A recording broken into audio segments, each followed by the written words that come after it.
AI is a bit special because it has both ingredients. But to answer the hard questions, you have to stick with them for a long time. If they're difficult questions, if they're challenging questions, it may take years or decades. And typically, exploitation can't wait that long, which is why we have basic research. In the past, people used to criticize NASA. They would ask, why do we need an institution to send people and monkeys into space? Where's the exploitation? Some answers that were given sounded along these lines. Well, there's a lot of great side effects of this work. For instance, we have now pens that can write upside down, and we have memory foam mattresses. These neither would exist without space research. And yes, it is correct, but the connection to space research may be a little bit tentative. For much of its history, AI has leaned pretty heavily in the exploitation direction. And you could say it's full of pens and memory foam by now. Let me do a little poll here. Like, who in here, think back 10 years. Who in here asked themselves 10 years ago, or their friends, how can we automate the work of graphics designers? You know, we really need machines to do the work of graphics designers. Putting people in this situation is way too dangerous. Let's see, a show of hands. No, okay. So I want to congratulate the authors of the work that's included in this year's AGI proceedings for an excellent job, well done, and for sticking with the hard questions for so long. That's the only way we make progress. I'm sure some of you would like to know when we'll have AGI, and of course there's a lot of answers floating around to that effect. That's a hard question, but my bet is on the people behind this work and their extended collaboration network, not on the tech giants who speak like they know what they're saying, but when push comes to shove, it's more like ChatGPT, very full of confidence with questionable backup of understanding. So now I wanted to welcome to the stage the co-founder of the AGI conference, Ben Goertzel, and the president of the AGI Society. Thank you.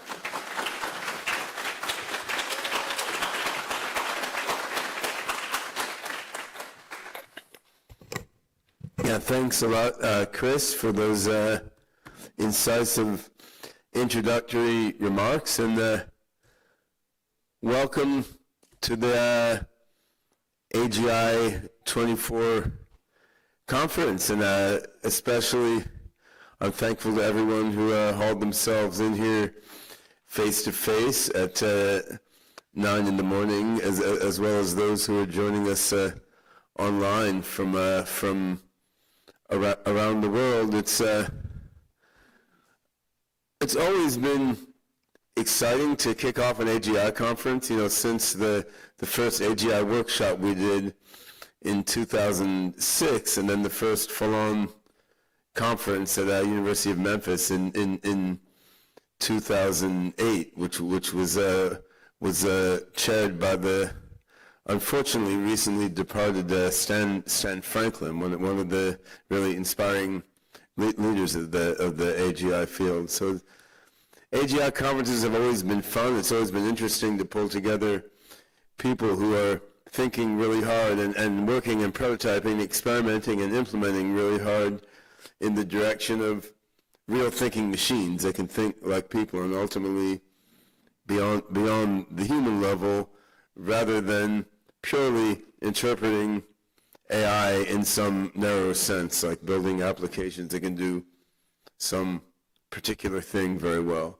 I mean, the philosophy behind the AGI conferences has never been anti-narrow AI. I mean, I've built a lot of narrow AI systems, some of them doing, I think, useful things. Others in the audience have as well. I mean, narrow purpose specific AI systems are valuable, delivering great stuff to the world, and we see that more today than ever. On the other hand, one of the core notions behind the AGI conference series was that general intelligence has some fundamentally unique ingredients which are different than what you need to make task-specific AI systems, and articulating what are these unique characteristics of general intelligence, what are these general principles, is of course part of the research field of AGI along with the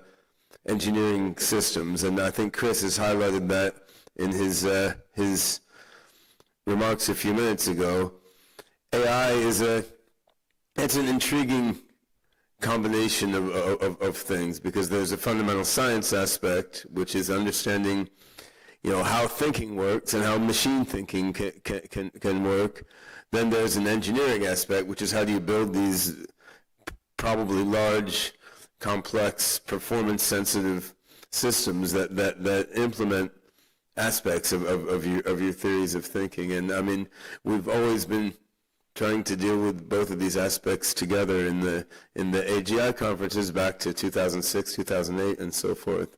I think, though, the AGI conferences have, on the whole, gotten more exciting year on year, which is because the field is just advancing faster and faster, and it's obvious to almost everyone on the planet that the AI field as a whole is advancing faster and faster. We now see AI products all over the place, and how fast they're going to take over the economy is a subject of debate. But the fact that they're a major force in the economy across almost every vertical market is no longer up for debate.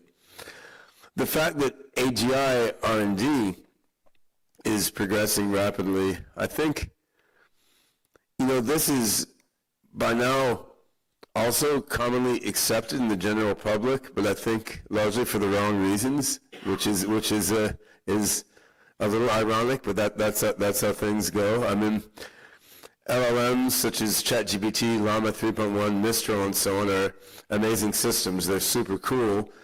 They come quite close to passing the Turing test of impersonating a human in a brief verbal conversation, although perhaps not quite yet if you evaluate it formally.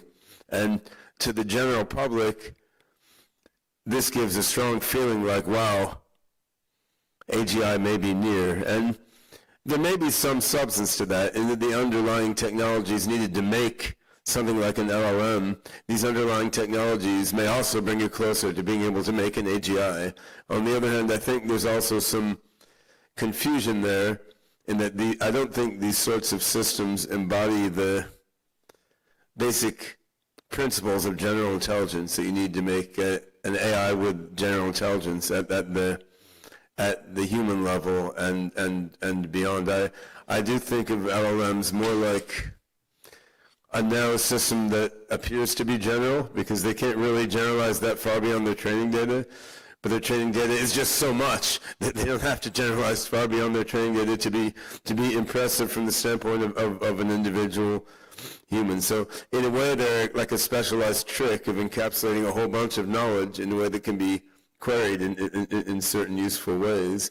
But they're a very, very general purpose specialized trick, right? So that's what the world does. It throws things at you that sort of break your preconceived categories, which is very interesting. On the other hand, this really cool trick, while of huge economic value and perhaps useful in creating components for use within AGI systems, I think these really cool tricks do not address the core problems of how do you make a general intelligence. I mean, a general intelligence such as humans are and such that transhumans can be, a general intelligence must be able to take immense leaps of conjecture and imagination beyond its history, beyond what it's been programmed for, beyond what it has been exposed to. Many of these leaps will be wrong or crazy. Some will be successful, and this sort of leap can be made purely at random, but this becomes very inefficient, and then too many will be wrong, right? And the way that we sort of understand that systems can make these leaps is they can abstract from their experience, and then based on this abstraction from their experience, they can then make leaps going beyond the details of what they've experienced. And how to do that is a hard question, and there's a whole lot of different approaches, and it's among the things that we're discussing here. But what's fascinating sociologically to me is, all these years after starting the AGI series in 2006, this conference is still, for what it's worth, the primary gathering of research and engineering professionals who are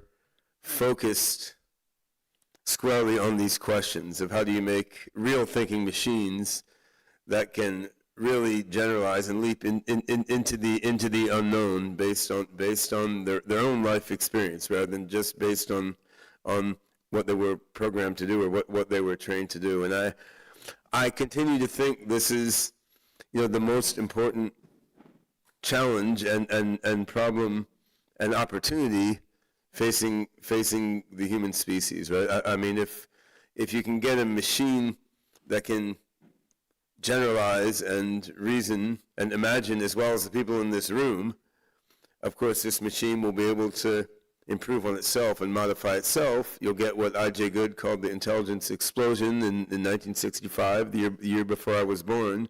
You'll see the escalating increase of intelligence from AGI toward ASI, toward artificial superintelligence. And I mean, there's these things some of us have been thinking about for many decades, for me since early 1970s, but now these are almost mainstream notions which you can read about in the ordinary newspapers and see on the TV news, which is quite amazing. So anyhow, I will give a keynote at some point in the next few days where I will enlarge a few more on my own thoughts on all this.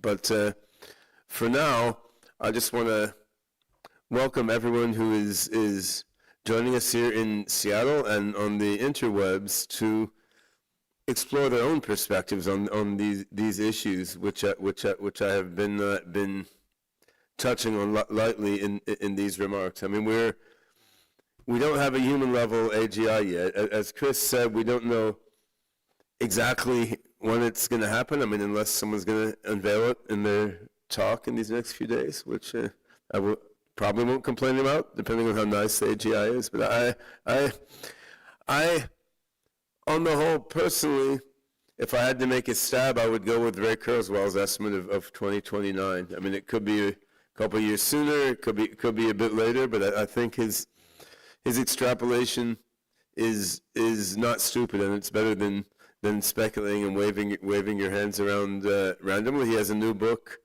the Singularity is Nearer, which I'd recommend to you, along with my own book, The Consciousness Explosion, which is out in the lobby and available in free PDF form online. But anyhow, I'm super psyched for another year's AGI conference. We had already workshops yesterday, and I think there was a tremendous sense of progress. Just so many new results, both practical and mathematical and conceptual compared to last year.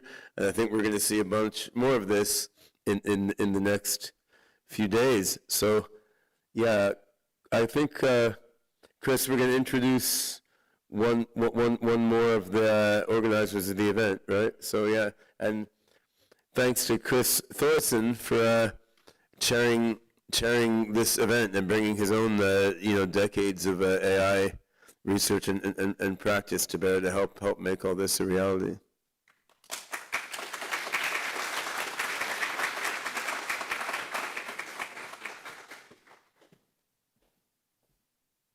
Yeah, thanks, Ben. So we'll have just a few more minutes of welcome notes. Next up is Scott David, who is a legal engineer and member of the physics lab at University of Washington. Thank you. Thanks, Chris. Well, thank you. Yeah, my name is Scott David. I've been an attorney for almost 40 years, and I work at the Applied Physics Lab at University of Washington. We'll talk about the connection just briefly. First of all, welcome. Welcome to the Northwest. For folks who aren't from the Northwest, welcome to the University of Washington. This is a very large research organization at the university, and I'm really excited to be helping to bring this organization to the university, because this organization obviously recognizes the implications for humanity of these technologies, and that really invokes the work that goes across different disciplines in all universities. So it's very exciting to be able to host. If you have a chance while you're on the campus, it's a lovely campus, walk around. I think the Burke Museum is the place for the music occurring, so you'll have a chance to see the Burke Museum. There's also a medicinal herb garden down in the bottom part of campus, which is very interesting for folks who are into the biology stuff. As Ben alluded to, AI is moving into practice, and technology has always brought both challenges and benefits for humans. And our initiative at the Applied Physics Lab is called the Information Risk and Synthetic Intelligence Research Initiative. We deal with a variety of risks that arise because of information differentials of all sorts, and synthetic intelligence is the idea of what we're doing here, synthesizing our intelligences together in order to deal with it. And they just wanted to take 2 minutes to just create an invitation to the folks in this room. Most of our work deals with the ideas of bringing research into practice. And, in the medical community, we do a lot of work with information risk in healthcare, public health, pandemics, et cetera. In that context, medicine, something from the lab to practice, takes 17 years still to this day. And I suspect in this domain, we're talking about more like 17 days from research to practice in some instances in terms of deployment. And so, in medical contexts where you have a huge amount of intimacy dealing with people's health and their bodies, their ability to enjoy their lives, the reason it takes 17 years is because of all the different testing that's done, the regulation that's there, et cetera, to try to protect people's interests. I'm not advocating for regulation here, but what I am recognizing is that that's when we're dealing with physicality.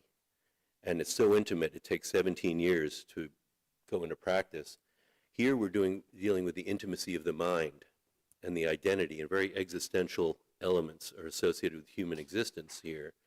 And so what I'm inviting is that we recognize the intimacy of the things that we're dealing with here as these things move into practice. As Ben was alluding to, these things are being done, whether it's pure AGI or not pure AGI, or whatever, they're being deployed. And so take a time to consider, a lot of people will call it ethics, but it's not really ethics per se. It's not like Spinoza ethics, things like that. It's the questions of what we should do and how we do it.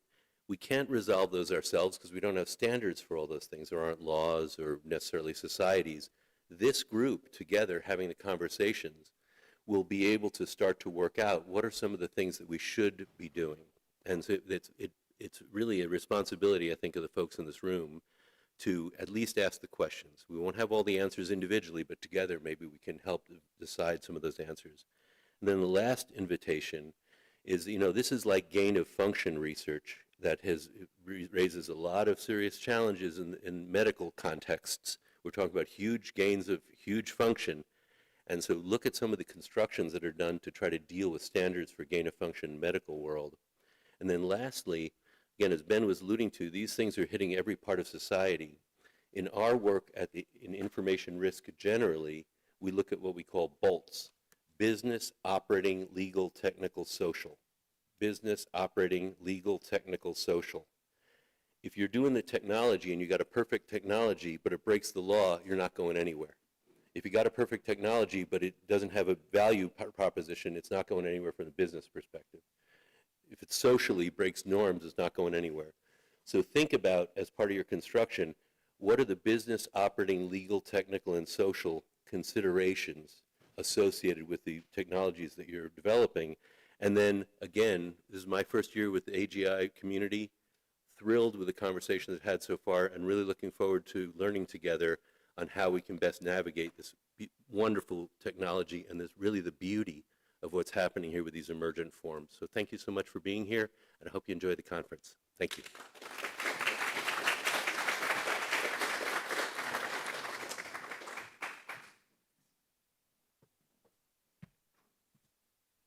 Thank you, Scott David. Before we start the official program, let me just say a few thank yous to our sponsors and media partners and collaborators. So there is SingularityNET, True AGI, University of Washington, Springer, and BICA, who are sponsoring and running a virtual AI workshop that's co-located here with AGI. Media partners, Twin Protocol, Vancouver Startup Weekend, BCCA Conference on Blockchain, and Machine Learning Street Talk. A lot of people involved. And I also need to mention about the exits. So there are, I think, 2 exits in the front and 2 exits in the back. Don't inflate your vest until you're outside of the room. And with that, allow me to introduce to you first keynote speaker of AGI, Dr. Joseph Urban, who's the head of the AI department at the Czech Institute of Informatics, Robotics, and Cybernetics. He has a master's and a PhD in computer science from Charles University in Prague. 1, 2, 3. He is co-founder of the AI Theorem Proving Conference and co-organized that since 2016. And has held research positions in Prague, the USA, and the Netherlands. Take it away. Thanks a lot, Chris. So, hi everybody. It's really a pleasure and honor to be at AGI in Seattle. This is my 3rd time here. First time it was 2018 in Prague, then in California, and now here. And I just want to say that I really appreciate how this conference is run. I have been running my own AI and theorem proving conference for 8 years. And the sort of small conferences, having interesting people and interesting discussions, are really my preferred choice, and I hope the conference stays this way, and Ben and others keep it this way. And I would also very much say that there has been, and you will see it, quite a lot of exchange in the ideas that I have been working on, which is mostly combinations of learning and reasoning, and the sort of bigger or more ambitious, or in my world a bit crazier, you could say, AGI ideas, in the sense that, for example, yesterday there were really a lot of very interesting talks at the Hyperon workshop about combinations of learning and reasoning. And actually what we are doing here goes a bit into the sort of more ambitious AGI directions. So this talk is about solving 1/3 of the OEIS, which stands for the Online Encyclopedia of Integer Sequences from scratch. It's joint work with Thibaut Gauthier and Mirek Kolšák. And if you don't understand anything else, he is the TLDR. So we now trained a machine or an AI system that itself, like with very minimal human help and practically zero domain knowledge, can explain over 125, to today it's 126,000 sequences from one of the best known mathematical resources called the Online Encyclopedia of Integer Sequences. So it's a a database that has now existed for over, I think, 60 years, initially created by Neil Sloan. And if you're interested in that, read his paper called the OEI as a fingerprint file for mathematics. So some people really called it, if you're doing basically arbitrary mathematical research and you want to see if there are some sort of interesting integer sequences about your research, if you have some integer sequences, just put them into the database, and you will quite likely find your sequences there with various explanations, typically different explanations, sometimes like very disconnected explanations, which are conjectures to be proved. And if not, you should sort of submit your sequence, because if you're doing interesting research and your sequence isn't still there, then people will be interested in that. So it's really one of the most established mathematical resources today. And the way we solved 1/3 of it is very simple, like surprisingly simple. I wouldn't believe it if you told me like 3 years ago when we were starting these experiments. So it's a feedback loop, a positive feedback loop between basically 3 components, like a search, verification, and learning. And I will explain what these components do. We have been building such positive feedback loops like from, in my case, 2006, and I will mention it very briefly.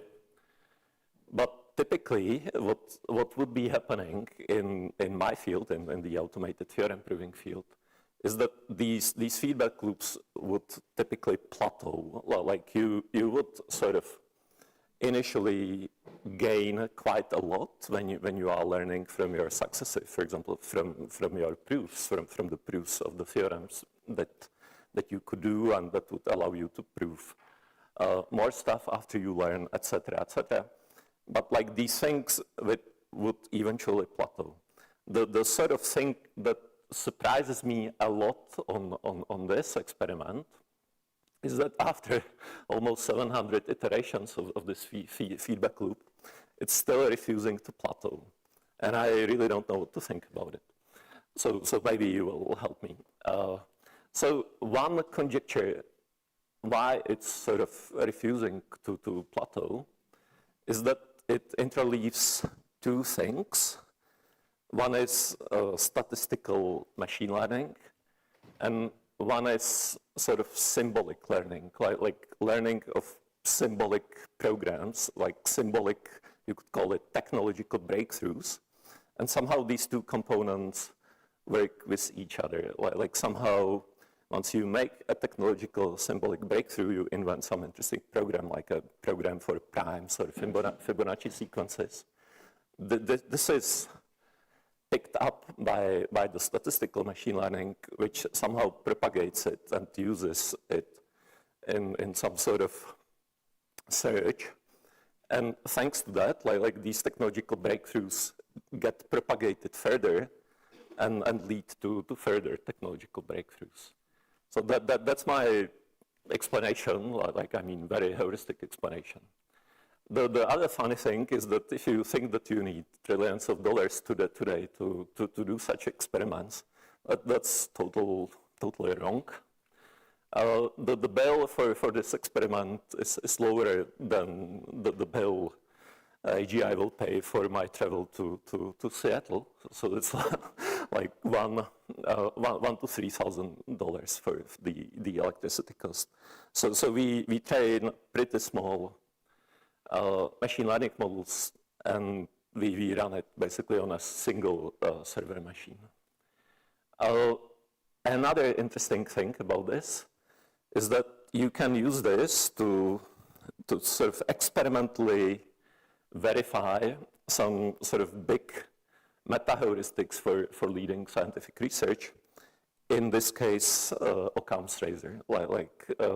It's like you probably all know it. Occam's razor is the sort of meta-heuristic which tells you that you should typically prefer shorter, simpler explanations. So we use this to test that conjecture, test that meta-heuristic, and it sort of mostly seems to be true, which again leads to some sort of philosophical conclusions or conjectures, like why should we be doing our research? Like, should we be creating very big machine learning systems with trillions of parameters, or should we be creating like the simplest possible explanations or systems, because those somehow seem to generalize better, at least in this setting. So it may be, like people have known Occam's razor for ages. I haven't really seen a mathematical proof of it. It's always some sort of an assumption. But it seems to experimentally work, and it could sort of guide also the people who work on AI, and maybe make them think about, like, should we build like bigger and bigger neural networks with trillions of parameters, or should we, for example, build explainable programs or algorithms or decision procedures when we can, right? Like when, for example, there is a clear algorithm or decision procedure for solving a mathematical problem. Currently, like this 125 or 6,000 sequences altogether have 4.5 million matching explanations in our database. So for each of the sequences that we sort of manage to explain, we have something like 35, 36 different explanations on average. And obviously, this gives you a huge data set of mathematical problems, because you can try to prove whether these explanations are equivalent or not, or whether they differ. Because, like, typically you only see a finite fragment of the sequence, of the integer sequence in the OEIS. And on those fragments, like these 35 or 36 explanations do match, but like, do they also match if we sort of continue the sequence up to, let's say, 1,000 or 1 million terms, right? Like, so you can test it, or you can try to mathematically prove it. And finally, like this sort of process, guided by Occam's razor and some other heuristics, may be to some of you reminiscent of these sort of highly, in my mind, impractical AGI-ish topics like Solomonov's induction, AI-XI, or Gödel machine, right? So again, I'm expecting feedback from you, because I don't know so much about these things, but it somehow, to me, it sort of leads to that territory. The clicker actually works. Yeah. So a couple of words about what I normally do. Like, as I said, I typically, for some, I don't know, 25, 30 years, basically since Deep Blue has beaten Kasparov in chess in, I don't know, 1996 or 7, I have decided that instead of playing chess or becoming a great mathematician, I will instead build machines that are great mathematicians. And the way how I decided to do it is to basically combine the two capabilities that I considered important when I was studying math. And that's like learning, studying what we are given, and then reasoning and exploring on your own, and then somehow sort of investigating all these feedback loops that appear. And obviously, this looked like a much more unlimited and harder task than the limited playing of chess, but like, it's sort of an interesting challenge, right? Like, if we can build machines that do math on a human or superhuman level, well, many people say, like Galileo, that mathematics is the language of science. So if we can speak the language of science on a human or superhuman level, like all these other scientists, like I don't know, physics, chemistry, computer science, etc., to a large extent do reduce to some sort of mathematical reasoning, right? So it could be a very interesting boost to automation of science, which, by the way, AI is also a science, right? So it could also be a boost for AI in some sort of interesting feedback loop. So that's what I have been doing. I basically, some 25 years ago, took the largest available database of formally computer understandable mathematics and started to train machine learning systems on it and combine them with automated theorem proving systems and build all sorts of feedback loops. And if you're interested, here are 3 pointers. So recently we wrote a survey called Learning Guided Automated Reasoning. Goertzel recently defended in Prague with his PhD thesis in learning inference guidance in ATP. So the first 3 or 4 chapters of his PhD thesis are a very good introduction or overview of the current state of the art. And there is also the report from my ERC project, AI for Reason. To give you a very short sort of flavor of what these combinations of learning and reasoning are doing, I'll show you just one recent system called Enigma, which basically takes a big mathematical library called Mizar Mathematical Library, and it takes one of the best automated theorem prover called eProver, and puts into it a machine learning system which sort of guides its thinking, it's sort of inferencing. And then, like we start from sort of a tabula rasa eProver, which has no machine learning in it and can solve something like 15,000 problems in this library of 60,000 problems. We sort of train the machine learner, in this case typically some graph neural network or some gradient boosted decision trees, on the proofs, on the first 15,000 proofs that the system can do on its own. We sort of plug these machine learners, which are typically fast because like these symbolic systems are very fast. And there's a lot of efficiency hacks to sort of make this work.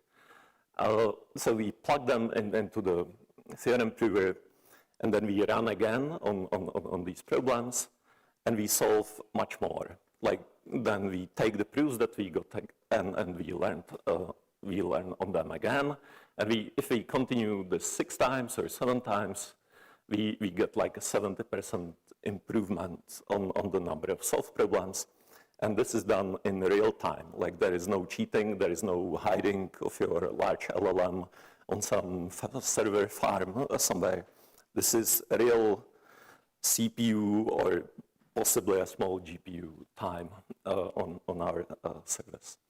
So that's one example. If you sort of run it further, then you can solve today like 75. Actually, this is like in 2021. Today we can do like 81% of this big mathematical library, and there is a paper you can read about it.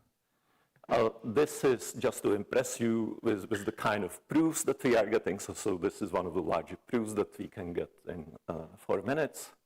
This is how the proof looks. You are not supposed to read it if it's written by a human formalizer.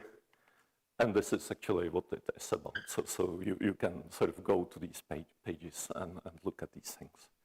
So that's what I sort of normally do, and the group, my group in Prague has been doing for some time now. So about 3-4 years ago, we started to think like what's missing, right? Like what are the hard parts? What are the things that we cannot do so well yet? And basically the one word that you can take away from that is synthesis, like synthesis of various mathematical objects. So, for example, good lemmas, right? Like if you want to prove Fermat's last theorem, which is one of the greatest achievements of human math, you need to come up with some sort of steps in between your axioms and the final theorem that you want to prove. So if you had like an amazing capability to sort of create the path through lemmas from your axioms to that conjecture, your task would be much simpler, right? Like you could basically divide and conquer, right? Like you could sort of split it into smaller and smaller lemmas and then discharge them with your automated theorem proving technology and basically be done.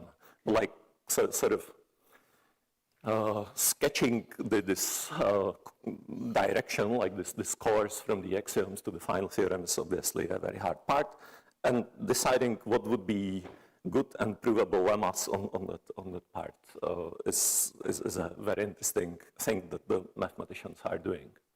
The same for definitions. Like some of you may know that this sort of AI classics like Doug Lennox work on AM, on the automated mathematician, which was like one of the first attempts to basically come up with heuristics that guide the creation of interesting concepts in mathematics.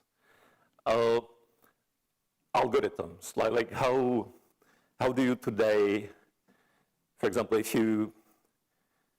you are sensing that some problem is very repetitive, like solving a set of equations, I don't know, linear, or I don't know, solving a quadratic equation, eventually the mathematician will, like Gauss, right, like will come up with Gaussian elimination, right, like with an algorithm that solves that kind of problems. Like we basically don't do that today, or we haven't been doing that too much before, for example, we started on this project.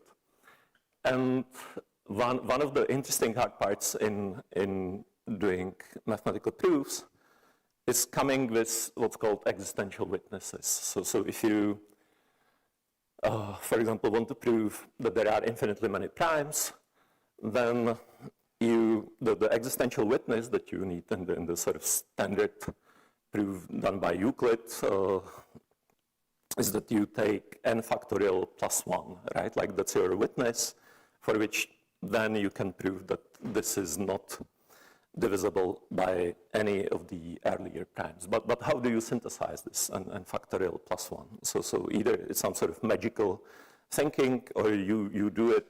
You can do it by some sort of reasoning steps, and some of these systems actually do it by some sort of reasoning steps because they are complete. They have a property that we call completeness, that if a problem is provable, then they will eventually prove it.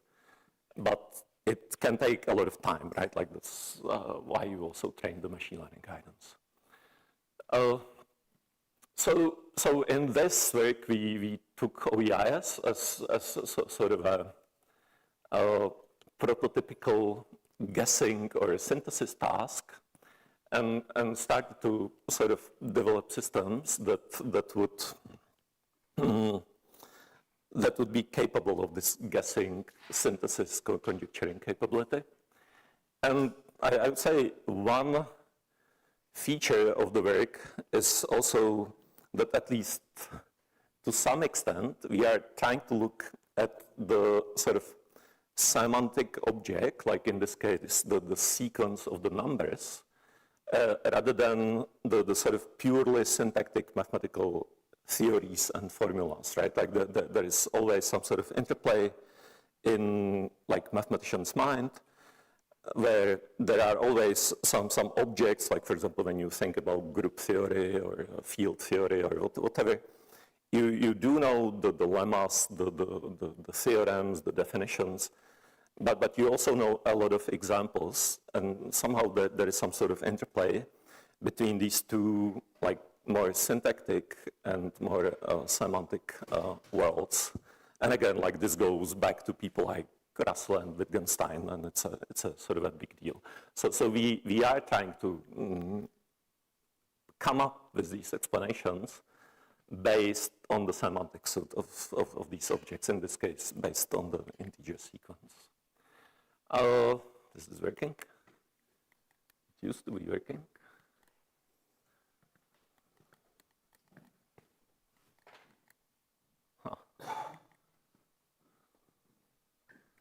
all right?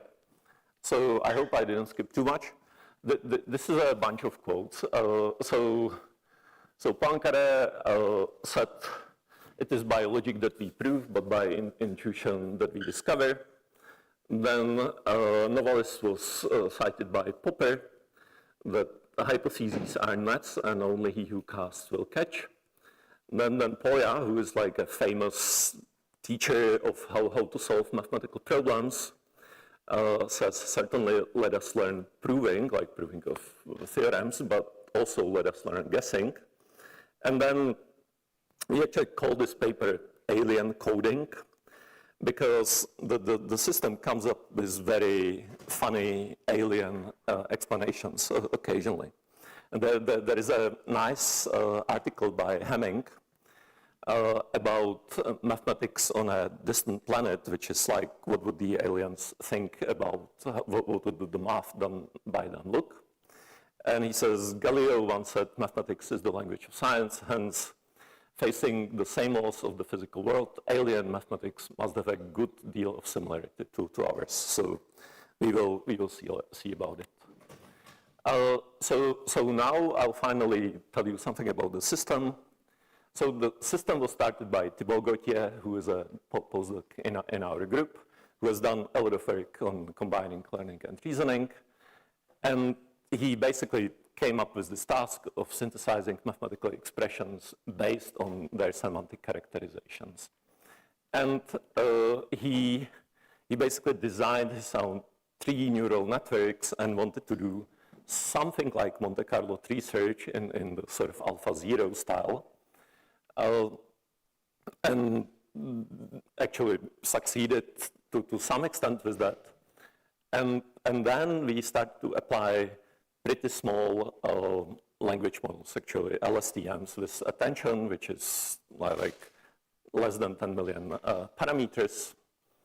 And we basically started to run this feedback loop from scratch, where there is basically no initial knowledge in the system. Like the system starts with the simplest possible explanations, like identity function, constant, etc., which are found by some sort of brute force limited search.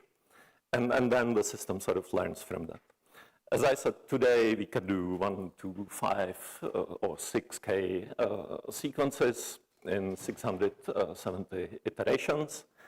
And for example, we have more than 50 different explanations for primes. Some of them are pseudo primes. We sort of know that.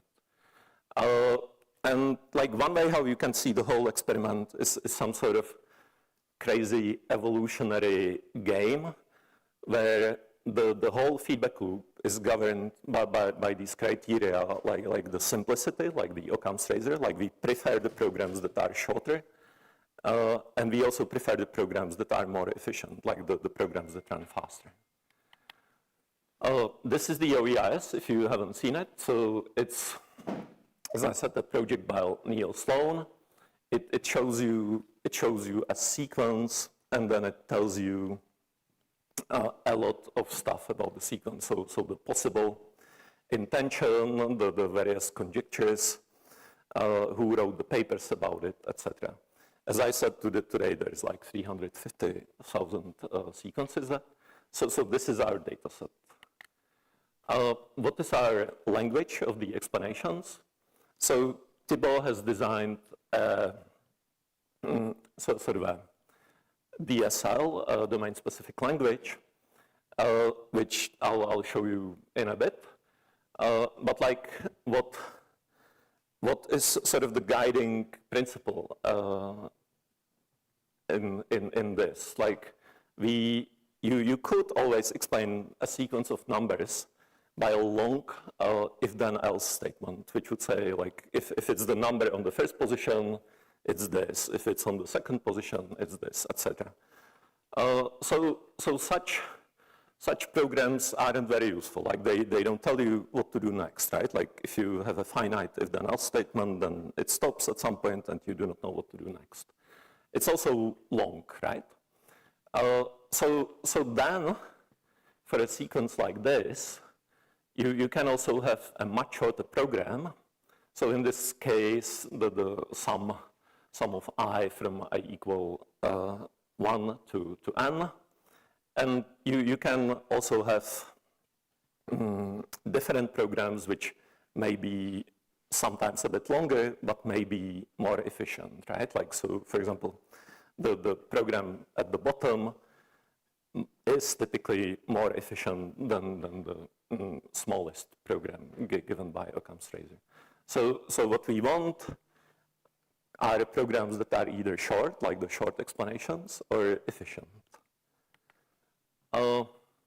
This is the programming language. So the programming language is sort of very simple. So it has a constants 0, 1, 2, a bunch of variables, some simple arithmetic, if then else, and 2 or 3 kinds of loops. So this is how you would write 2 to the power of x and x factorial. Like these are the sort of loop expressions that you can write in this particular program. And then, that's basically all we have. So we have this inductively defined set of programs and their subprograms, and we will basically explore the OEIS with this set of programs. And like one way how we can build these programs is using some notion of a stack. So when we build a program, we start with an empty stack.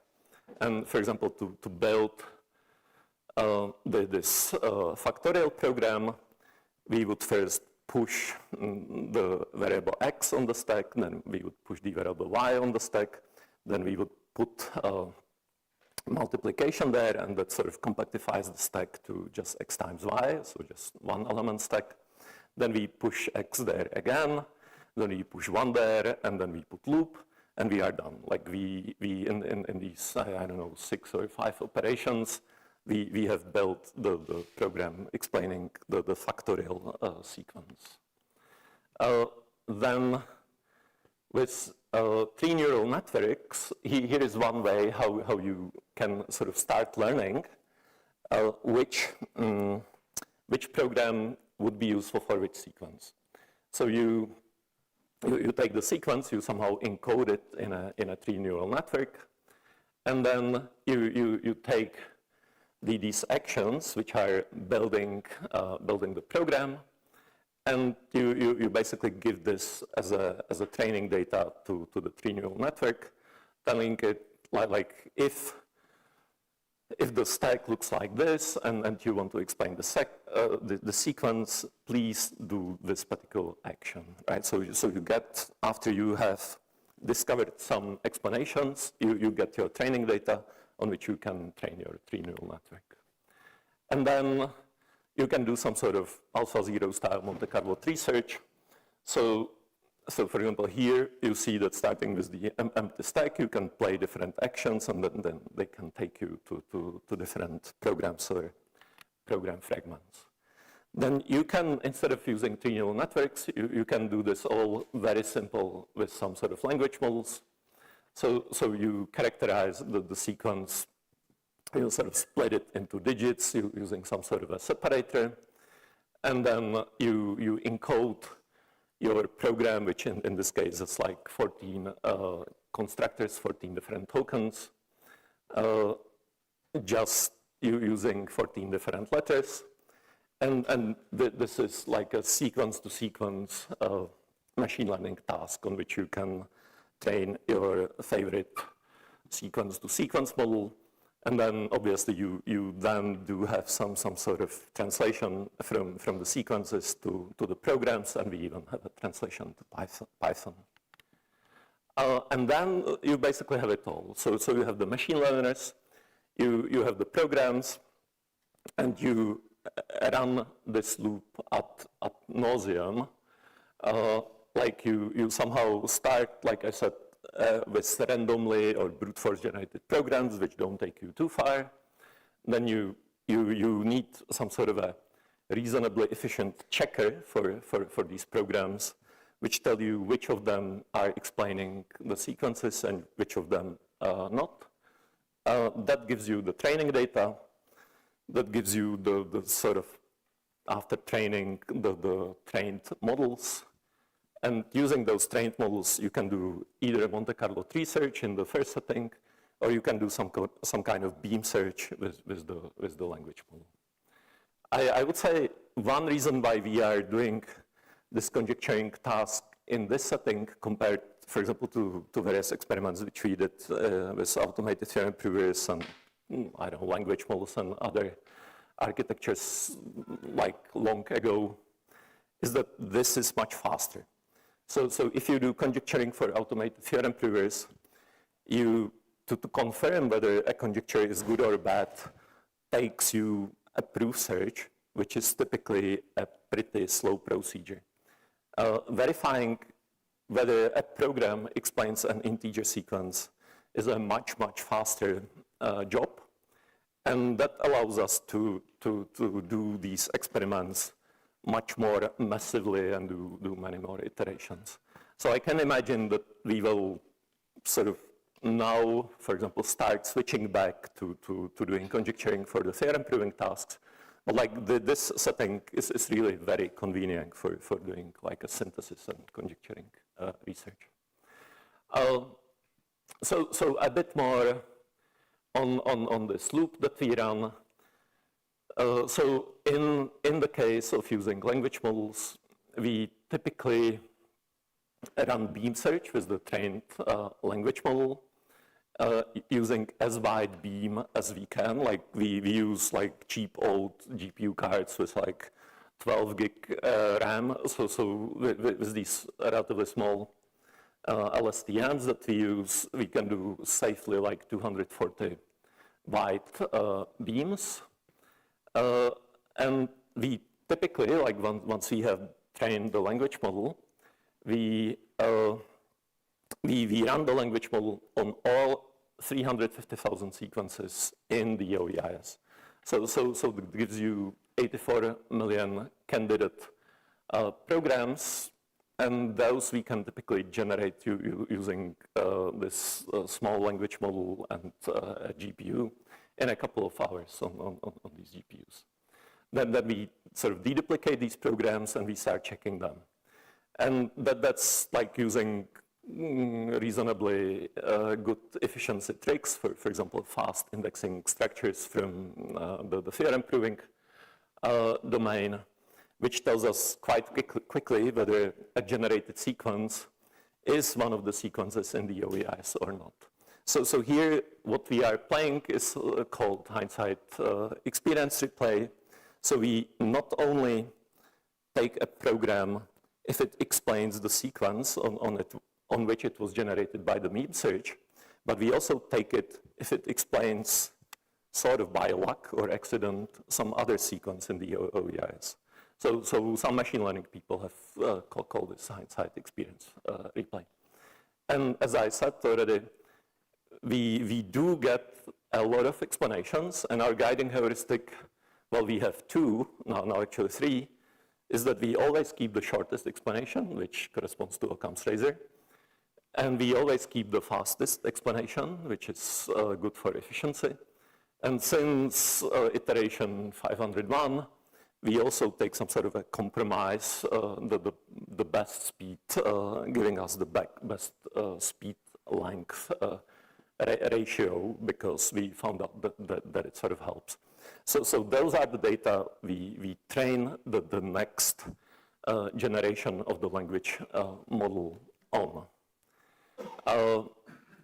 And we only train on, like we could also train on programs and sequences that are not on the OEIS, because we generate a lot of those, but we don't do that. Like we only train on those which do explain a sequence from the OEIS. So in the sense, we are using the OEIS as some sort of guidance for evolving the population of the programs. Since generation 336, we do one more interesting trick, So people have done things like, for example, generalization of programs, or specialization or compilation of programs, like some optimization programs, and written, or it's even like a full research field like inductive logic programming is some sort of search of abstraction spaces. So we totally don't do that, but we do something similar because we acknowledge that such things are useful. So basically, since this iteration 336, we have for each program taken its nearest neighbors in a space of subprograms, which we somehow define and do some probabilistic weighting on that.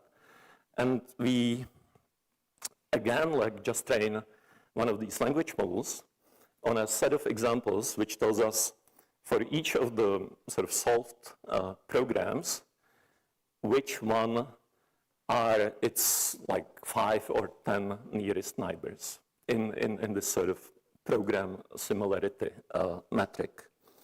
And once we have trained this language model, which basically does this steps, right? Like it can do generalization, it can do optimization, it can do all sorts of stuff. It's sort of unknown what it will do. Like then we run it in the beam search on all the programs that are currently solutions of some sequence in the OEIS.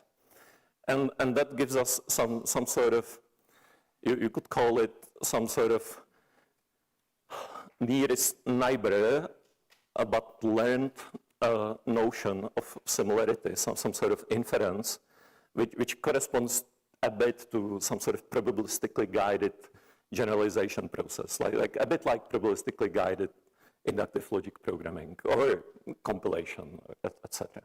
So we practice that for since this iteration 336, and it's been very useful.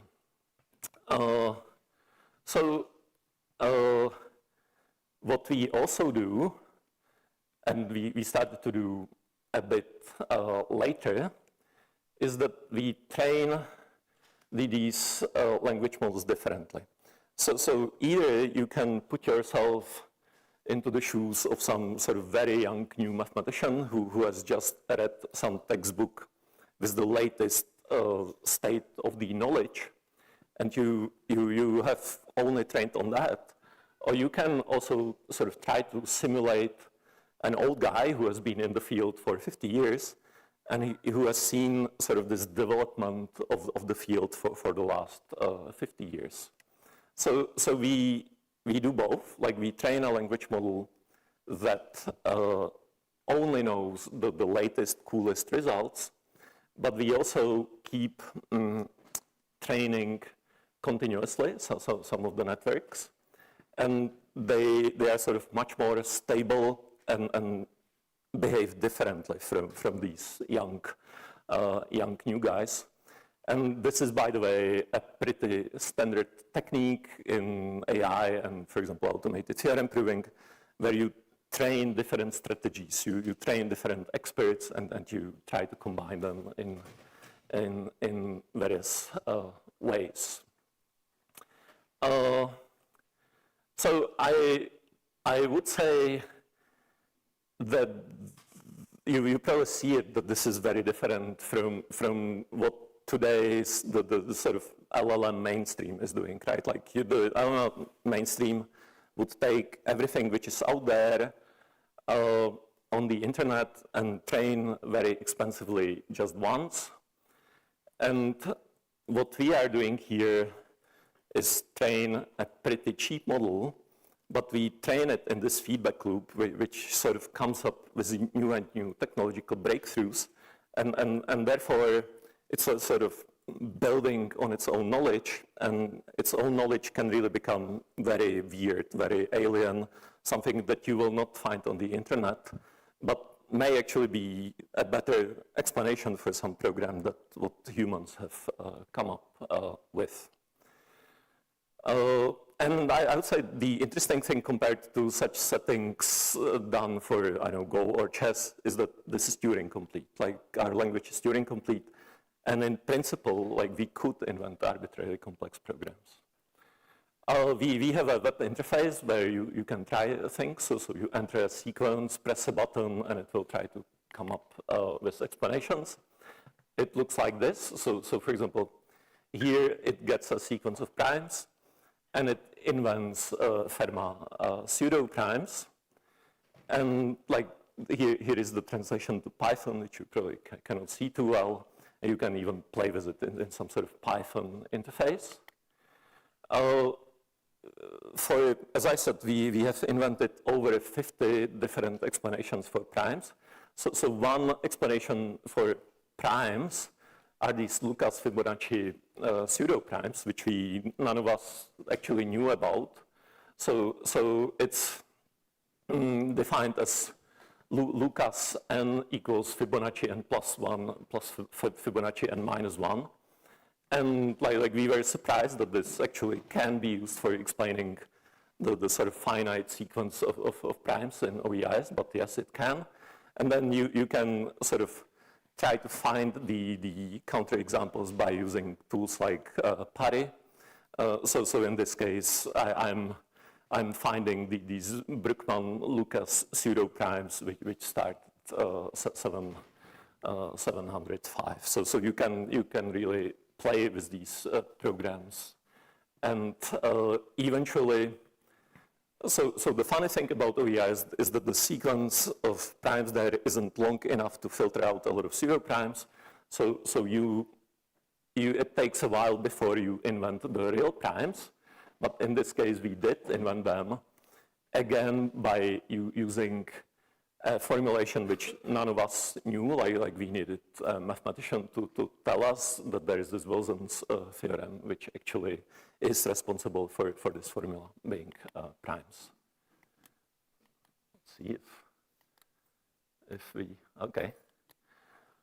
I will probably skip that. So I will only say this, like we can run this in multiple ways. For example, trying to force the language model to introduce macros locally or globally, and it's a lot of fun, but currently it really doesn't seem like it helps to humans to introduce new terminology, new concepts, but it looks like for the machines, for the language models, it's not a critical thing. Like, well, once it decides that the program should be there, it's not such a big deal whether it has a name for the program or whether it just sort of inlines the program on the spot. So we have done these experiments, they are interesting, but currently I would say that the one lesson from that is that introducing new names for subprograms and terminology isn't so critical for machines as it is for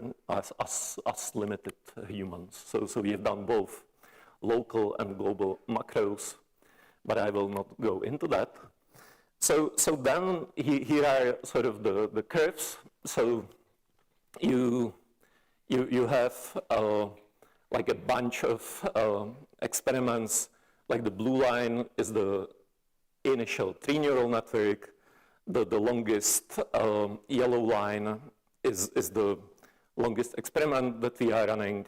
And then there are the experiments with the local and global macros, and the experiment where we only use the young guy, not also the old guy.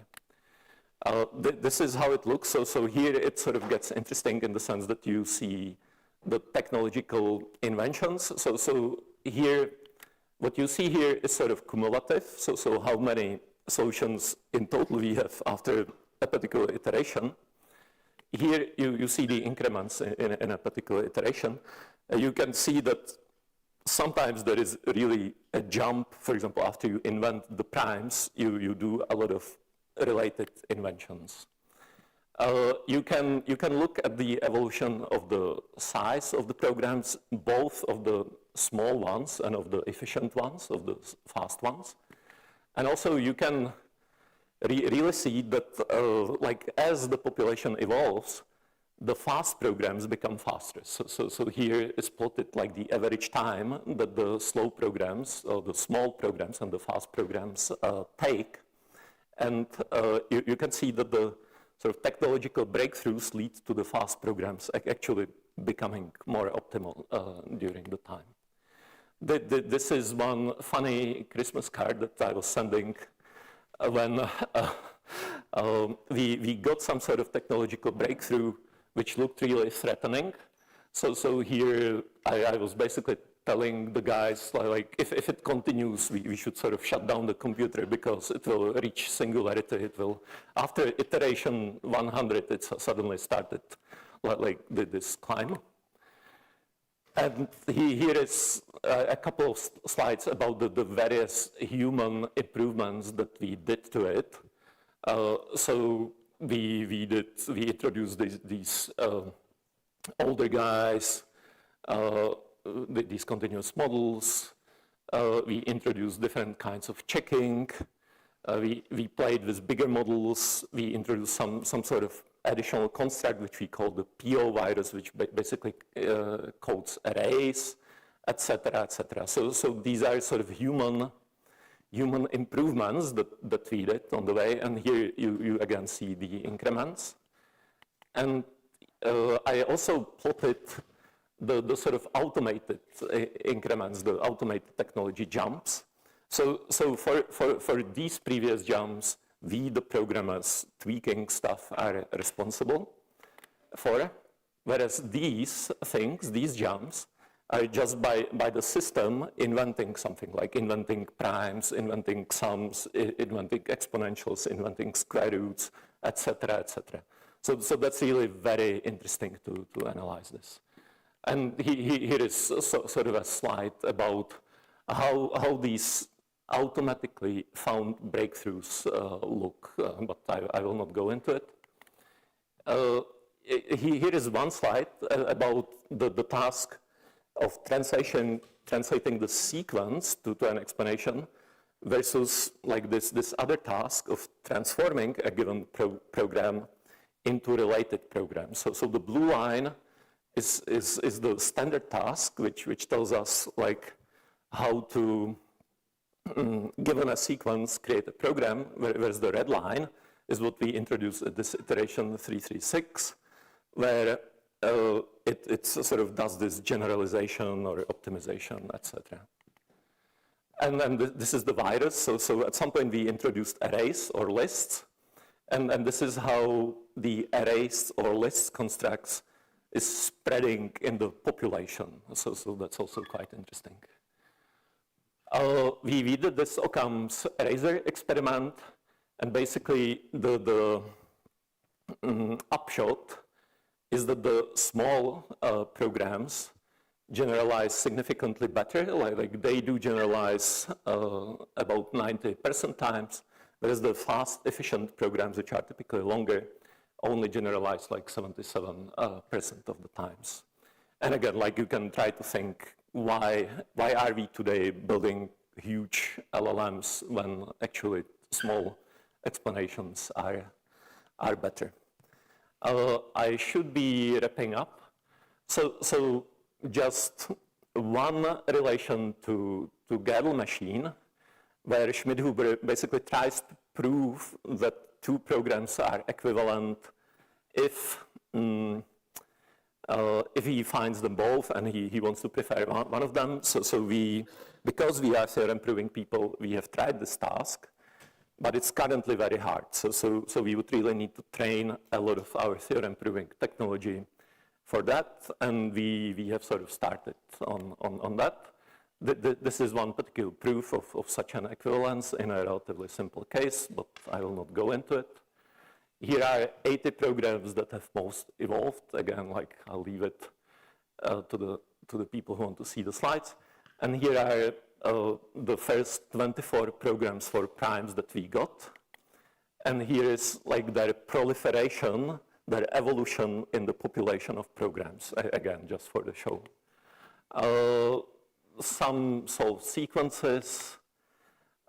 You can do infinite nerd sniping of mathematicians. You can give them a problem. You can ask them, why does this program is an expansion of square root of 8 in base 3? And the mathematician thinks for half a day and maybe comes up with a proof or not. And we have done this even with serious mathematicians doing elliptic curves, modular forms, etc. And here is a Hofstadter sequence. And I have, this is almost the last slide, recently found this talk, this quote by Minsky, which is probably relevant to the AGI conference. So he says, it seems to me that the most important discovery since Gödel was the discovery by Chaitin, Solomonov, and Kolmogorov of the concept called algorithmic probability, which is a fundamental new theory of how to make predictions given a collection of experiences. And this is a beautiful theory, everybody should learn it. But it's got one problem, that is that you cannot actually calculate what this theory predicts because it is too hard, it requires an infinite amount of work. However, it should be possible to make practical approximations, which is sort of what we are doing here, to the Chaitin, Kolmogorov, Solomonov, that would make better predictions than anything we have today. Everybody should learn all about that and spend the rest of their lives working on it. So we have been spending 2 or 3 years working on it. These are references, and this is the conference which we organize if you're interested in topics like this. Thank you.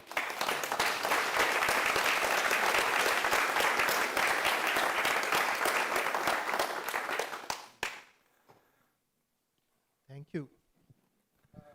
Hello. So we have 2 questions for you from online. We'll take one of the online first. So Calvin asked, does this project only work for finding functions that use and output continuous variables, or can you use it to figure out functions that use and output categorical variables as well? Oh, this is not continuous at all. Like this is integer, discrete integer sequences. So the programs are very non-continuous. Yeah, thanks for this rundown, and it's amazing to see the progress in this field in the last few years. I mean, since what, 5 years ago or something, when Czar started working with you, so much has happened. So many new techniques, and just the results have gone up ridiculously. So one thing that we've discussed before that's been in my mind about AI for theorem proving is to what extent the techniques used for proving conventional math theorems will be useful for logic-based common sense reasoning, right? And I know you've worked with Adam Pease a bit on Sumo. You've seen a bit of what we're trying to do with PLN. There's a lot of overlap. There's also differences, obviously, like common sense inferences tend to be kind of short, simple proofs, but with a shitload of premises to select from, right? Whereas math tends to be long, involved proofs with a small number of premises. So the question is, how much is all this progress going to be useful for logic-based common sense reasoning, and sort of what could be done to help increase the synergy between those two sides of things? Yeah, this is a very hard question. To be very honest, you probably know more about this than I do, about all these different PLNs, etc. I would say what is very cool in our setting is the possibility to do these feedback loops. Like in this case, in the automated theorem proof, we know no matter how crazy is the proof, we know when we do have a proof. In the case of OEIS, we still have a lot of checking, verification. When we come up with a crazy conjecture program explaining integer sequence, we just see that we run it and we see that it explains the sequence. You can do a lot of machine learning if you have large prior data sets for common sense reasoning.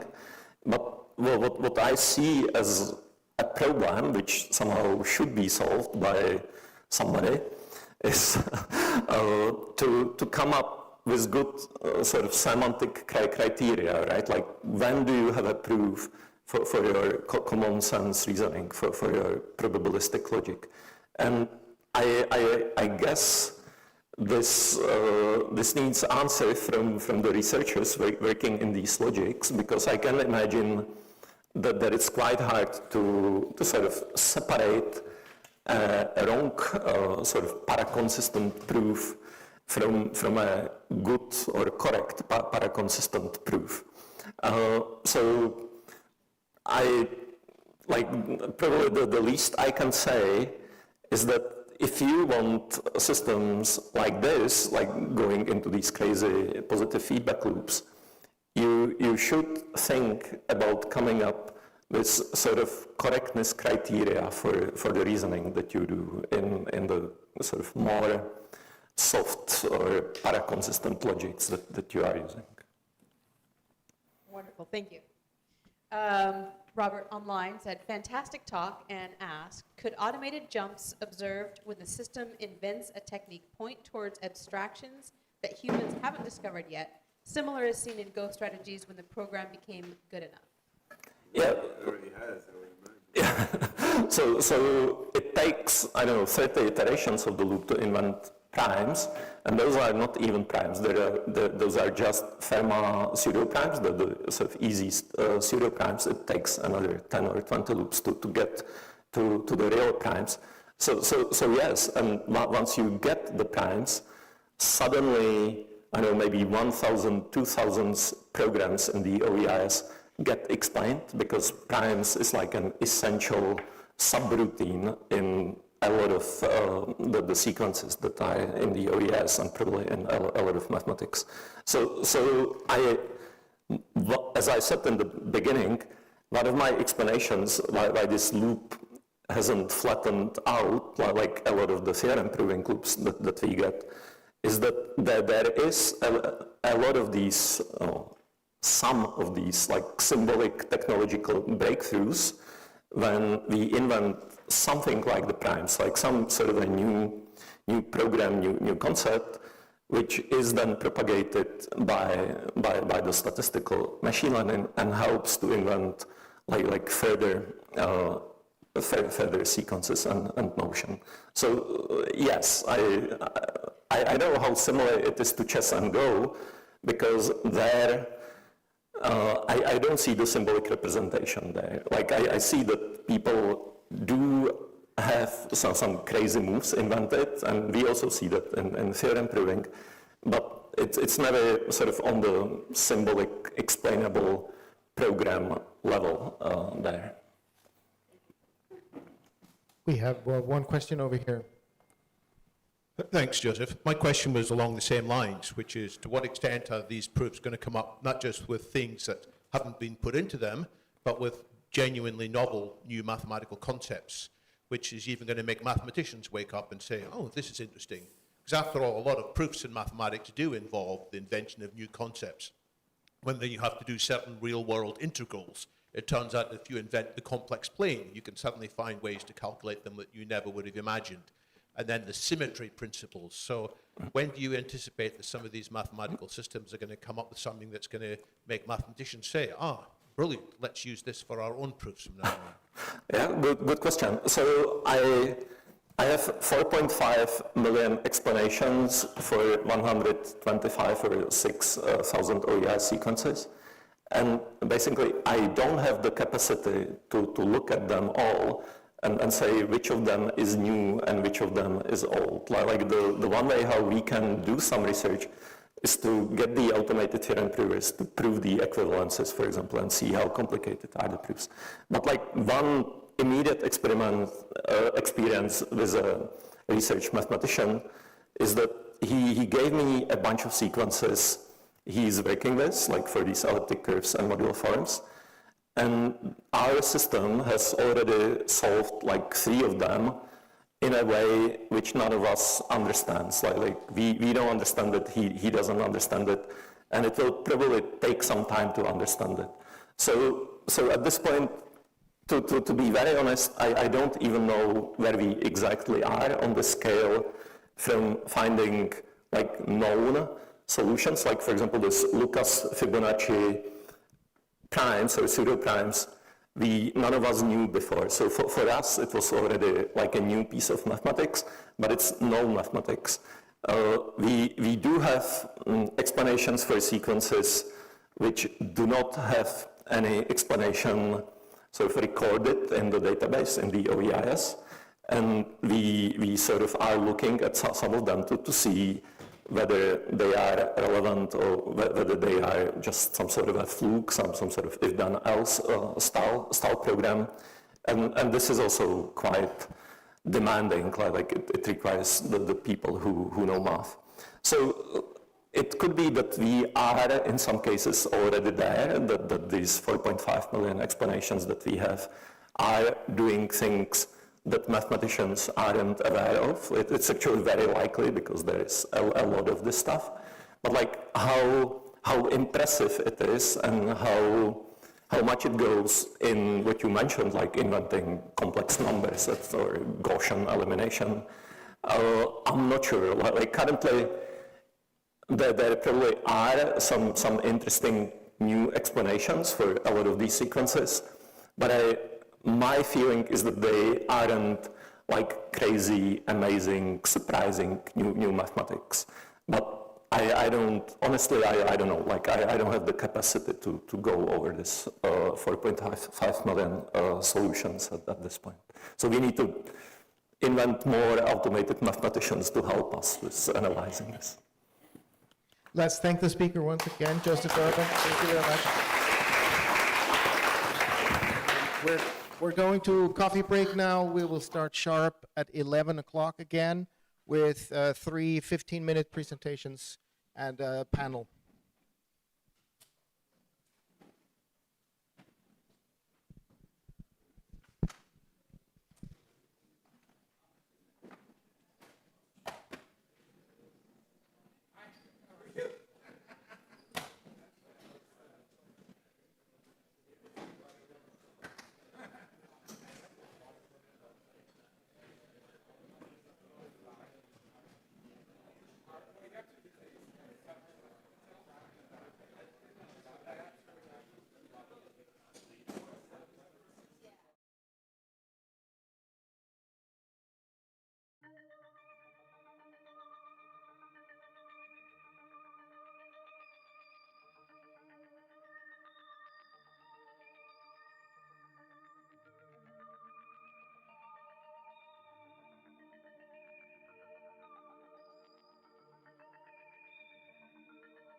mathematical tools, systems theory, planning, and computability. There are 3 speakers. They will speak each for 15 minutes or less. At the end, we will have 15 minutes where they all come up on stage and ask and answer questions, and hopefully you will ask questions that would be interesting for others to hear. We start with Tyler Cody towards a process algebra and operator theory for learning system objects. Tyler.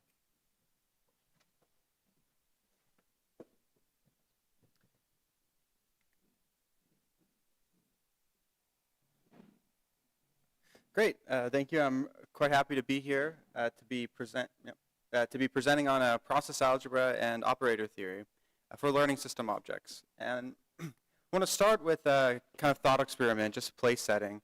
And here's a prompt I put into a generative AI tool. Just the idea of create an image of lots of learning systems spread throughout the galaxy, learning by way of transfer and meta-learning to share knowledge among each other, which is kind of a crazy pie-in-the-sky idea on one hand. But if we actually treat this as a base case for modeling a system of learning systems, it becomes quite clear that if we try to model every connection that meta-learning forms or every connection that transfer learning forms relationally, then we'll end up with a system of systems model that's highly structural. So the motivation for considering operator theory is to instead model a system of learning systems by the operations or the algebra that can be used by them to communicate with each other, as opposed to fixed relationships over time. And this really isn't so far out from problems we're already kind of facing. So we do have space systems going beyond our solar system. And in space engineering like this, we have to know very early on, very basic aspects of the system design, the system architecture, and the requirements, et cetera, in order to be able to do things like large-scale system of systems transfer learning far out in the future. So we may be able to beam software updates at light speed, but how do we know that the overall architecture is designed so that those solution methods can be ingested far later on? So both this large-scale system of systems problem as well as the systems and test engineering challenges are rooted in my motivations for developing systems theory to better understand learning.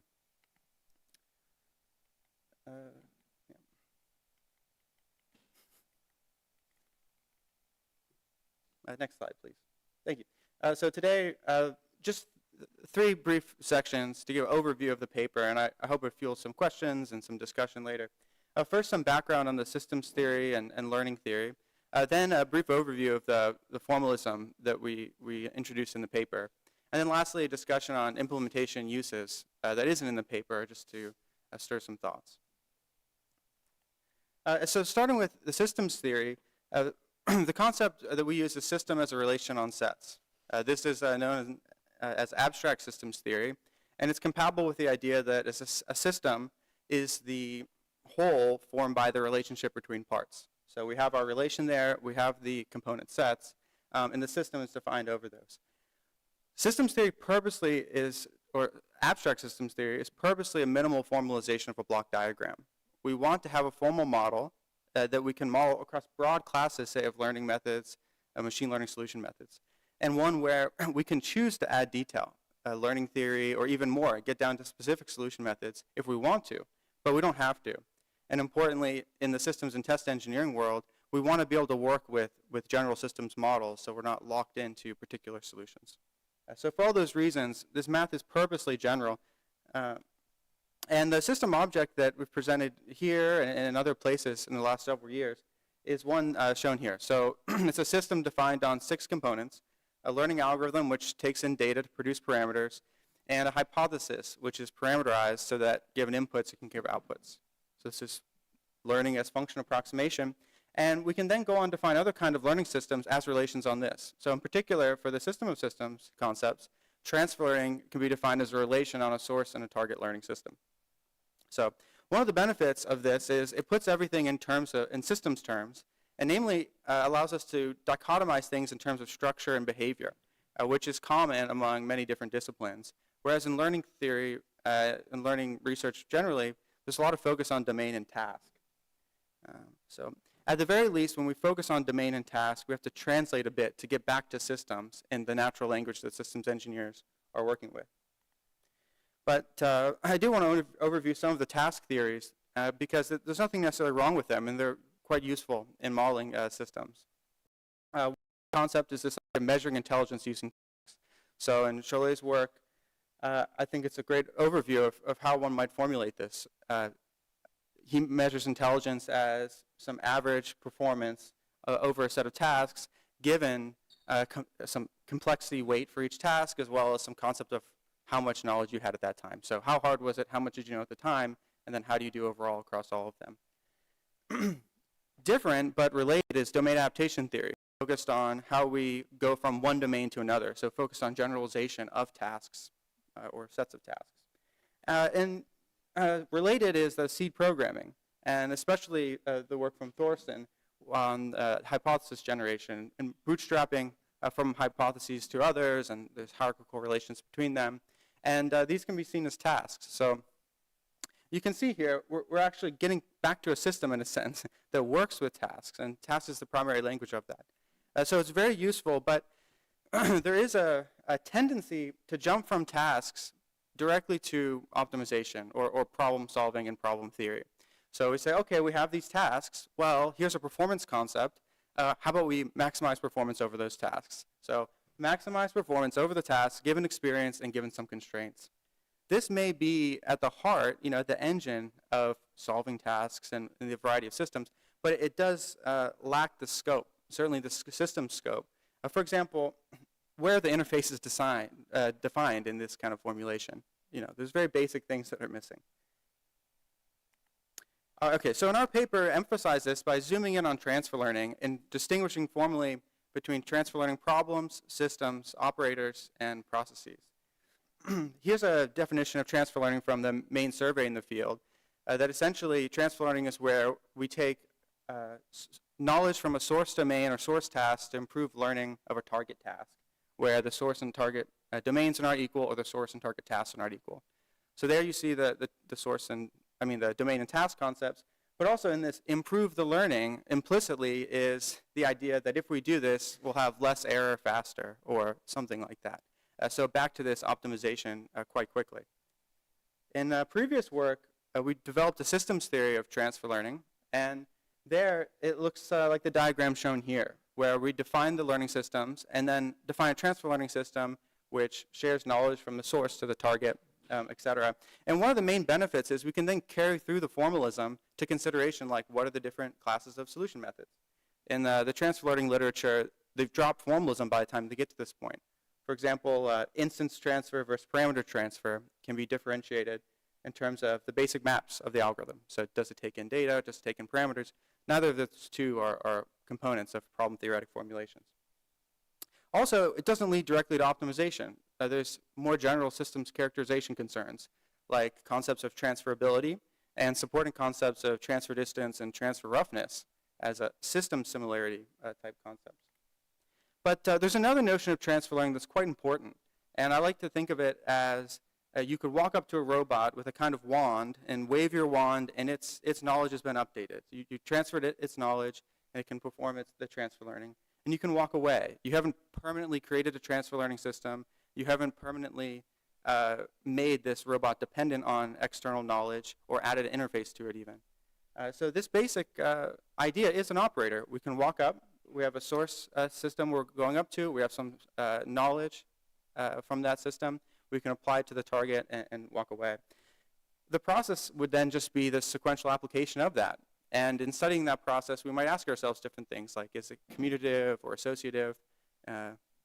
Probably not in many cases, right, as curriculum learning would suggest.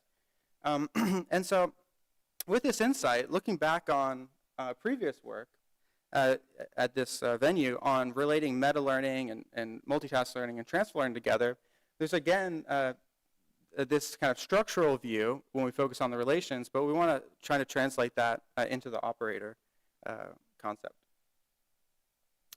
So, well, we already have the transfer learning operator, and multitask learning is where we're learning multiple hypotheses at once, and so we could view that as a kind of compound operation where we apply transfer learning not just from the source to the target, but also from the target to the source. For meta-learning, at a high level, it looks just like transfer learning in that we're sort of taking two learning systems and sharing them, but at a lower level, for a meta-learning system, its outputs are the inputs to another learning system's algorithm. And so we need to add some more detail here. And this is where a modeling assumption comes in, but I think it's somewhat intuitive that meta-learning is a kind of hierarchical or vertical composition operator in that it connects one learning system to the learning algorithm of another, whereas transfer learning is more of a horizontal or non-hierarchical composition, because we're sharing knowledge about the hypotheses. And so we can then develop some basic constraints that the transfer learning operator does not change the learning algorithm of the target system, whereas the meta-learning algorithm, meta-learning operator does not change the hypothesis of the learning system. So it is the case that transfer learning could change the data or the parameters. It doesn't necessarily change the hypotheses directly. But this kind of focus on what the operators don't do distinguishes them and separates them. And I think makes even more obvious the role that transfer learning and meta-learning play as basic primitive kinds of compositions of learning systems. So with that, we can define the process algebra, which we've just done at a high level here, which is why the paper is called Towards a Process Algebra. We really wanted to motivate it.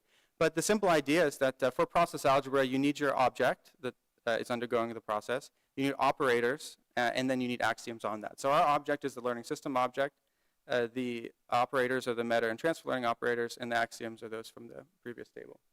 So it's not that this should be the only process algebra we consider for learning, but I think that if we're concerned with the systems of systems problem and with the issue of knowledge transfer, then we'll be hard-pressed to not at least look at transfer and meta-learning as the fundamental primitive operators for that process algebra. So where might this be useful? Actually, one of the things that was an issue that I was faced with we were talking about the challenges that arise when these new techniques come and kind of challenge our paradigms. Well, when modeling learning systems, but when foundation models came along, it's sort of one learning system to rule them all, it seems like. Well, I think if we look at foundation model pipelines and the rising FM ops kind of concepts, really this is a process. The object is the foundation model, and we're applying operations to it. And so at a basic level, this kind of theory can help us understand what's going on. But at an engineering level, we might think about writing requirements differently if we really treat these as operators, for example. So that's one important pressing application. Another I'd just like to say is the relationship to category theory, which, well, there's a number of concerns there, but there's quite exciting work in the poly category, and I'm excited for the keynote tomorrow.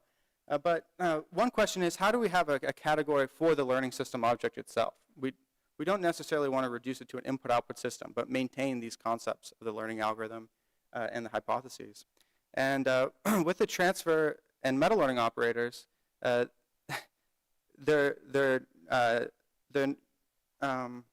don't seem to be a solid basis for a category because they're not associative, as curriculum learning shows. And so it does appear that a combination of a category may be based on more property theoretic concerns with a process algebra based more on the transfer and meta-learning could be used together. But there's a lot of work and considerations to be made. And lastly, on implementation, I just want to mention two kind of paths forward. One of them is practical in systems engineering. So there's something called the systems markup language and something called model-based engineering. And in that field, we actually work with these simple models to do things like requirements definition, requirements verification, coordination of large-scale engineering efforts. And so these kind of operators can already be used there. On the more computational side, we could imagine really these operators are defining a contract. And you could instantiate a learning system. If it has the interfaces and agrees to sort of play by these rules of the operators, then you can create a network. And whether that network is centralized or decentralized or distributed could be lead to quite interesting different results. So it's another consideration. So with that, I'll yield my time, and I hope that you all reach out with questions and comments. Thank you.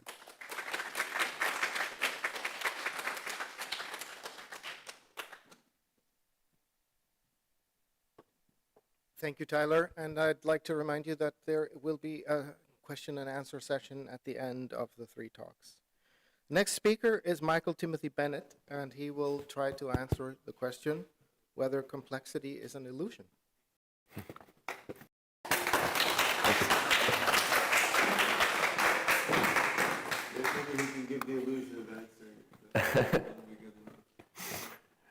All right.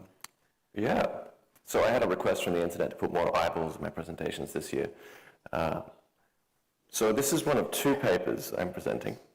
The first is this on complexity. Then there's another one tomorrow based on the same formalism, which is sort of an upper bound on intelligent behavior based on the same kind of ideas and the same underlying research.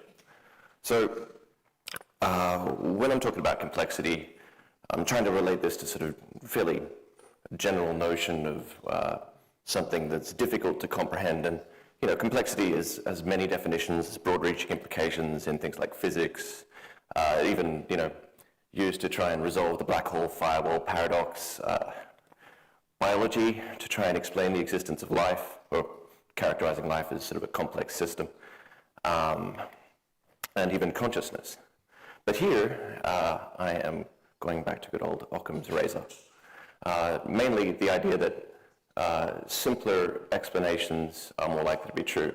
The formatting is a bit messed up because this got converted to PowerPoint, apparently. But there's, empirically, simpler explanations do tend to generalize. So, and for this reason, it's useful for AI, and we've heard a couple of talks on this already. And when I'm talking about complexity here, I'm really referring to minimum description length, and the idea that the complexity of data is how much we can compress it. And then compression from that point of view is a means of identifying programs likely to have generated a data set. And using that idea, others have already proposed a means of measuring how intelligent a system is by looking at how complex a model it constructs to represent the world. And this is Legg-Hutter intelligence. And the agent that maximizes Legg-Hutter intelligence is AGI. But there's a problem with this, which is that Legg-Hutter intelligence is measured with respect to a fixed UTM, or interpreter, and AGI also uses an interpreter, a UTM. It's a software mind. And AGI is only the most intelligent agent, according to Occam's razor, if it uses the same UTM. Put it another way, it only is the most intelligent if its idea of what's simplest matches some objective notion of simplest, which is represented by Legg-Hutter intelligence. And according to Hutter and Riker in 2015, this undermines all claims about AGI's behavior because it makes it subjective. But I'd suggest this problem goes a little bit further. I mean, complexity is really a property of form more than function, or our perception of what the function is. Generalization is very much a matter of something objective, not a subjective perception of complexity. So it seems like there could be no correlation between simplicity and generalization, and yet in practice, in empirical terms, there is.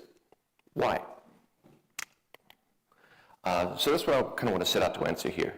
Now, my previous results from last year had some proofs in them showing that, you know, based on this formalism and some assumptions, we get weak constraints that are, you know, a matter of function are what determine whether something generalizes or not, whereas complexity, minimizing complexity or minimizing description length really is neither necessary nor sufficient to maximize the probability of a hypothesis generalizing, or the probability of being right. And yet, in experiments, even though the weak constraints massively outperformed the simple forms, the simpler forms still generalized quite well. I mean, it's still a good approach. So again, why is simplicity working if we don't necessarily need it? So the summary of this paper and the overall approach taken is like trying to figure out why complexity does sort of work. And it builds up the formalism from last year from more basic first principles. So we've got a more solid foundation, especially from a philosophical point of view. Gotten some very long arguments with philosophers about the axioms on which this is based, just to make sure it was rock solid. And then the first question I address is, does the subjective perception of complexity have any objective meaning, which in formal terms is, does it need to have anything to do with the probability of generalization at all? And the answer is no. If we don't have, a particular language or abstraction layer, complexity is sort of meaningless. There's a little proof in there, and then the next question is, so why is complexity so often useful and meaningful? Well, if we have a particular language, we can force simple forms to express weak constraints and essentially correlate simplicity and generalizability.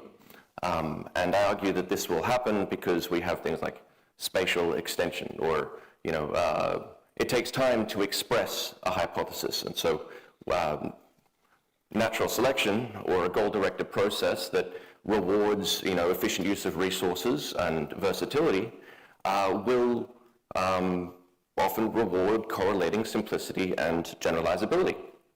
And so the conclusion is, we see simple forms generalizing because weak constraints confound simplicity and generalizability. But this doesn't have to be the case, and that explains also why Occam's razor is not optimal. It's just kind of good.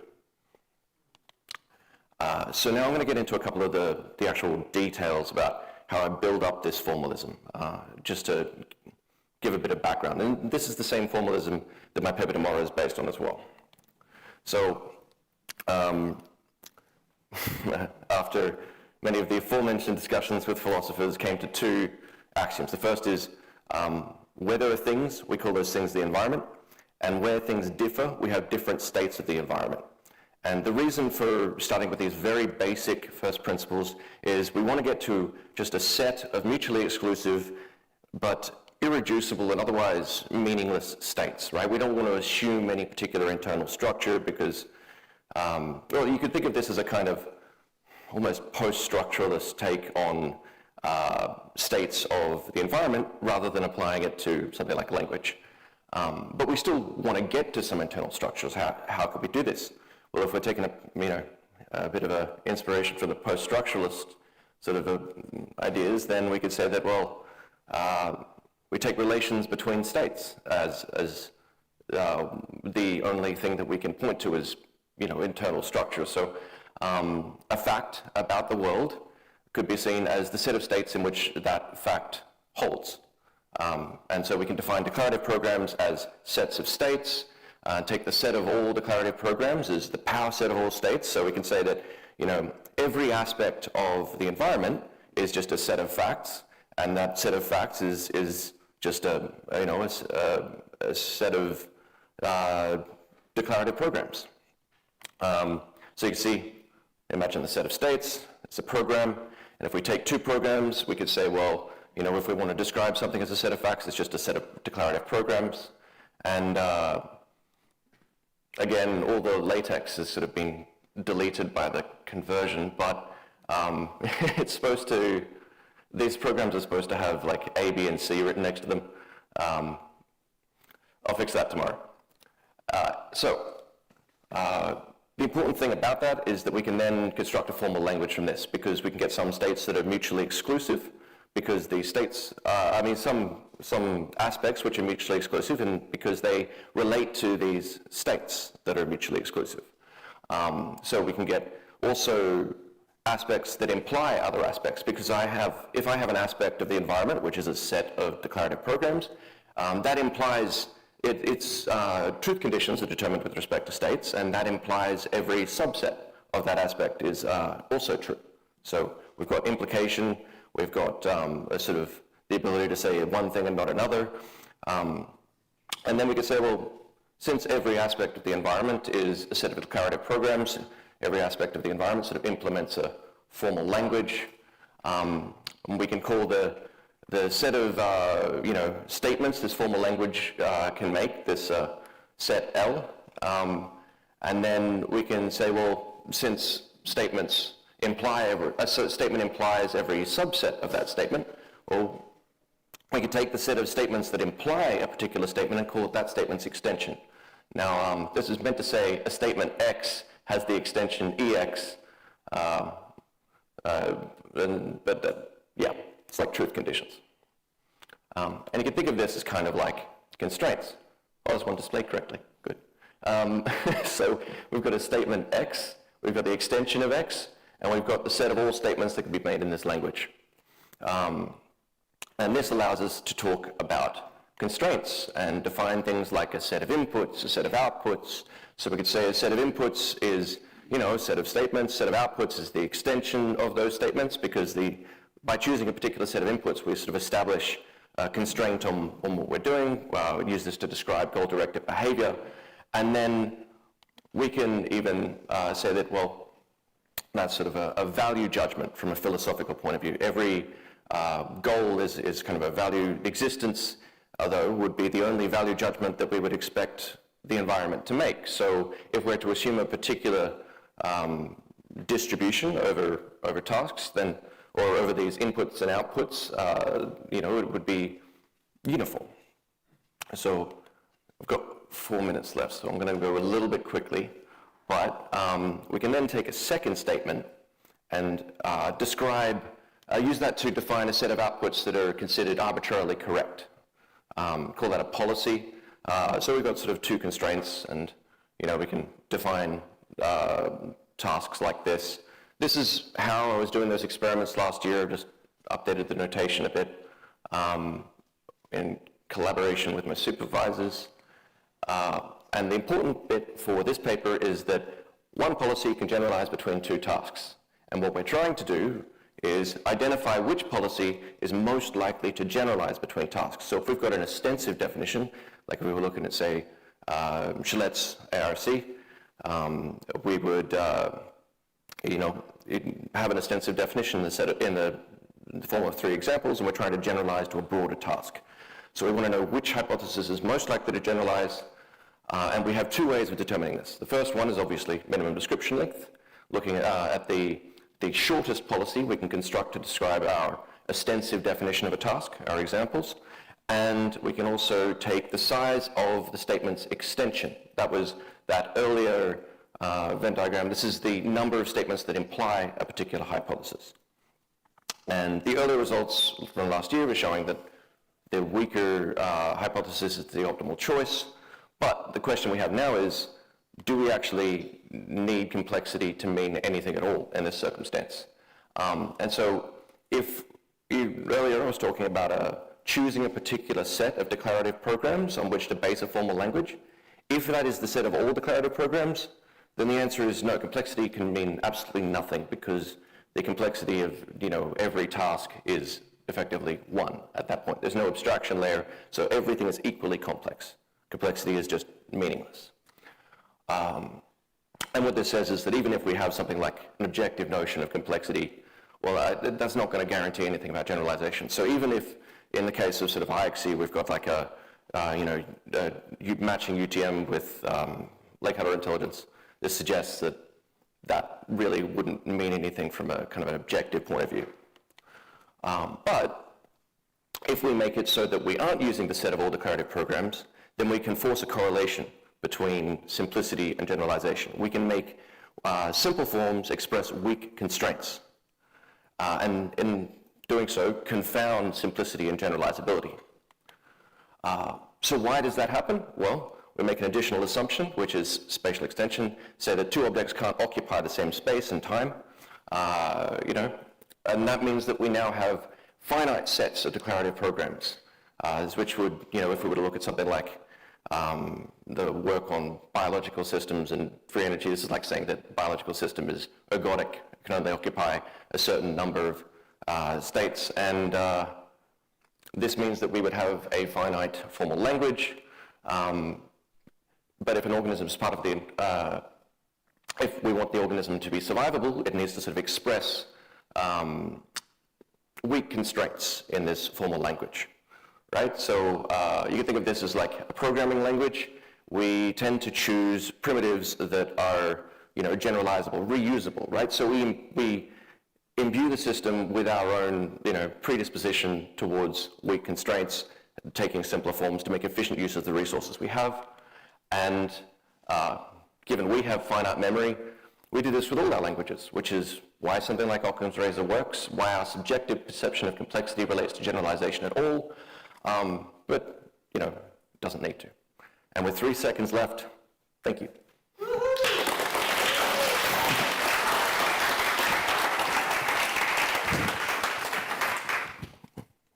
Thank you, Michael, and thank you for staying on time. The last talk before the Q&A session today is by James Oswald, a universal intelligence measure for arithmetical uncomputable environments. Welcome to the stage, James.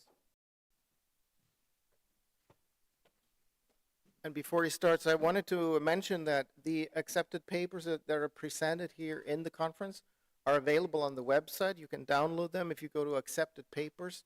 There's a little icon for downloading it. There's also a short video for each of these. So check that out if you're interested.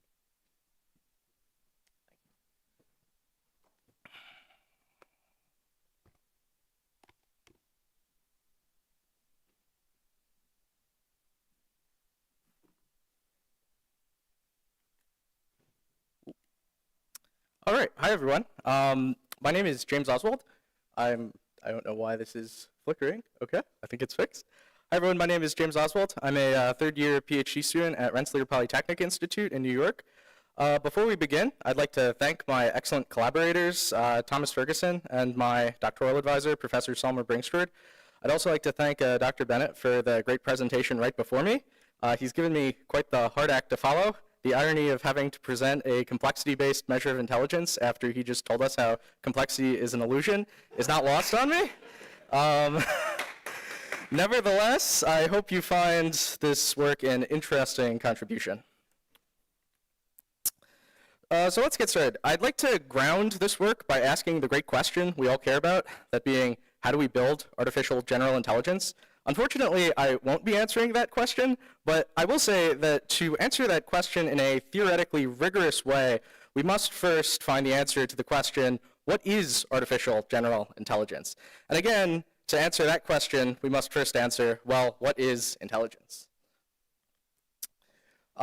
So this question is very much open. I'm looking forward to Dr. Scholle's keynote tomorrow on his approach to this question, but one particularly well-received answer to this question of what intelligence is has been Legg and Hutter's universal intelligence measure, mentioned in the last talk as Legg-Hutter intelligence, which they've argued captures the informal definition that intelligence measures an agent's ability to achieve goals in a wide range of environments. An unspoken caveat to this definition is that a wide range of environments is limited to environments which are computable. In this work, we will look at some interesting uncomputable environments and propose an extension of universal intelligence that captures intelligence over both computable and some uncomputable environments. So let's begin by playing a game in an agent environment framework. Chess, for example. We have our agent, who we'll call Pi here, as well as our environment Mu. Note that the environment contains both the world state and our opponent. First, the environment will send an observation and reward to the agent. The observation will be the board state, and the reward will be 0, as nothing has happened yet. For this environment, we will send a reward of 1 once our agent has won the game, and 0 otherwise. Next, the agent Pi will use our game state P to select an action A. In this case, Pi will select the classic opening for white, pawn to E4. The cycle of observation, reward, and action will repeat until the game ends with a winner, at which time the reward may be given based on the agent's performance. In a more complex game, such as Mario or Pong, the agent may receive different rewards at each cycle. The only restriction placed on this is that the total expected reward for the entire game must be less than or equal to 1. Each environment has an expected reward of Pi on Mu computed by looking at the possible rewards on all interaction history paths, which we're going to refer to as vPi Mu. We can conceptualize that vPi Mu is a single value that basically represents an agent Pi's ability to perform in a single environment Mu. Thus, to get to a general measure of intelligence, it should be sufficient then to find and aggregate vPi Mu over all possible computable environments. So naively summing all of these VPI will lead to a measure of intelligence that diverges. We need some well-motivated way to weight the performance in environments to ensure convergence. Legg and Hutter provide the algorithmic complexity measure distribution for this. 2 to the negative k mu, where k mu is the Kolmogorov complexity of mu, which weights the environments based on how complex they are. The weighting encodes a notion of Occam's razor into the universal intelligence measure. So everything presented so far is the universal intelligence measure proposed by Legg and Hutter. In their original work in 2007, they argued against the inclusion of uncomputable environments into that E term in the formula. However, we're going to explore some edge cases that the universal intelligence measure can't capture. So universal intelligence allows for agents to be uncomputable. In fact, the AGI agent, the theoretical agent which maximizes the universal intelligence measure, is not computable. But let's take a look at another theoretical agent, Hypergodel. Hypergodel has the special ability that given any formula in first order logic, he can decide if it is a theorem. This ability to decide the theorem hood of statements in first order logic is a classic example of an undecidable problem in computer science and is one of the forms of Hilbert's famous Entscheidungs problem. Thus, it should be clear that like AGI, Hypergodel is an uncomputable agent. But now consider how we may try and evaluate Hypergodel in the universal intelligence measure. Let's look at an environment here where the agent is given a first order formula by the environment and asked to reply with theorem or not theorem, and the reward is based on if the agent is correct. So to verify the environment itself, to verify the answer that the agent has sent, the environment itself needs to decide the theorem hood of the formula that it's been sent. But if it can, then the environment itself has solved the Entscheidungs problem, and thus this environment is not computable. So it follows that no agent that performs perfectly in a first-order reasoning environment can have its ability fairly assessed by the universal intelligence measure. The most complex first-order reasoning environment available for the universal intelligence measure can only evaluate an agent's ability to decide the theorem hood of statements in decidable fragments of first-order logic. We would certainly call our theoretical Hypergodel agent more intelligent than an agent that can only solve decidable fragments of first-order logic, but the universal intelligence measure here would shortchange our Hypergodel agent and give them the same level of intelligence. Let's take a look now at another environment that challenges universal intelligence. So AGI is able to self-improve is another area of interest to many of the people in this room. Consider the theoretical environment that would allow us to model the situation of AI self-improvement under universal intelligence. The agent sends a new blueprint of itself over to the environment, which now must evaluate the intelligence of the given agent with respect to universal intelligence, and send back a reward proportional to the intelligence of the new agent. The issue, of course, is that the environment can never compute the universal intelligence of the agent due to the uncomputability of universal intelligence itself, which follows from the uncomputability of the Kolmogorov complexity term. So like the Entscheidungs problem environment, it certainly seems like we would consider an agent that can self-improve its intelligence under universal intelligence to be more intelligent, but any agent that performs well on this, again, is going to have its intelligence shortchanged and only be able to be evaluated on versions of universal intelligence that use computable approximations of the Kolmogorov complexity. So now we're faced with a challenge. It seems like there's a class of environments we would consider performance on to be indicative of intelligence, but none of these environments are captured by the universal intelligence measure. So how can we rectify this? We would like to expand the class of environments intelligence is valued over.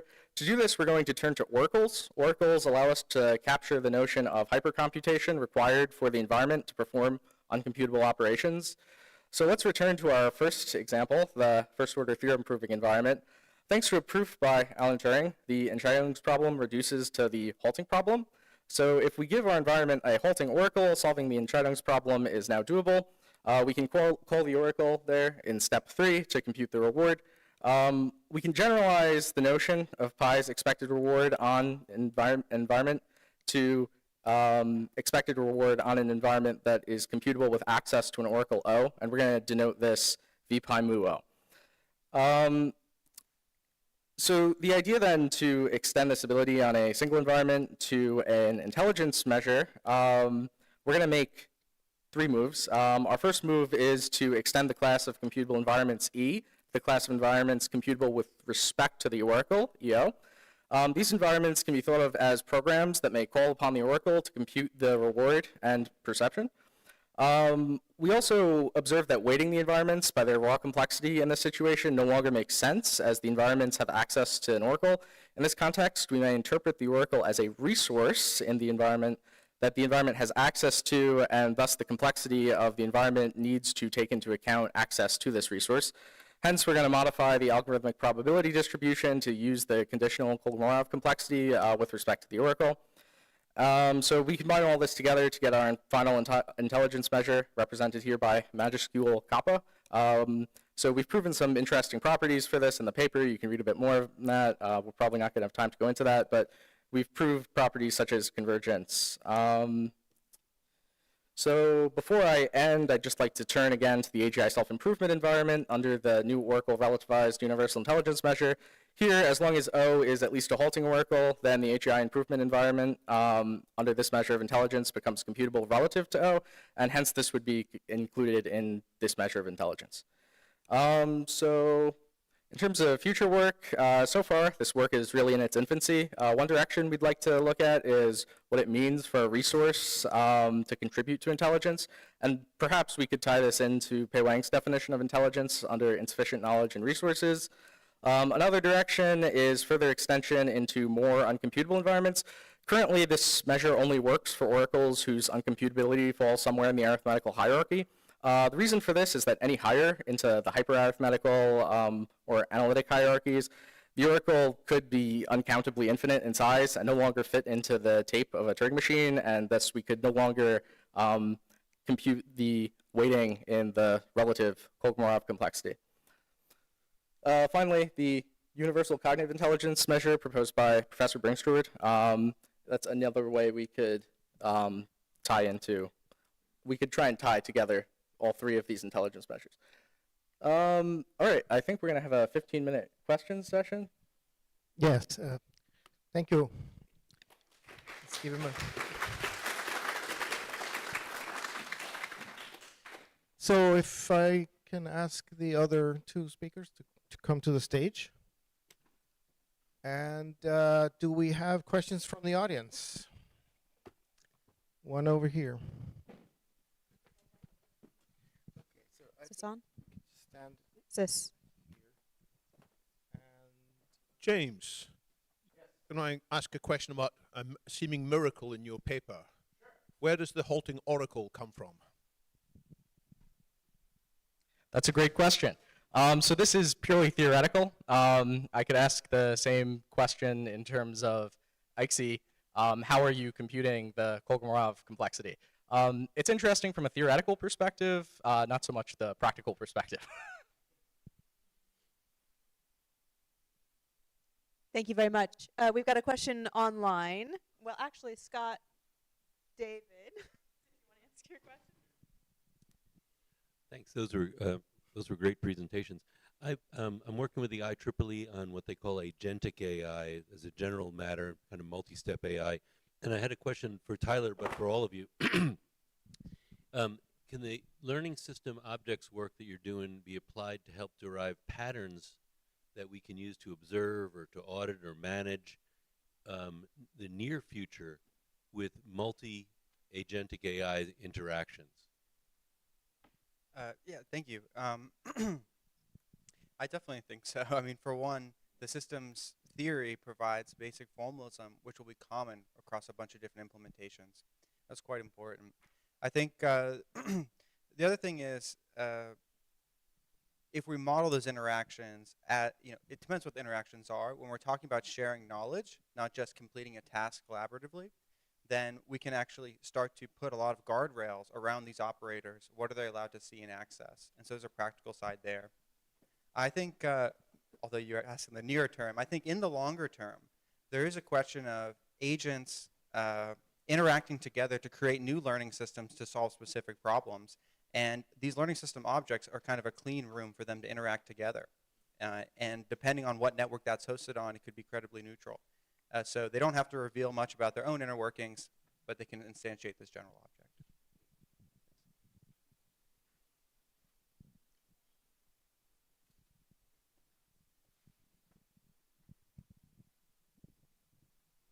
And then I think just one more observation from online is that we should implement, this is for Ben also, Goertzel in Hyperon and put it all together. Looks like there's one more question back here. Connor, right?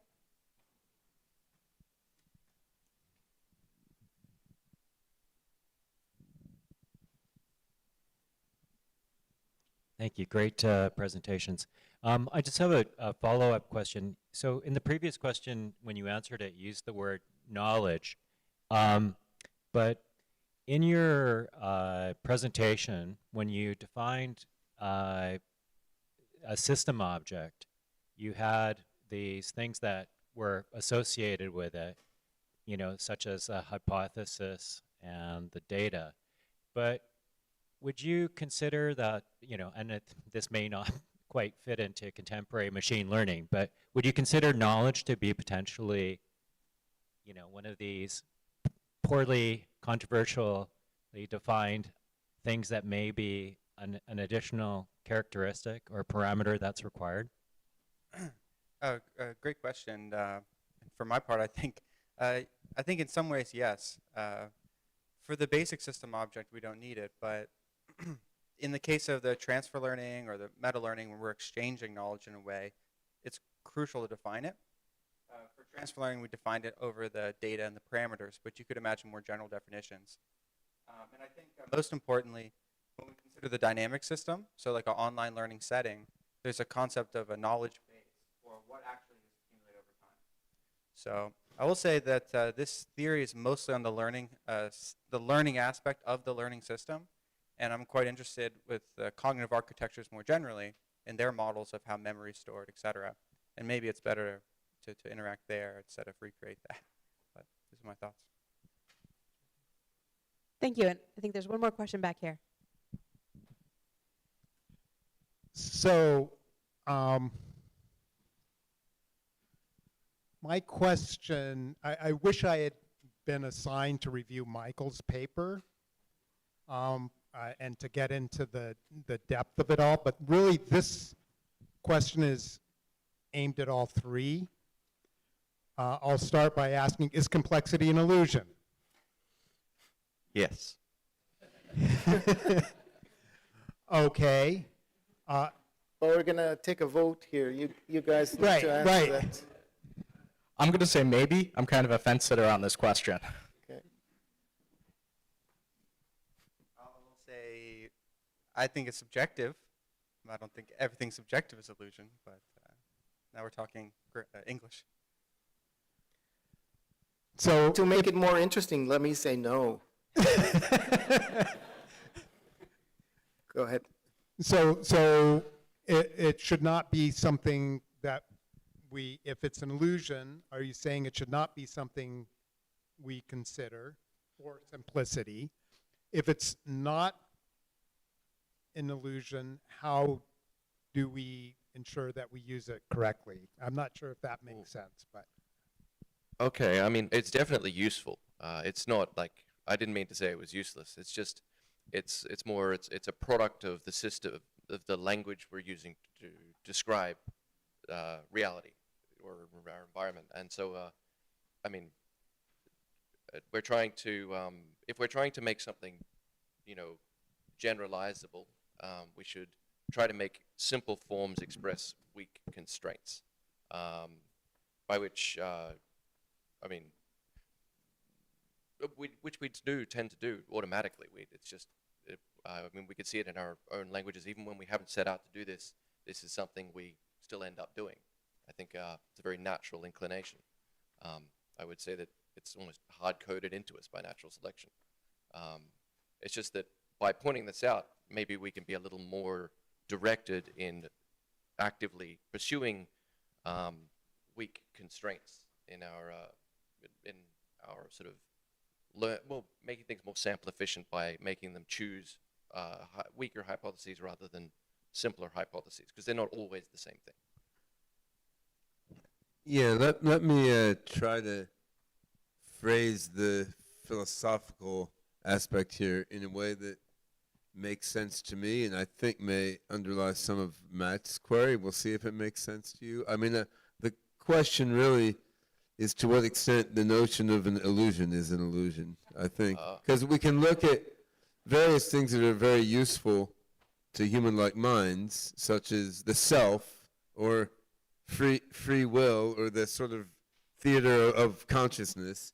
All of these things philosophers have argued with some convincingness are illusions, right? Like the notion that we're willing to do something. I mean, Libet and so on showed pretty well that often what we think we feel we're willing to do was determined in the brain like a half second before the will came, right? And the self, if you look at the book by Thomas Metzinger, Being No One, right? So he's a neurophilosopher. He argues fairly convincingly the self is a neurological construct, not a reality. And you look at people with different brain lesions have distorted notions of self.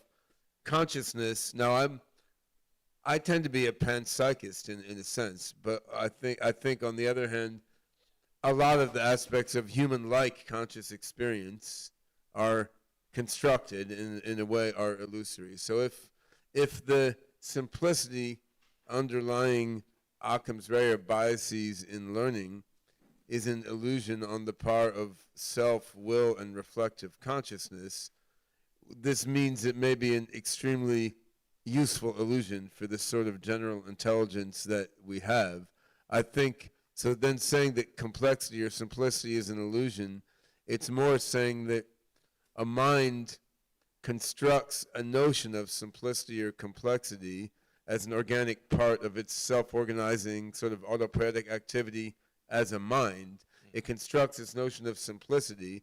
It then uses this to guide its recognition of patterns, its construction of hierarchies and heterarchies of patterns, and this is part of thinking. What's an illusion then is the idea that there's some fundamental external objective notion of simplicity or complexity, and then intelligence is sort of derived from there. So that's my philosophical read on it. I wonder how close that is to your view. It sounded spot on. Yeah, it's just that like this is only going to be useful for like getting in that extra little bit beyond.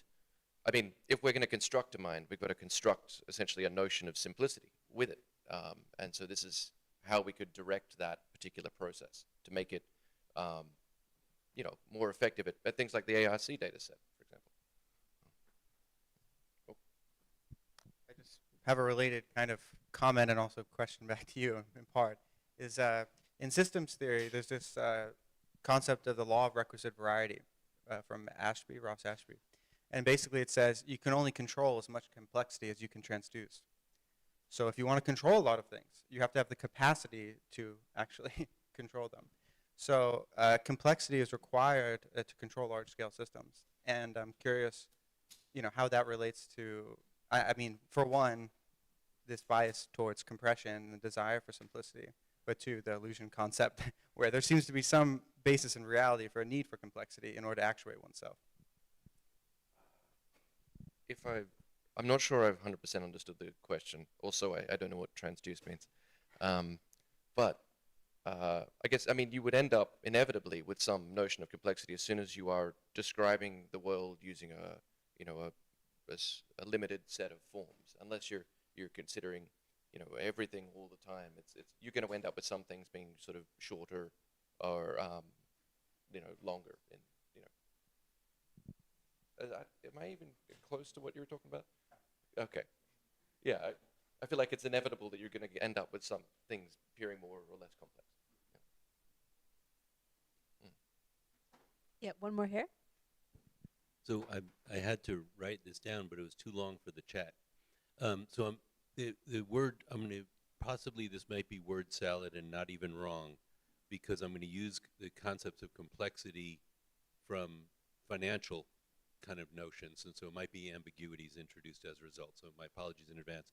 And I was wondering, if we rely, I've heard a lot about probabilistic models in the different conversations, and my limited understanding, subject to correction immediately hopefully, is that we're talking then about normal and Gaussian distributions in those probabilistic models, but I'm not sure if that's accurate, but let's use that as an assumption for a minute.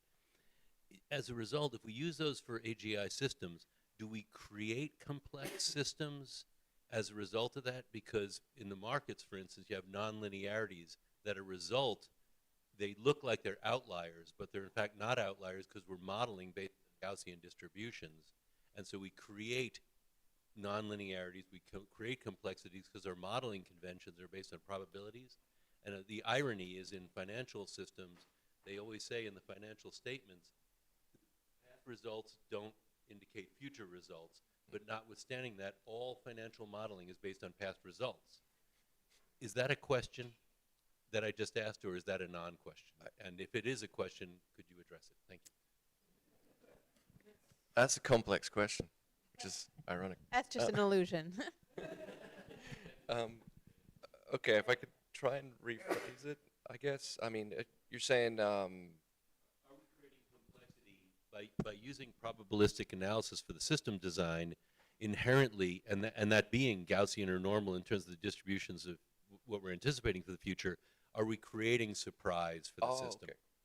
Okay. I mean, we're definitely, creating, when we describe anything, right, we're implementing a system that's going to make some things, it's going to be more efficient at describing some things than others. So, yeah, we're making some things appear more complex. But, that said, I mean, the markets are pretty brutal at eliminating anything that's not a little bit accurate, at least. So I'd say the descriptions we come up with are pretty good. Yeah, although I have noticed, well, I mean, if you look at things like Nazim Taleb's work on barbell strategies and so on, it's like the past results thing, the one thing we can predict from the past is that there will be another black swan event kind of thing. I mean, I've gone way off topic. Anyway, I think that was the question, and I think I gave a sort of answer. Very nice. We need to break for lunch now. We are running a little bit behind time. Thank you very much. Excellent Let's presentation. give our speakers a round of applause.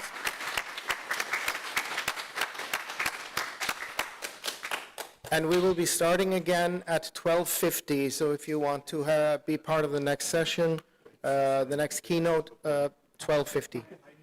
Back in this room. Thank you. Enjoy lunch. It's outside.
session, we will have two keynotes. I wanted to mention that there is posters in the adjacent room here next door that you can peruse in the breaks and at the end of the day, and a demo from Rejuve Bio. Our next speaker is Dr. Ben Goertzel, who is a cross-disciplinary scientist, entrepreneur, and author. Some of you may have one or more of his books. He leads the SingularityNET Foundation, the OpenCog Foundation, and the AGI Society. He's also a keyboardist and vocalist in the Desdemona Dream Band, the first ever band led by a humanoid agent or robot. Ben has a PhD in mathematics from Temple University and served as faculty member in several university departments in the US, Australia, and New Zealand. He will tell us about Hyperon-based minds. Take it away.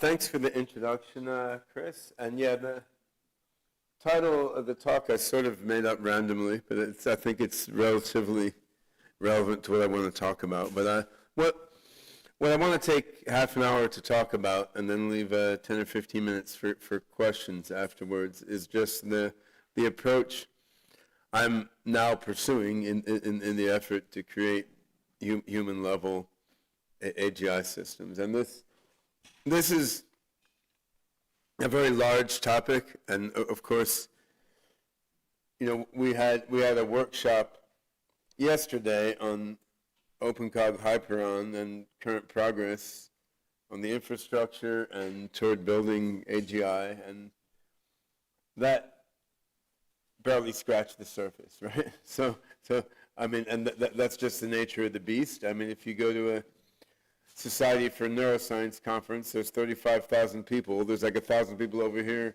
on the hippocampus, 2,000 over there on the lateral geniculate nucleus, right? And there's 350 different networks in the brain, each of which is distributed across many regions. So, I mean, compared to what's in our heads, actually, an architecture like the OpenCog Hyperon system and the Primus cognitive architecture I'm going to describe are actually relatively simple and compact, but they still go beyond a single-day workshop or half an hour. So this is going to be sort of the abstract of the abstract, and I'm not going to be able to give engineering details nor all the philosophical motivations, but don't assume because of this that those are not there. And I will give some links toward the end of the talk where folks can follow up if they're interested to dig into it more. Because I began thinking about how to create an AGI really as a kid in the early 70s when I saw AIs in science fiction. I'm like, well, could that really be done? And I've been working on it at a professional level since I guess the late 80s when I got my PhD, and I did start by sort of boiling the ocean in my own mind, like what is a mind, what is consciousness, what are patterns, how can a mind possibly deal with the problem of modeling the world and choosing its actions based on its goals, right? So one starts with highly conceptual thinking about how the mind works, then tries to map that into current computer architectures and algorithms and programming languages and then tasks and so forth. So there's a lot of levels here, and I'm going to sort of zip through a bunch of them. I'm going to focus on how do we the AI is taking over the slides. No, all right. I'm going to focus on the earlier stages of this cosmic transition that I've depicted here, sort of how do we get from the AI systems that we have now, which do some quite interesting things, and how do we get from that to systems that have the kind of general intelligence that humans have? And loosely speaking, I mean, bearing in mind that we don't have a good definition for what are the kinds of intelligence that humans have, right? And I suspect once we have an AGI system with the kind of general intelligence that people in this room have, if that system is motivated to do so, it will be able to improve itself and modify its own code, probably modify its own hardware, and move to what we can think of as a super intelligence. Oh, I see. There's a light on. There's a low battery light on. It's on mute. Okay. Oh, there we go. All right. Thank you. So, none of these terms are terribly well defined, AI, AGI, or ASI, right? Roughly speaking, how I think about AI is just systems that do stuff that when people do them, we think they're really smart. And I'm not sure there's too much more to it than that. The term has evolved very empirically and culturally. AGI, we're thinking of systems that can generalize and leap beyond their experience and programming in roughly the way that people can.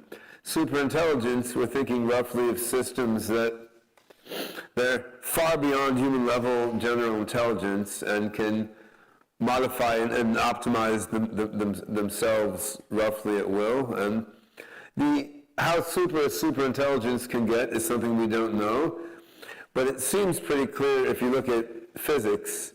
Like the human brain is very far from being an optimal utilization of the information processing power implicit in physical systems. Like you can look at stuff like the Beaconstein bound, like how much information can be in a certain amount of matter. It is many, many orders of magnitude beyond what the human brain seems to manifest. So there's a lot of interesting stuff to speculate about in the transition from AGI to ASI, and these ideas have been thought about for a long time. You can look at the nature of self-modifying systems, but before we get there, we need to get from AI systems we have today to systems that can sort of generalize and imagine, dream, invent, even at the levels that humans can. Now,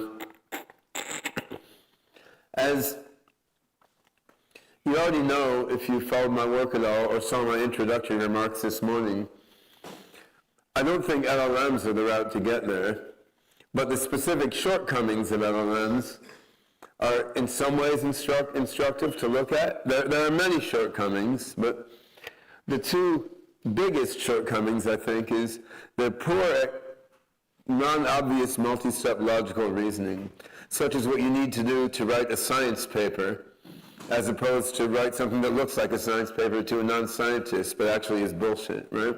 And so they can do multi-step logical reasoning, which is interesting and powerful, but they do it by sort of averaging together previous instances of logical reasoning that they've seen. And because that's what they're doing, they can't do multi-step logical reasoning reliably at all when you're trying to do something different than what you've seen before, which is exactly what you're trying to do when doing original science, for example. They're also not capable of radical creativity. I mean, except in the sense that monkeys at a typewriter are. Like if you go long enough, you can produce something amazing, but then you don't have the ability to tell what's amazing versus what's derivative, right? I mean, the kinds of creativity they naturally do are munging together what they've seen before, which is commercially highly valuable, often very amusing, yet different than the really profound acts of creativity that people every now and then manage to muster, right? So these particular weaknesses are interesting to me because they correspond with particular AI algorithms that I'm working with. They're by no means the only weaknesses of LLMs from an AGI view. I mean, LLMs as currently implemented also are not agents, right? They're not actually trying to do anything in the world, and they don't have goals. They don't have self-understanding, and this affects the nature of the abstractions and models that they form. And as we saw from lame things like baby AGI, shortly after GPT-3 came out and GPT-4, people were trying to just wrap these things in agent, other GPT, in these agent-based systems, and you can't do that, right? You can't just take a next token predictor and wrap it in an agent and have it be an intelligent agent. The agency has to pervade most pieces of the architecture, actually. So, how do I think we can do it? Well, it's complicated. There's a number of layers to it. So the workshop that we had yesterday, which you can see on YouTube if you didn't make it, was on the Hyperon system, which is the latest incarnation of the OpenCog series of open source AI toolkits. And this is sort of a platform for doing AGI experimentation and working on AGI systems. So the key component is the atom space, which is a weighted labeled metagraph. And a metagraph is basically a graph with some added bells and whistles. Like a hypergraph is a graph where links can go among more than two nodes. A metagraph, like links can point to links, or links can point to whole subgraphs. Links can be labeled with arbitrary types. Types themselves can be structured, and then they're just hunks of the graph, right? So we have this big fancy knowledge graph, can occupy a lot of RAM. We have something called distributed atom space that lets it run across many different machines. And we have a programming language called Meta with two T's, M-E-T-T-A. And, I think it started as an acronym for Meta Type Talk, but it's probably outgrown the acronym already. But so this is a programming language customized to be an AGI language of thought. So programs are sub-metagraphs of the metagraph. What they do when you run them is they rewrite parts of the metagraph into other parts of the metagraph. In programming language lingo, it's, I guess, a gradually dependently typed logical and functional language, which is sort of fitting a square peg into a round hole or something. I mean, it wasn't derived to be a mishmash of programming language buzzwords. It was derived to serve as a language of thought based on certain ideas about how to build AI. And we had a number of talks yesterday in the Hyperon workshop about just the computer science plumbing of making really fast meta-interpreters and compilers. Right now we have a working meta-interpreter and compiler that we're playing with. We're going to speed it up by at least several 100,000 during the next 4 or 5 months. And that's all interesting and challenging and uses a lot of math and functional programming theory, but it's also kind of off to the side of the cognitive architecture of how to build a mind, which is what I want to focus on now. We also have a bunch of decentralized infrastructure. So if you have a bunch of machines running pieces of this knowledge graph and running different AI processes on it, these different machines in the network can be owned and controlled by different people with no central controller. So you don't need like a hub and spokes architecture where there's one ruling atom space and others serving it. It can just be a decentralized network where the different atom spaces are encrypted in different ways, owned by different people. And we've built this using the SingularityNET blockchain-based AI platform. There's associated blockchain protocols like NuNet, which deals with processing power sharing, Hypercycle, which is a ledgerless blockchain customized for AI. So that's all quite intricate as well, but it's not what I want to focus on now. What I want to focus on now is a cognitive architecture called Primus. And this was called previously OpenCog Prime in the book Engineering General Intelligence, and we published in 2014, but that name seemed like a bad idea. It was ugly and never caught on, so I mutated it into Primus. I think that's an acronym for something, but I forget what, like Probabilistic Intelligent Machine Universal System or something, or Universal Satan, I don't know. Yeah, and anyway, the true motivation for the name was it sounded a little bit like OpenCog Prime, and also in the universe of the Transformers, like the big hulking robots that can turn into cars, Primus is the original God who created all the Transformers. He's the cosmic force of good throughout the universe. So why not? I mean, Elon Musk is trying to build an Optimus humanoid robot, right? But I mean, we're not just dicking around with Optimus. We're building Primus, which is the ultimate creator, right? And who's building Megatron is a topic for another conference. But yeah.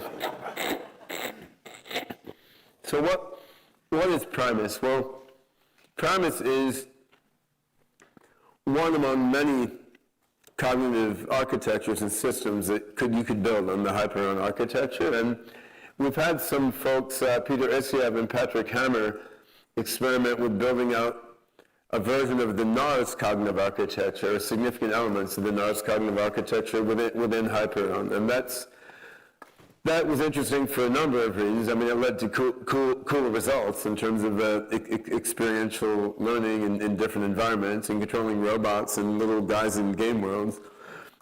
It was also interesting in that it showed that indeed the Hyperon layer is not tied to the Primus layer. Like you could put a variety of different cognitive architectures on the same infrastructure, and the version of NARS in the meta language is very nice, actually. It's very concise and elegant to look at. So that was nice, because with the earlier version of OpenCog, I had the same idea that, okay, you want to build this infrastructure layer, and people could build a variety of different architectures on top of it, and nobody did, right? So now with Hyperon, both because it's more elegant than OpenCog Classic was, and because the times have changed and there's just more energy in building AGI. Now we've actually had at least a second cognitive architecture implemented on the infrastructure, which is better than just one, anyway. But what is the Primus cognitive architecture? So it is quite complex. I'm going to try to give a high-level view of it, focusing more on principles and motivations than on the computer science or software mechanism. So the core is using the atom space, its knowledge metagraph, as a sort of meta representation, and that awkward syntactic construction is chosen with some thought, because I don't really think you want to pin down a knowledge representation at the infrastructure level of your cognitive architecture. And this is sort of parsing semantics in a way that will take more time than I have. But I mean, if a system is thinking about what people do or how solid objects move around, it needs some way which is concise and effectively manipulable to represent knowledge about people's interactions or solid objects, interactions, and movements. But these sorts of representations, I think you really want the system to learn those representations. You want your AGI system to be able to learn knowledge representations that are appropriate for manipulating, managing, reasoning, learning on certain types of knowledge. But still, this can't occur in a vacuum. So basically, you need a meta-representational fabric of some sort in which different knowledge representations can conveniently be built, vaporized, combined, manipulated. I mean, and that's what the meta, METTA language is supposed to be. It's like a meta language for knowledge representations. And it's an agent architecture. I mean, many pieces of Primus could be used to build things besides agents, but my main goal was to build a system that has certain goals, and its sort of core cognitive loop is, okay, how do I choose an action that will achieve some of my goals, okay, given the current context as I understand it, right? And I mean, that's not very original. I mean, you can go back quite far. A nice resource is like a 2 or 4 page paper by Stan Franklin. Is it an agent or is it a program, right? I mean, the idea that making systems with goals and agency that are trying to choose the right actions given their goals and their environment is an important thing to do is an old one.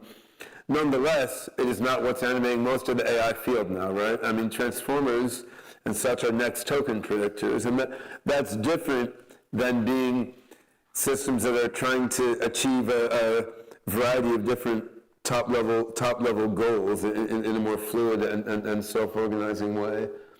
So we're using a metagraph-based meta-representational fabric. We're building embodied agents. And we're using multiple AI algorithms to do so. So neural nets are involved, both attractor neural nets and deep. Probabilistic logic is involved. Evolutionary program learning is involved, concept learning. And what's key in the architecture, among other things, though, is we're not trying to put each of these in a separate black box and have them interact with each other only via piping inputs into outputs. Each of the algorithms, as much as possible, should be storing its intermediate representations in the atom-space knowledge graph, so that when an algorithm hits some bottleneck due to a combinatorial explosion or some other form of stupidity, other algorithms can see where it got stuck by looking at its intermediate representations and then take up where the other algorithm left off, right? So you want a variety of algorithms, but you want them to be able to share what they're doing at an intermediate representation level, which is different than what has been done in the past with some cognitive architectures, where you had a hybrid, but the different algorithms being hybridized together were sealed off in black boxes from each other. And if you look in the brain, I mean, there's a lot of leakage between the different parts of the brain. Maybe things are sealed off in gray boxes from each other, metaphorically, but not black boxes. Oh, here's Primus. All right, so we haven't managed to build this robot yet. But he could also turn into a planet, which is pretty cool. So that's a little further down the engineering roadmap. But I want to talk about some near-term embodiments before we talk about super killer robots that turn into planets. So, because I don't think you need to embody a system in this sort of traditional human-like way to make it be an AGI. On the other hand, if we want to get a human-like AGI in the familiar senses that most of us think about when we hear that, probably having something vaguely like a human-like embodiment is useful, right? I mean, there's going to be many other kinds of minds that could possibly be created also. But so this little robot has been run using open NARS system, including a variant of NARS implemented in Hyperon. And we see at the far side Desdemona, who is the Sophia robot's little sister, who will be singing in our band with us tomorrow night, for those who want to come to the after party tomorrow night. This little one is a Mind Children robot, which we're building on Vashon Island, right near Seattle, who's sort of smaller and cheaper than these super amazing Hanson robots, and not commercially rolled out yet, whereas the Hanson robots are, if anyone wants to buy one. I think we've got David Hanson here, actually, at the event. Right? But controlling this sort of robot with a system like Primus, I think is a valuable thing to do, and I'll explain why in a moment. We're also working with some virtual characters in a game world. So we have a game world called Sophiaverse, which has avatar versions of the Sophia robot and other different AI characters, avatar versions of the Mind Children robots. And you don't get everything from embodying humanoid characters in the game world that you do from a physical robot, like the difference between the texture of peanut butter and mayonnaise or something. You could put that in the game world, but people haven't done it, right? So on the other hand, it's just so much easier to experiment with game worlds, right? So, and you can have a lot of different people playing with different characters. They can fall down and no one has to fix them, right? So I think there's something to be gotten from humanoid characters in a metaverse world. There's something to be gotten from humanoid robots. Now, there's also something to be gotten from entirely different sorts of applications, right? And in the Hyperon workshop yesterday, we talked a bit about current work using OpenCog Hyperon to help with genomic analysis and longevity biology, or using it for financial analytics. I mean, why not? The AGI should be able to do all these things, right? But I think these embodied applications with human-like bodies are particularly important if what you're aiming at initially is a roughly human-like AGI. And, you know, in the long run, an ASI, a superintelligence, may go way beyond considerations about human bodies, of course. It doesn't have to have the same inductive biases as people have. But as a first step to get there, the human mind, for better or worse, is the kind we understand the best. It's also the kind that we can probably communicate with best once we've created it. And the human mind is largely structured according to what I described in a 2011 paper as the embodied communication prior. And Yoshua Bengio communicated a very similar idea in a 2017 paper, which he called the consciousness prior. To my mind, that muddied things a little more because consciousness is sort of its own philosophical conundrum. It is very interesting to talk about, but yet the prior distribution that we're talking about has meaning independent of whether you're a panpsychist or a functionalist or what approach to consciousness theory you take. And what I mean here is, if you have a mind which is controlling a body in an environment, and that environment is full of other similar bodies controlled by similar cognitive systems, and this body is trying to achieve some goals in the environment, some of which rely on joint activity with these other bodies in the same environment.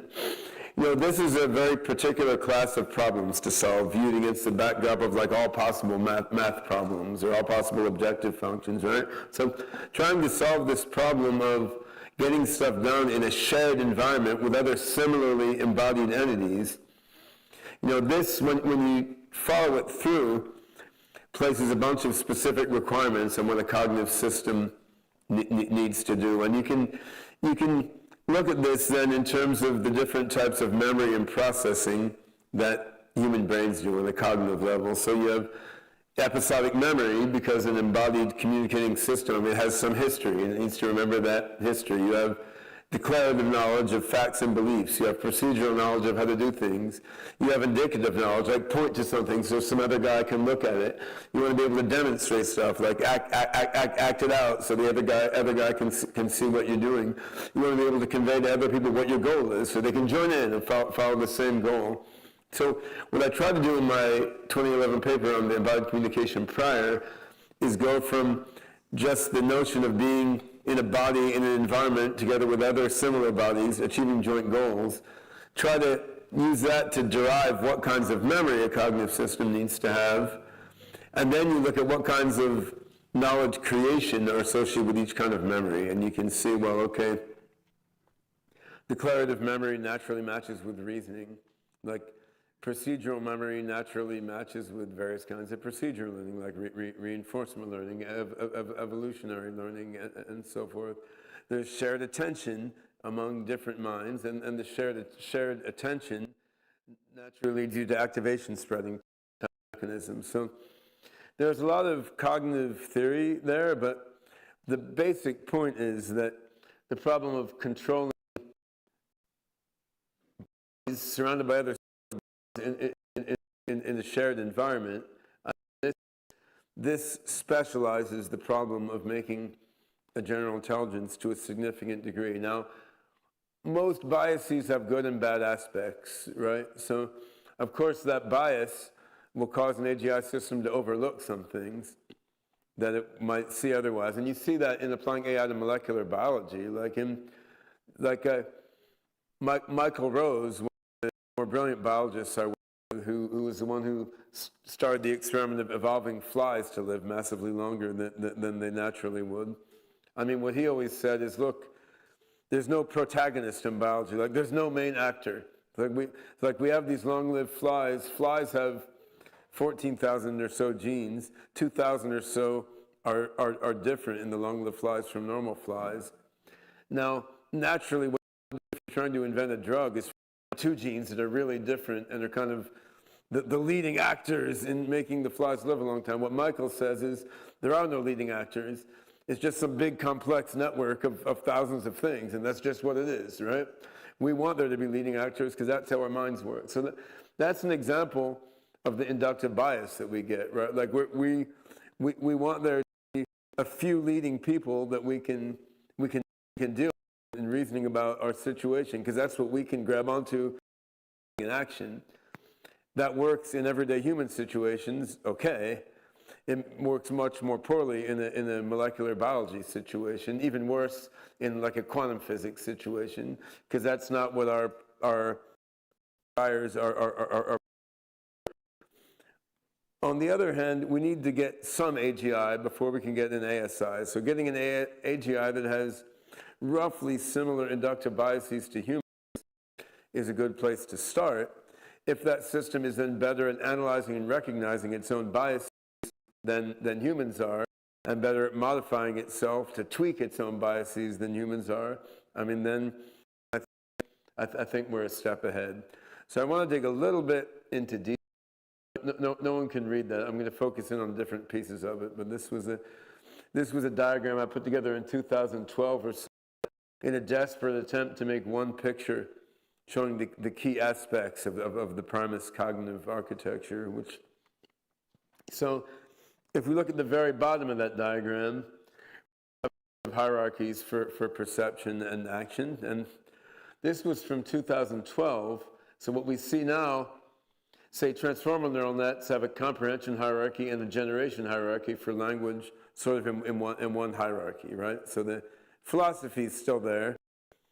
Implementation details are a bit different. And we have here some back and forth between a perception hierarchy and a language hierarchy. Well, that's what happens when you co-train deep neural models, right? So I think that the foundational reasons why I saw in 2012 that you want these hierarchically structured pattern networks for perception and action, I mean, these underlie what we've seen with CNNs and transformers and stuff since then. I mean, it's the same reasons that the visual and auditory cortex have a marked hierarchical structure, right? I mean, the data that you're dealing with has this hierarchical structure, therefore the networks that process it should have that hierarchical structure. Now, the crux of the system is the Adams space. It's these nodes and links that are connected to each other, and they're built up by perceptual systems, put nodes and links to the Adams space based on what they see. They're nodes and links representing little meta-language programs. They can be chosen for execution. Some of these are executed directly on the computer. Some can be sent to actuators to run and so forth. Now, we have down here a little thing of motivated action selection, right? And we started out there with an inspiration from Joshua Bach's psi model and his micro psi model. We created something called open psi. I mean, it's drifted a bit from what Joshua wrote in his 2012 book. He's drifted a bit from what he wrote in his 2012 book also. I think it's still in the same spirit. I mean, and it's a very simple idea, which is we have a bunch of goals. The system is trying to understand its current context. It's trying to pick actions that will help it, to some degree, achieve some goals in the current context. If it already thinks it knows how to do that, great. Otherwise, it's got to do some probabilistic reasoning to figure out how to do it. If it can do reasoning to figure out how to do it based on knowledge and concepts it has, great.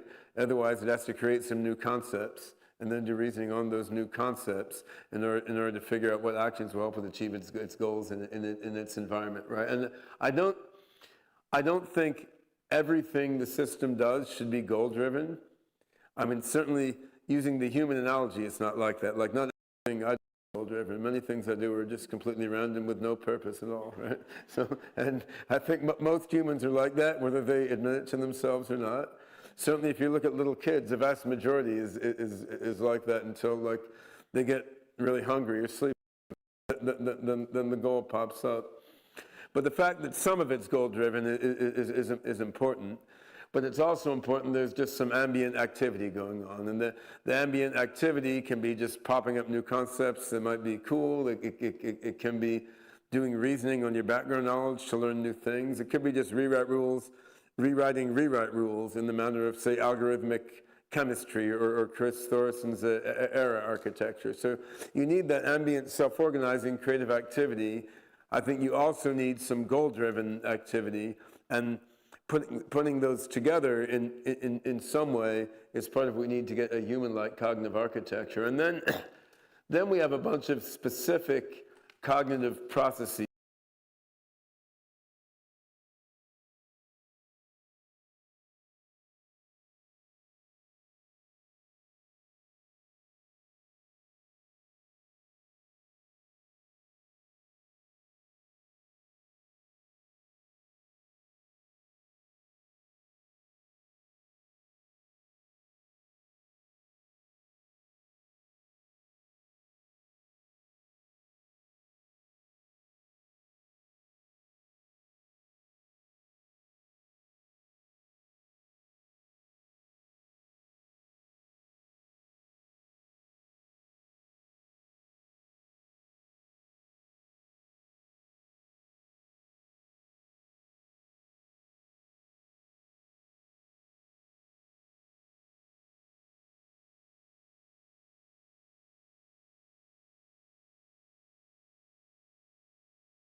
Neural nets and other deep neural nets in the last few years, it's a lot of old ideas, right? I mean, multi-layer perceptrons were there before I was born in the 60s. LSTM from the amazing and all-knowing Jürgen Schmidhuber was like 2016, right? Transformers are not that different, but there was some true invention there, no doubt, but the main thing that happened is we just had so much data and so many processors, right? And then you could take modest variations on previous ideas and make them do amazing things. So we have the hypothesis that if we start playing with these ideas at a massive scale, a massive number of processors and a massive amount of data, we will get even more amazing things to happen, like human-level AGI. And if we look at the way AI has progressed in the last decade or so, like you had AlexNet in 2014, then in a few years after that, computer vision made a huge leap. You had BERT model, I guess late 2017 or something. Within a few years after that, 6 years after that, you had GPT-3 or something, right? So I think the fact that it takes a few years from the initial big demonstration to the fuller manifestation of that idea is just how long it takes people to communicate with each other and understand what's going on. So our hope is that implementing a version of Primus on a scaled up Hyperon infrastructure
architecture that has some overall systemic coherence and integrity to it, right? So the hope is implementing this on a scalable infrastructure, we can, break through the difficulties in complex multi-stage reasoning and non-derivative creativity and make our agents do really interesting things. And you can then have this inside humanoid robots and other robots. You can have this inside virtual agents in a virtual world. You can also have Hyperon and pieces of primates doing things like biology and finance. And of course, the beauty of being an AGI is different minds can merge atoms. Atom spaces can be composed with much more facility than human brains, right? We can merge two atom spaces together in a variety of ways, or we can link them in a common cognitive system. So I think, we're at a very interesting point now where I think we will soon have the infrastructure to try out all these ideas at a really massive scale. And it's never been done before. Like, no one has tried any probabilistic reasoning system with any generality to it, like doing probabilistic reasoning across quantifiers and so on. No one has tried that on trillions of propositions ever. Like, if you look at evolutionary learning, no one has done evolutionary learning with such a huge population size, right? So there's a lot of new frontiers to explore here just by taking familiar stuff, implementing it in a new language, and running it at a huge scale. So I put some links to additional resources to follow up on here, both stuff to read, code to download. I want to highlight one initial resource in particular, because it's one where developers can get money. This is something called deep funding, and the SingularityNET Foundation is offering some grants, say 20K to 50K for developers who want to develop some open source code related to Primus or Hyperon. So you can take a look at deepfunding.ai and see what those are. So I think we've got a few minutes still for questions before introducing the next speaker. So if we have a couple quick questions, let's go for it. Trade your mic out so that John. Yes, sure.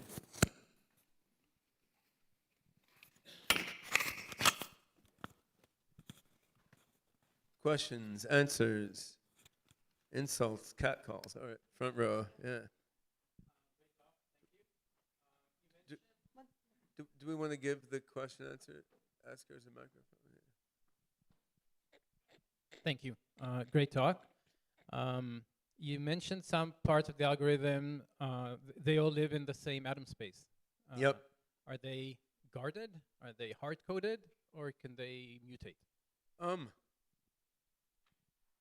Well, so by default, anything in the atom space is cognitive content and is immutable. Now, that said, if the system is too stupid, it is not up to the task of replacing its deduction rule with a different logic rule or something. So, as a matter of architecture, they can mutate. Now, there is in the meta language, there's a construct called sealed. So you can take a function body and you can encrypt it. So you have to have certain private keys to even see what's inside the function body, or see any of the local variable values. So the default is anything can be morphed.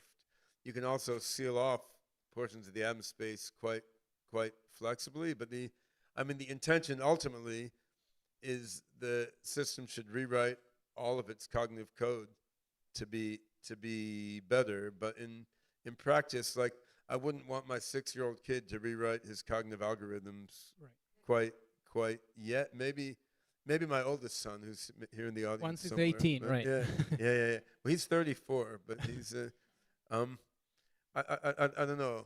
We can anyway. If he wants to do it, I can't stop him. I'll be curious to see how it goes. Yeah. Right. Yeah, maybe. Yeah. And one more thing. You mentioned AI lacking critical creativity. I said LLMs are lacking LLMs, this. sorry. Yeah. I feel, and I hope I don't get bad. Humans aren't that creative as well, is what I'm trying to say. We're all very if you take an LLM trained on music up to 1900, it will never invent neoclassical metal, grindcore, or progressive jazz. It will mix up music genres from before 1900 in a much more surface level way. So there's certainly a kind of creativity that groups of humans have demonstrated that current neural models don't demonstrate. I mean, it's pretty clear empirically. Right, but take music, for example. Yes. It took a lot of time to change, right? I mean, you needed a lot of people going through the system we call humanity to bump up one job. Well, sure, but I think if you replaced all humans with LLMs, you would never get that kind of progress. Maybe. So, I mean, I still think there's some aspect of creativity that is not captured in the way LLMs are representing knowledge. I think it's because they are not abstracting things in the right sort of way that people are, which I think is tied in with agency. We abstract things in a way that's driven by our need to efficiently get certain goals done, and they haven't had that sort of forcing function for their abstraction. But I mean, whatever the reason, it's quite clear that there is a shortcoming in their creativity compared to the best of what humanity has done anyway. Right? We have a related question from Peter Scott online. He was asking, is it possible to test for radical creativity? It's not easy. I mean, there's a psychology literature on it, but of course, from a historical standpoint, one thing I've done in music is go through the history of music and just see which things have been thought to be radically creative by people, right? And this gives you a sort of training database for radical creativity. But that's hindsight, right? And of course, people differ in how creative they think this or that thing is. But I think focusing only on what there's a clear metric for, to my mind, is not a good idea. I mean, the AI field, I think, has done too much of that. I mean, some things that are important in life, there's not a clear metric for, right? I mean, you should say just as well you should never get in a love relationship because there's no clear test for if love is there or not, right? I mean, not everything important can be easily, rigorously tested. Some things can be, some things can't. Peter. What, last question. Apropos creativity, it is not objective with music or art, but what about creativity in terms of discoveries of new technologies, things like that? But how creative a new technology is still not so objective, right? Like some folks thought Steve Jobs was very creative in inventing the iPhone. Others said it was all invented by the U.S. Department of Defense. All he did was shrink it down, right? So, I mean, I think rating how creative something is still a bit more of a vexed question than like rating accuracy at face recognition or something, which I think is part of the reason why computational creativity has not gotten as much attention in the literature. And there's, I personally tend to think that harping on so much on the things that are easy to measure, it's been a mixed bag in the history of AI, but that's a longer and deeper topic. All right, I think we've got to move on a bit, but thanks for all the questions.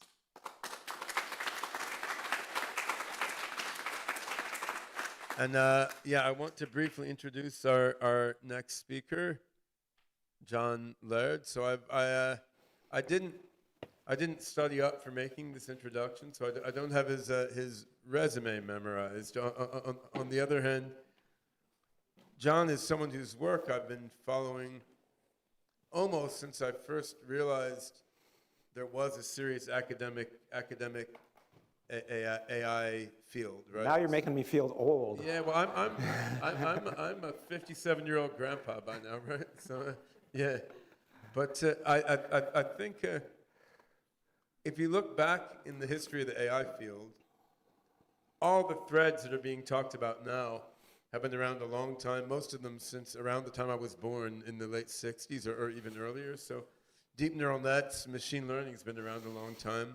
cognitive architectures have also been around a long time, and you can go back to Newell and Simon and the general problem solver from the 70s, I guess. And so John hasn't been working on it quite that long, but his work on the SOAR cognitive architecture has been around a while, and I think that was the first serious cognitive architecture I ever looked at. And I think there was SOAR and ACT-R were the two big cognitive architectures that were out there for a long time.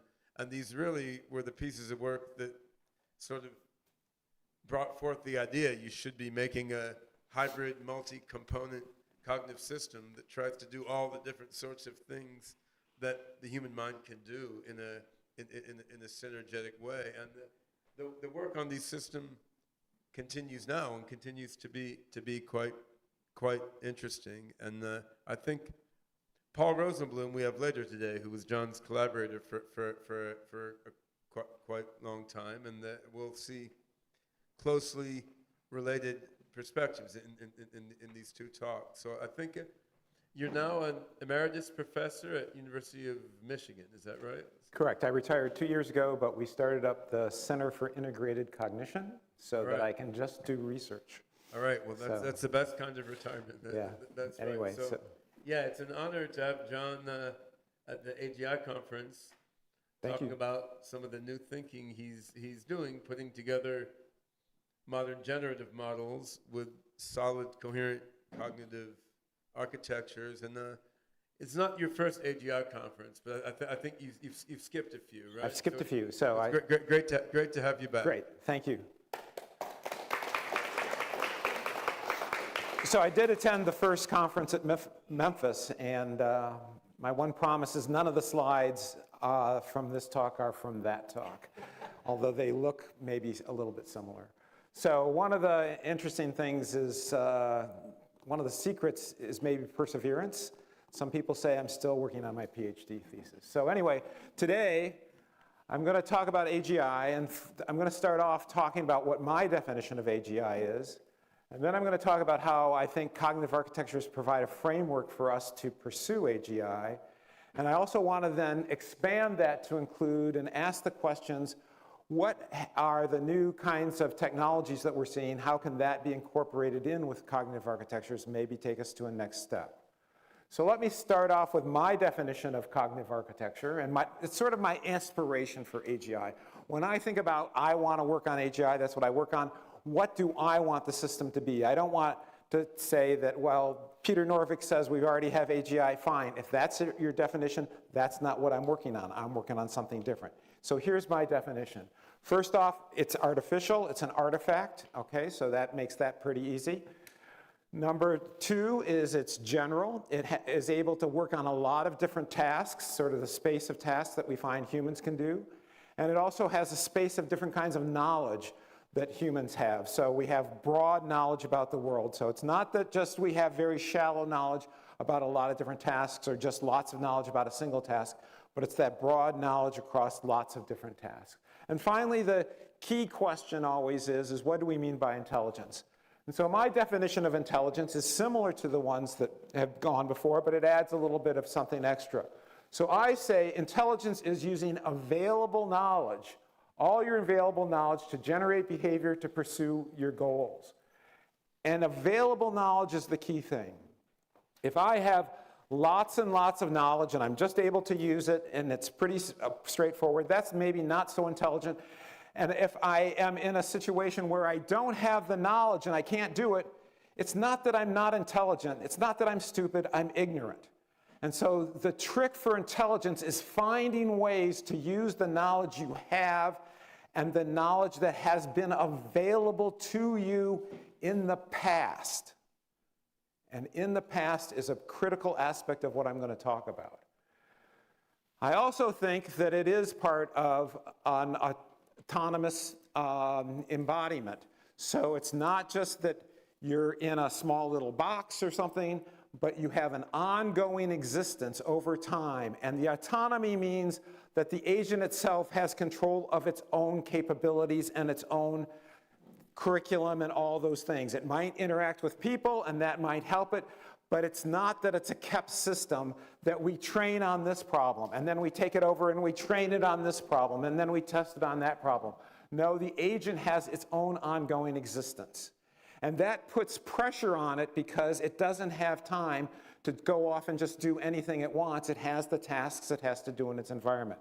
So I consider autonomous embodiment is a critical aspect for what I aspire to for AGI. So today's focus is how can an embodied agent maximize access to all the types of available knowledge? What are the roles of cognitive architecture? And down the road, at the end, you're going to think I forgot about it, but we'll get to generative models. I'm not going to talk about how to develop offline methods for generating innate knowledge. I don't think that's important for having lots of innate knowledge, but it's not, to me, the central question of AGI. So what are sources of available knowledge? Well, the first one is it's immediately available. So you get a text and say, call this phone number. That phone number is immediately available because it has gone from that text to your eyes into your brain. So it is now immediately available to you. It is encoded, meaning it's somewhere in your past knowledge that you can get access to pretty fast, okay? So you can just retrieve it for the current situation. If you ask me what my phone number is, I can retrieve it and tell you. If you ask me what my mother's phone number is, I can tell it to you. Derived, meaning that it takes a sequence of accesses to immediate and recorded and encoded knowledge. So actually, if I tell you my phone number, it probably does not come out just in one blob. I have to retrieve it bit by bit. Another example is I'm going to tell you what the alphabet is. I might know what the alphabet is, but in order to retrieve it, I have to do it sequentially. So we have sequential access that sometimes lets us compose knowledge together, but it's sequential. These are what I'll call base level cognition. This is what we get by with day to day most of the time. Then there's discovered knowledge. This is knowledge we go out and find in the world because the other kind of knowledge is not sufficient. Now, there's a lot of AI research on that, but it's rarely then embedded into autonomous systems. And so being able to discover knowledge means to be able to search internally. Game programs do that. But it also means if I know that I want to call somebody I haven't called for a while, I can go to my contacts list and find it. I don't have to just have it in my memory. I can go out and do actions in the world to expand it. So that is available knowledge, okay? So me being able to take advantage of it shows that I'm intelligent, I think. And finally, this is a little different, is anticipated. One of the things we do is we just don't go through life accumulating knowledge.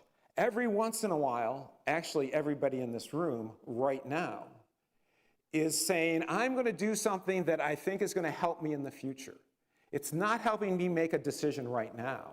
It's helping me sometime in the future when I'm going to do research, I hope, from my talk. So this was something that was acquired in the past. So we anticipate a situation, we go do it. So if I meet somebody, they tell me my phone number, I actually then record it in my phone.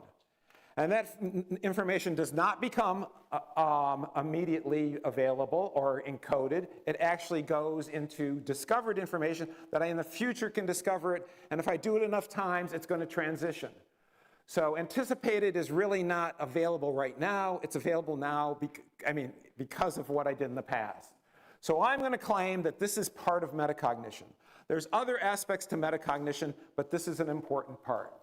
And so what happens is we get faster access as we go up, and the challenge is how to structure an agent to maximize the availability and access and use of relevant knowledge.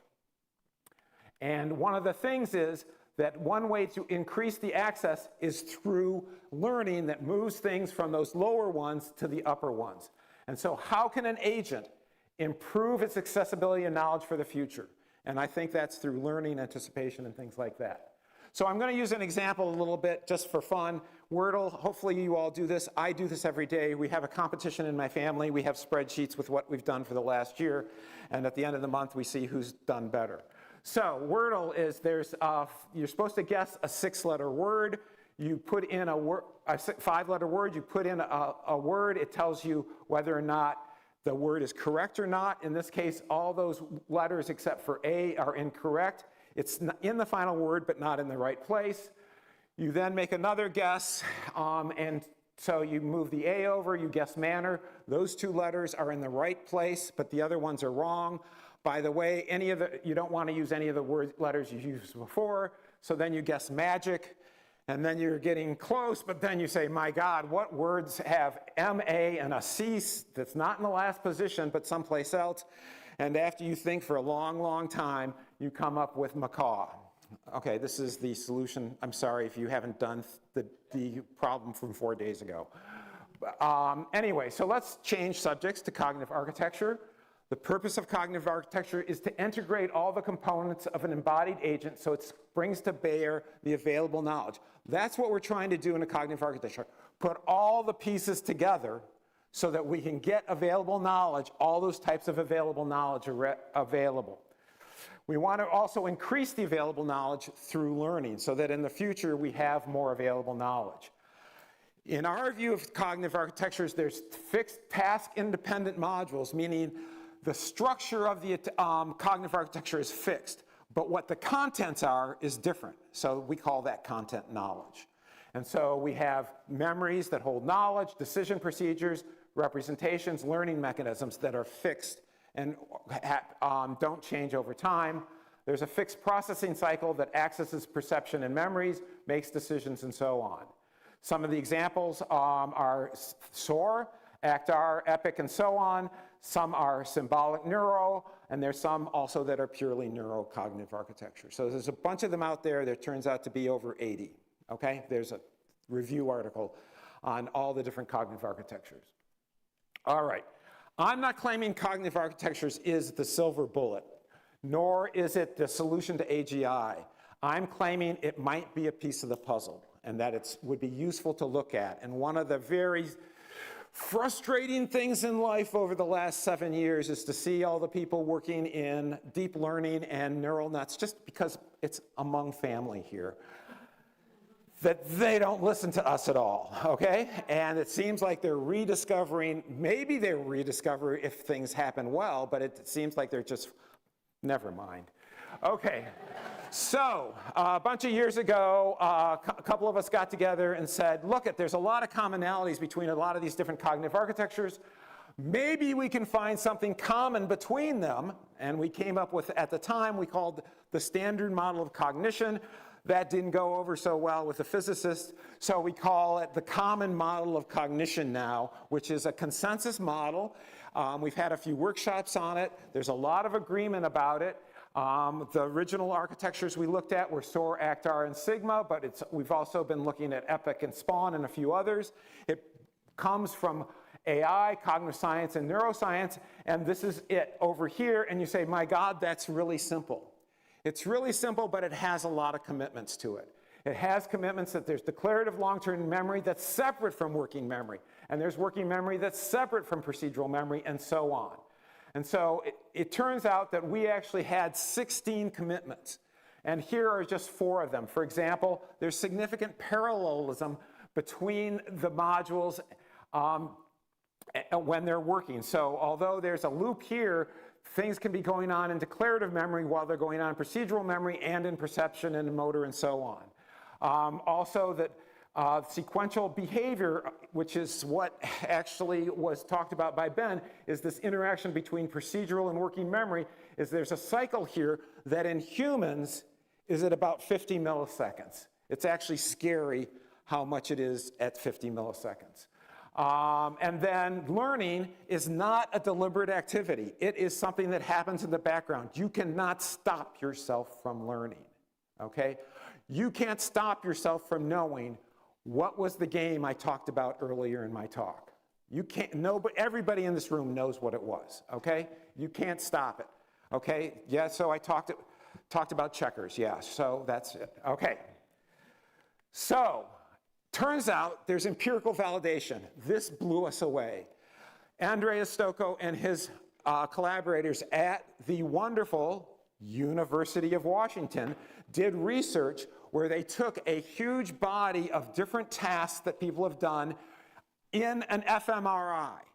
And they then took what was a model of what the different processing was done at different parts of doing those tasks, and they mapped them onto a subpart of the brain, but these different parts of the brain. And it turned out that the connections we have here, which are limited, it's not a star design, it's not everything connected to each other, it's actually very specific commitments as to what these connections are, that this was the best match to the brain structure and the dynamics that you see as things move around through the brain. All right, so it's not saying there's a lot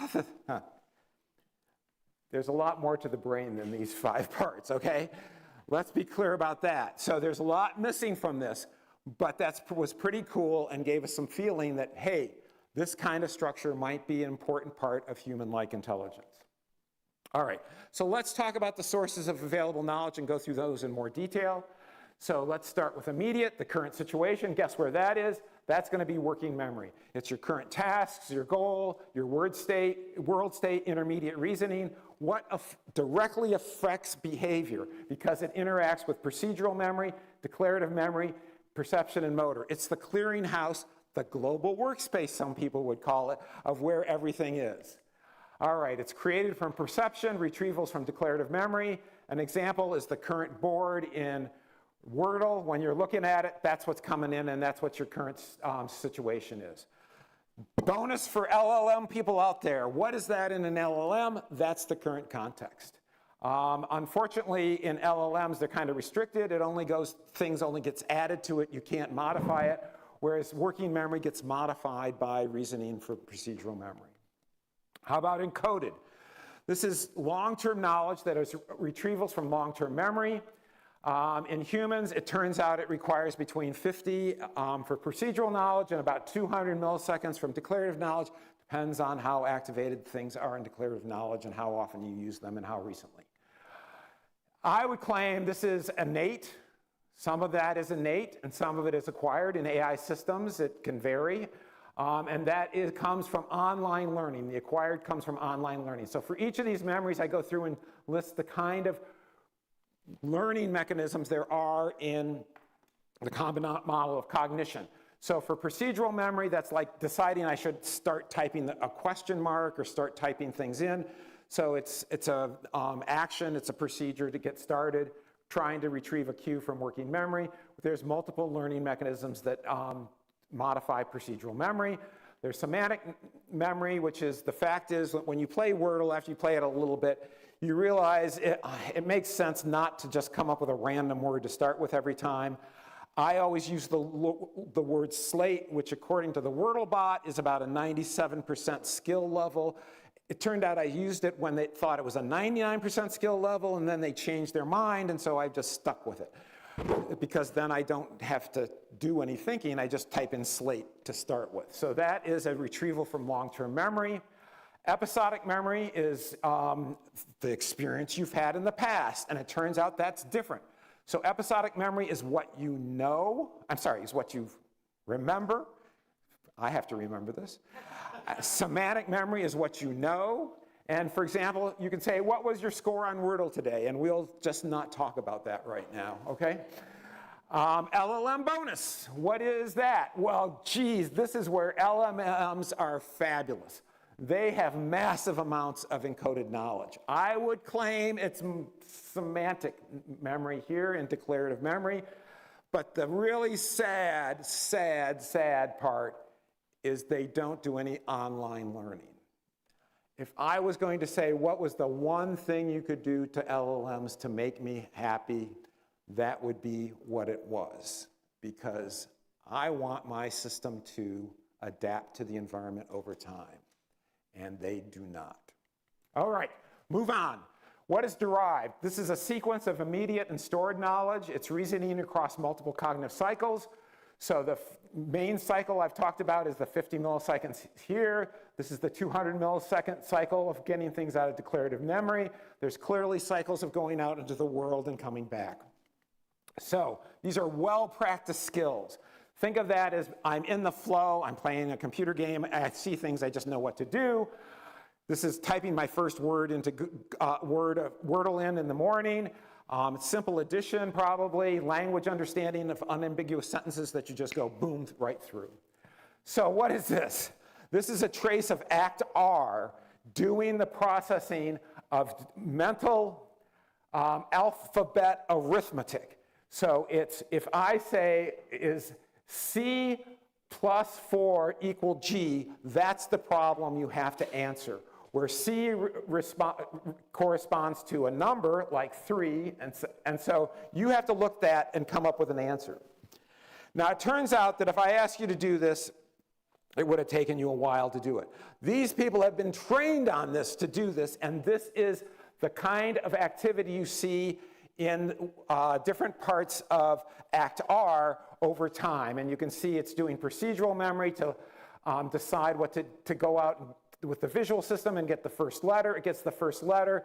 It goes out and tries to get the second letter. It does some thinking about C plus 4. But you are an expert on this. You do not have to do any retrievals to long-term memory in order to know that C plus 4 equals 7, because you have trained on this enough to do this. Anyway, you might do one retrieval at the end to do the actual test.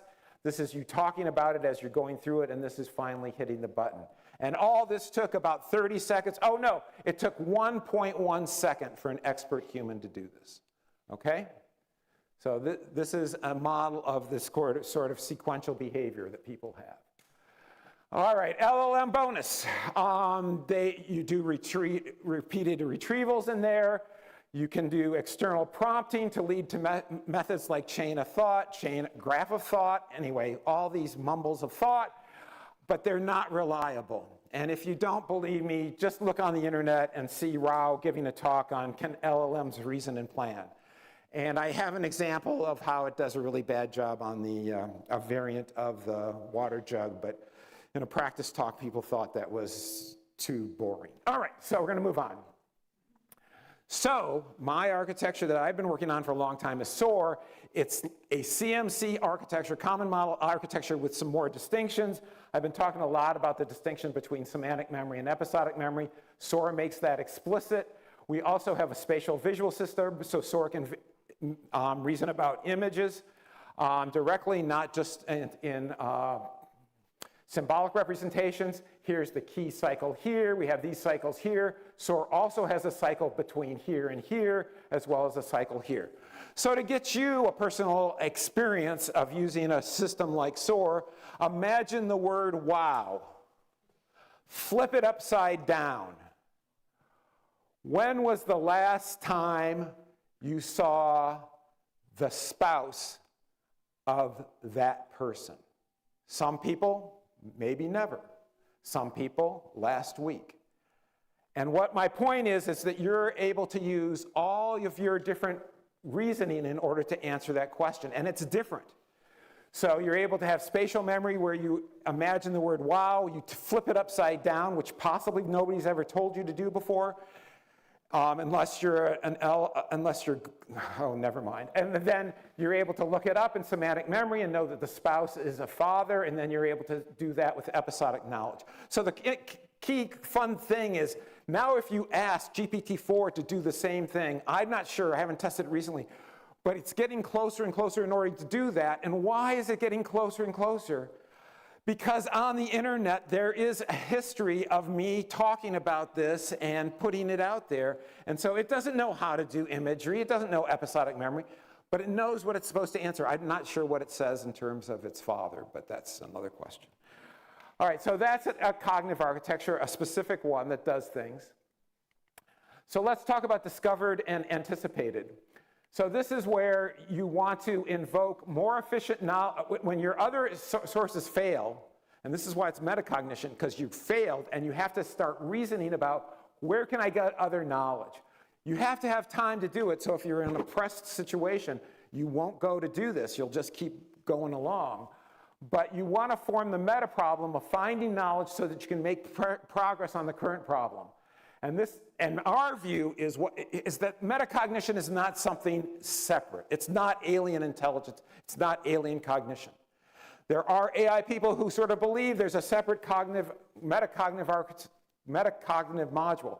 We don't believe that. What we believe is you create the problem of finding more knowledge in working memory, and then you use all your knowledge in procedural, episodic, and semantic, and you go off and try to solve that problem.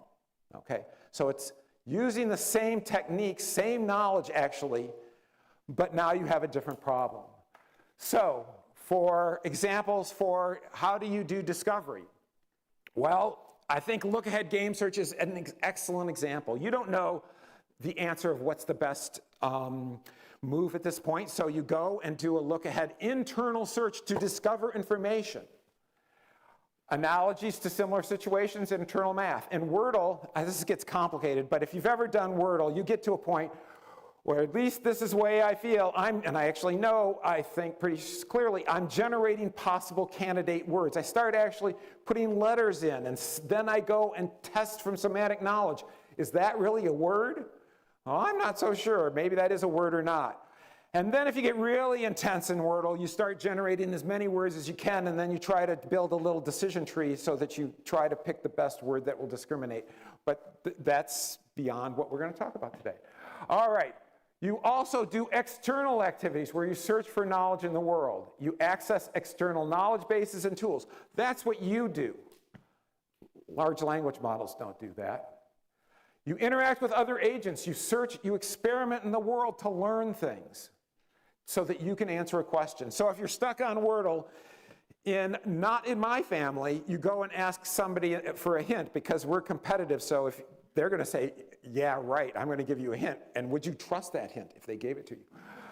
Or if you're feeling really frustrated and you only want to cheat a little bit, and you come up with a word, you might wonder, I wonder if this word's ever been used before in Wordle. Because one of the rules of Wordle is it never uses a word twice. So if you come up with a word like scorn, and you go and look up on the internet, you might find out that it's been used before, so that shouldn't be your guess. There's other ways you can sort of cheat, but not really cheat, but we won't need to go there. All right, so the point being is not that AI hasn't gone after this. AI has done great at search. We also have human-robotic interactions that go out and ask people questions. But we usually don't have them in embodied intelligence systems that are doing all this along with everything else. And so to me, that's the challenge, is building systems that have this ability to go out beyond what, and this is to me where we need to go with AGI, is if we have systems that do this, this is where we're going to get close to AGI, as opposed to just thinking about how can we stuff more knowledge into a large language model. The large language model's bonus is that it's really hard for it to sort of say, I failed to come up with an answer, because it always comes up with the next word. And so it really doesn't do this. So anticipated. So anticipated is sort of something I added at the end, because I also think this is something that's really cool about people. You invoke this when you have no pressing tasks. You decide, I don't have anything to do the week of August 14th. I might as well go to a conference on AGI. All right, so you formulate a meta problem of finding the different knowledge, anticipation of further tasks. So according to Dwight D. Eisenhower, plans are nothing, planning is everything. What does he mean by that? Creating the plan is not what's going to help you, because plans fail. When you hit the enemy, plans just dissipate. But planning is everything, because you've anticipated some of the situations, you're now better. So, Shivali, Mohan, and I call this level 2 learning, where we do things now to create experiences for our learning mechanisms, our automatic learning mechanisms, to shove things away so that they'll be available in the future. So, for example, studying for a test. Studying for a test, I think this is a problem for many undergrads. Studying for a test at the time seems useless because you're not doing anything to help you right now. It doesn't solve any problem right now. All it does is prepare you for the test tomorrow, okay? But you're doing it now.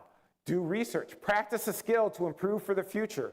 Imagine trying to learn a language, and you create flashcards. That's creating an experience for your other learning mechanisms. You're anticipating something in the future.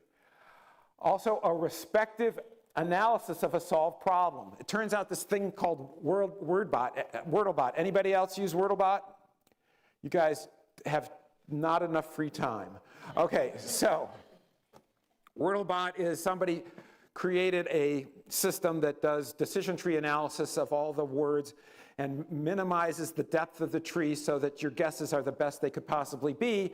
And so it will tell you after you've used the word slate and you get an A in this position, what's the best guess to make after that? And so what you can do is you can look at the Wordlebot and study that and say, I'm going to remember what the Wordlebot says is the best thing so that the next time I get that word, I've got it available to me, okay? We don't have problems, okay? This is not a problem for me to have to spend time on Wordle. Okay, LLM bonus, no, doesn't do it. All right, so you've been thinking, everybody in this room has been thinking, oh, come on, what does this have to do with System 1 and System 2? Thinking slow and thinking fast, right? That's what you've been thinking, maybe. All right, so I'm going to claim that Kahneman's brilliant, but he's not computational, okay? He is descriptive, and so he sort of looks at him and says, oh, this is fast, this is slow, this is sort of emotional, and this is sort of logical. Yeah, but we can do better than that. So my claim is that this is System 1. These are things that can happen very fast, and this is System 2. And this is, and it only goes a little bit ways down into this. So if you look at System 1 examples, determine an object is at a greater distance than another. That's just because your perceptual system tells you that. Complete the phrase war and peace. That means you've gone to long-term memory and retrieved something for that. So that's an encoded. Read text from a billboard. That's going to be a sequence of immediate encoded knowledge. It goes very fast, okay, because it's a skilled performance. System 2 is slow. Well, it turns out some of the System 2 stuff he does, to me, looks a lot like just really extended sequences of immediate coding. Direct your attention towards the clowns in the circus. Woo, okay, that seems like, that's actually a well-practiced skill. Maybe not for clowns, but for things like that. Count the numbers of A's in a certain text. Seems pretty practiced skill. However, looking for a woman with gray hair is sort of searching the external environment to answer the question. Determining the price-quality ratio of 2 washing machines means going out in the world, typing into Amazon, and finding out what the rating is and the price, doing a little division in order to do that. So I would claim that that's where System 1 and System 2 live. All right. So the question is how to structure an agent to maximize that. What are the roles of cognitive architectures and generative models? Oh yeah, I'm supposed to talk about generative models. All right, I think. Hopefully that's next. So there are a lot of examples out there of architectures that have large language models as their basis. Lots. This is what I did like 5 months ago, and these are just pictures. There's a few overview articles. This is a really good one if you want to find out lots of autonomous agents. I will claim, and this is my simplistic, overgeneral, possibly unfair observation, that almost all of these are specialized to specific types of tasks, reasoning, and capabilities. These are not AGI systems. They don't even attempt to be AGI systems. They're just trying to put things together to do a given set of tasks better, and they're often successful, but they're not looking at AGI. They're often missing many capabilities we find in cognitive architectures, such as multiple knowledge representations, metacognition, online learning specifically, and they usually focus on immediate encoded and derived knowledge, do not do anything with anticipation, and very little, if anything, with discovered knowledge. However, I thought it was fun enough to think about how cognitive architectures and large language models and generative models in general could be combined to help organize a workshop on this at the Fall Symposium last year. You can find the proceedings free online if you want to. There's a lot of stuff out there in very imaginative ways of using large language models and cognitive architectures, including running cognitive architectures to generate traces of human behavior, loading those into a large language model so that you can detect whether humans are consistent with the model. Has nothing to do with AGI. So in general, there wasn't that much focus on AGI. There was some, but not a lot. So let's look at cognitive architectures versus generative models. I will claim, these are all claims of mine, cognitive architectures are established ways of having embodied goal-directed agents. They integrate many types of knowledge, representations, reasoning, and online learning. However, they have some very significant limitations. They have limited innate or pre-trained knowledge. They don't have innate language capabilities. Some people have developed language capabilities from them, but they're not super great. They have difficulty capturing general regularities in experience. They capture some, and they have limited innate perception and motor capabilities. What do generative models have? They have massive amounts of context-dependent, pre-trained knowledge with some generalization. There were some discussions of the limits on that generalization. They have fluency across a broad range of language and related capabilities.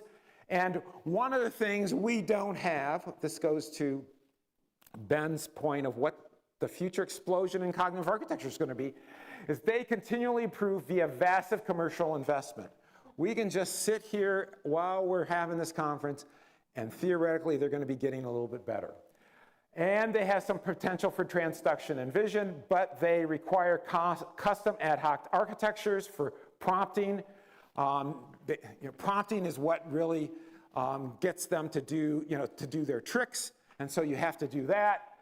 They have the potential for incorrect, irrelevant responses, no online learning, and limited internal reasoning, and computationally expensive for real-time behavior.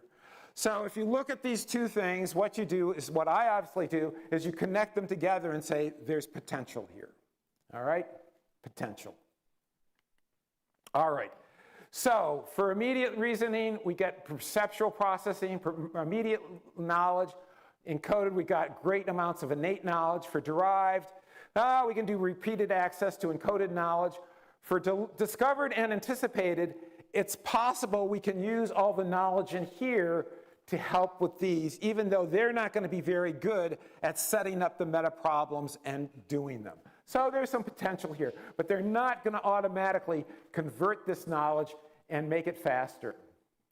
So our view is that with large language models for cognitive architectures, they can be built ground up from large language models. Large language models can provide an external source, and they could provide transduction between perception to internal representations. So these are the three things I think of most. There's a lot of other possibilities, but these are the three things. I'm going to focus on these two today. In this way, cognitive architectures help large language models. I'm going to skip over them because they're sort of obvious given everything I've said. Well, one of the things is that they can really help the verification of LLM responses in multi-step learning. All right. And at the very end, if I've got time, I'm going to talk a little bit about maybe there's another way of thinking the connections between transformers and cognitive architectures. So this is a really cool system. This is called the generic agent. It was done at Stanford. This is a world that these agents live in. There's these little agents that are social agents. They talk to each other. They do a little reasoning. They go off and make coffee. And so they have goals. And during the nighttime, they do a little planning about what they're going to do the next day. And then they come back and they interact with each other. And there's sort of an emergent behavior because they're communicating among themselves, and some of their goals are related to how they should interact with others. So I find it is a really cool system. So this is called the generic agent. It has an architecture that looks sort of like that is a cognitive architecture. It has a working memory. It is in a virtual environment. But one of the little details is that everything is lists of words. So what it gets from the environment is a list of words that says, here's a description of the environment. I wonder why they did that. And then that becomes what is in working memory, which is a list of words. And they do that because then they can feed that into their large language model and get stuff out. Well, we know that humans are not just language processors. Little kids seem to do okay when they're pre-verbal. Clearly, language is really important to us, but there's a lot of tasks we do that do not engage the language systems. So you can, drive and talk at the same time. But anyway, that's what they do. Memory is a retrieval of plans. They have an episodic memory, so they actually get better over time that they can retrieve from, so they actually remember things that happened in the past. These are also sentences. They do some reflection, which is really cool. So like every 2 or 3 times a day, they will reflect on looking at, are there any regularities in the sentences? So what they'll do is they'll ask the language model a pre-specified prompt to say, hey, large language model, I got these bunch of sentences that look similar. Can you do any generalization from them and tell me about them? And the large language model sometimes finds interesting things to say about it. Oh, it seems like these two agents are spending a lot of time together. Maybe they're friends. And so it actually then tries to do some generalization based on its experiences, and it stores those reflections away. However, there's a lot of challenges because it's restricted to domains of language as an interface. It's restricted to fixed planning and reflection cycles, and there's no verification of the correctness of the LLM responses. And Bernstein, last author, meaning most senior person, said, running the sim for a day costs upward of $1,000. I guess if you Google, that wouldn't be a big deal.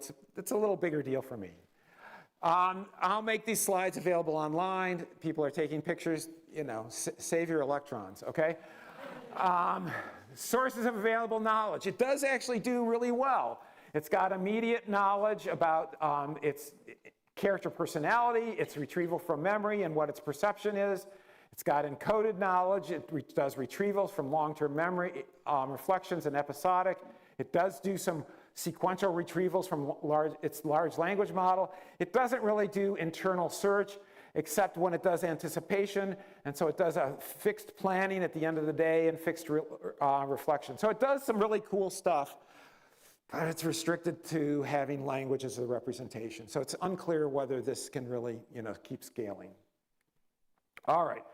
So I'm going to talk about a different task than having guys run around through a world. I'm going to talk about interactive task learning. This is a task we got started on, I must admit, partially because I said, what's a task neural nets will never do in their current form? Maybe I'm wrong, but at least at the time I started, it seemed to be the case. So this is where you instruct an AI system via apprentice-style natural language interaction in real time. I've got an agent, it's in an environment, I tell it do this task, it goes off and does the task. Learning is in real time and in one shot. It transfers knowledge from previous tasks, it learns complex behaviors. Come on, baby. Okay, and we've embodied it in 4 different robot platforms and 4 different simulators. It does hierarchical mobile robot tasks like going and fetching stuff. We've also taught it through human interaction more than 60 games and puzzles. And this is when it doesn't know anything about the game to start with. It doesn't know words. It doesn't know that that you're going to call this thing a piece. You have to point at things and do that in order to teach it. So what about large language model? So we think we could use a large language model as an exterior memory module that we're going to query with language prompts, get back information, and that's going to help us learn about these tasks. So we do a lot of processing when we get the knowledge back. The long-term memories are then going to store the retrieved knowledge, and we're going to learn from them so that in the future we don't have to make queries to the large language model. And so we're going to be storing things. So one way to think about it is we're going to suck all the information that we need out of the language model and move it into our own memories. It does, and it increases that. That's exactly what I said, but there's many integration challenges.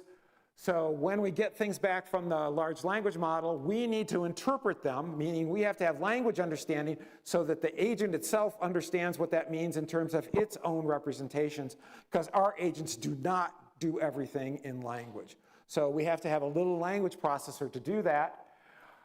The things we get back, we then have to ground to the situation, because the large language model is in la-la land, and we're in this world that has real objects in it, and we have to take what it has and ground them to our situation.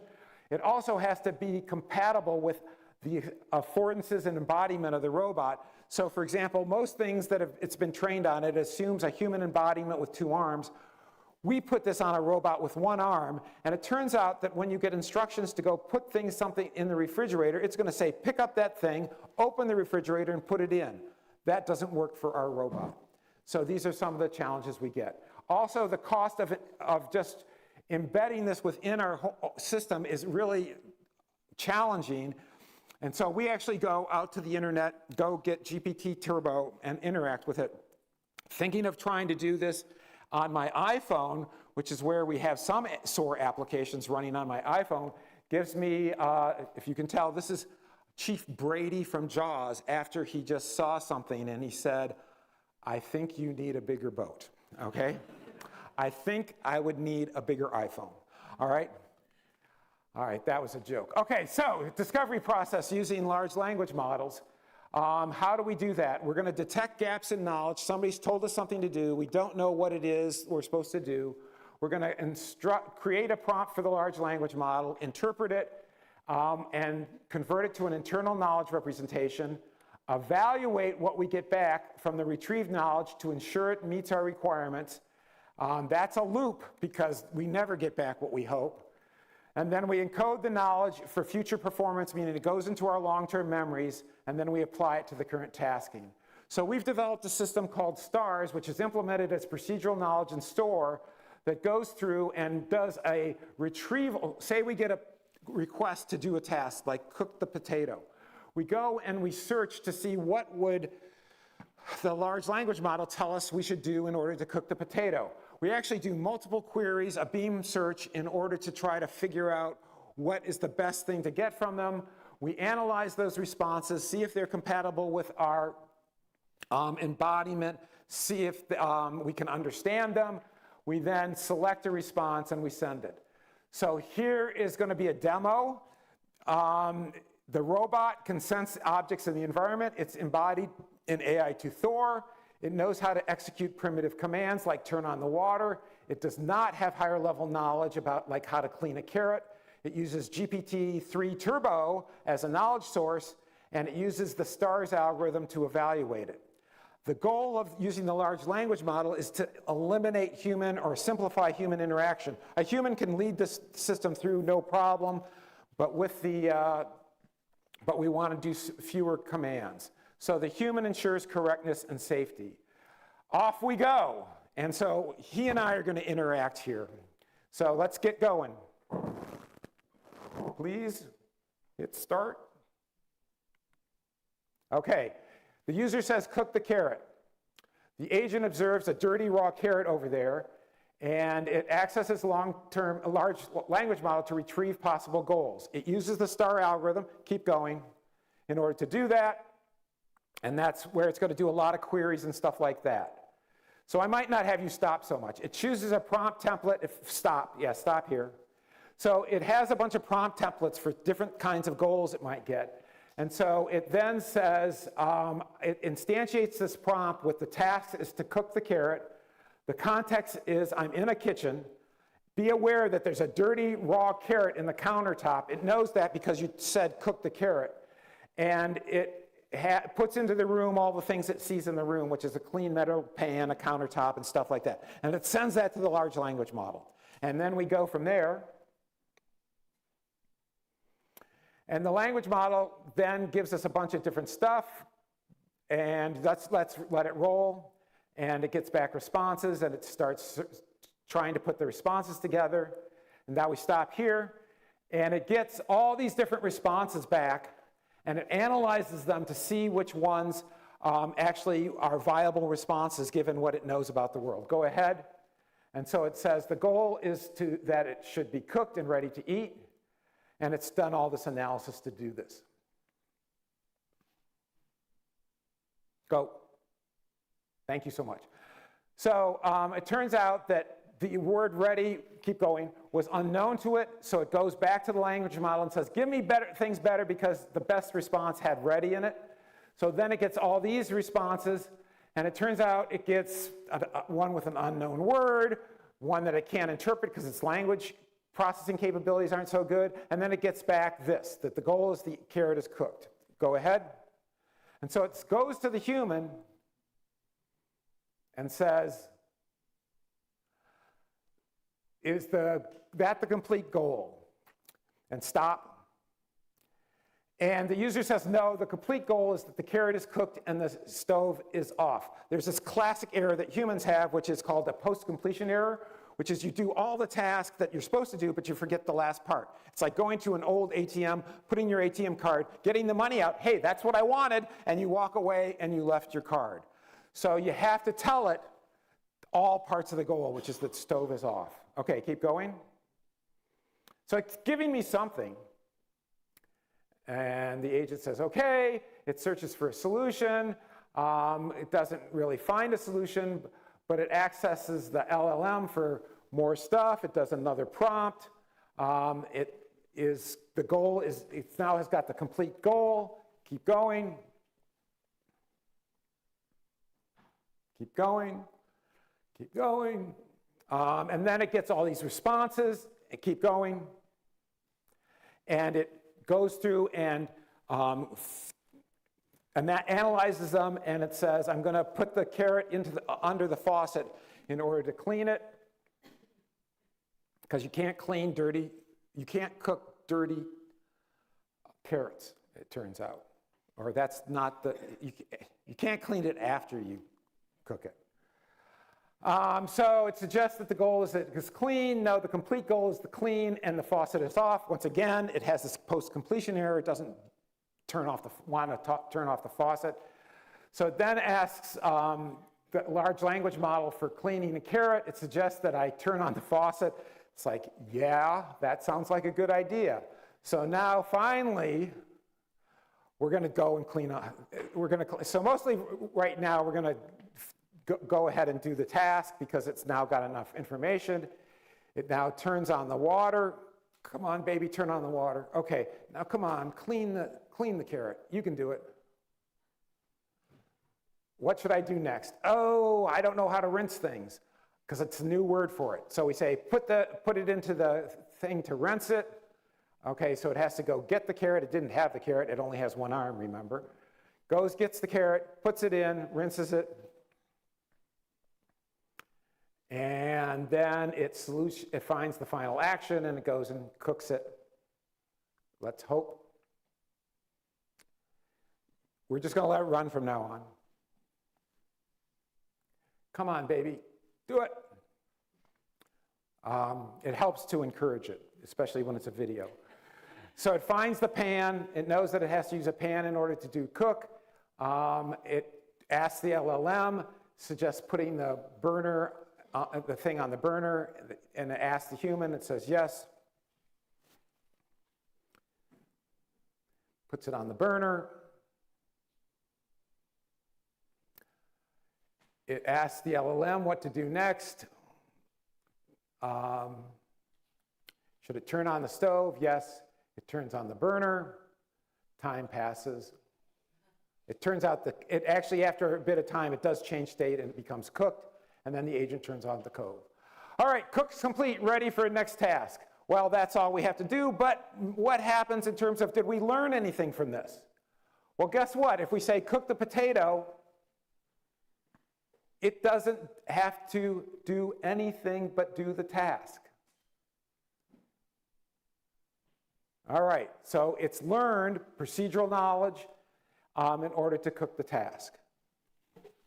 Thank you. Back there, I'm not done. We're thanking in general, thank the production staff around here. But I'm not done. All right, so what's the result? Cooking the carrot took 11 questions. 97 LLM retrievals. When we did cook the potato, it took 1 interaction, all right? So I think when we do this evaluation on other tasks, a total, if we just have the LLM doing the task, we get about 50% task completion with stars and no oversight, meaning no human involved. We get 77 to 94% task completion. When we have human oversight, we get 100% task completion, but 70% reduction in human. We believe humans should be in the loop, and this is how to decrease the effort for the humans. All right, so whatever. We have something for everybody on each one of these. Actually, in anticipation, you didn't see it, but at the end, after it solved the problem, it did a retrospective analysis of why doing all those steps led it to the solution. So I want to just say one last thing. We'll do it real quick. This is what I want somebody to do, because I can't do it. I want to put an online graph transformer that's watching working memory. It's watching what's going in on the input link, coming on the output link, what's going on, and it's learning not to predict what the next word is, but to predict what the system's going to do next, to predict how the world's going to change next. So I want to change us from having systems that are reactive AI to predictive AI. And predicting the next word is not predicting what's going on in the world for an agent. So if we can find a way to build the technology so that we have learning mechanisms that are fed not by words, not by human-produced text, but by the agent's experiences, I think that would be great. Our current episodic and semantic learning mechanisms are not up to that just yet. All right, so my conclusion is AI involves accessing all available knowledge, including discovery knowledge and anticipating the needs for future knowledge. Cognitive architectures integrate these capabilities.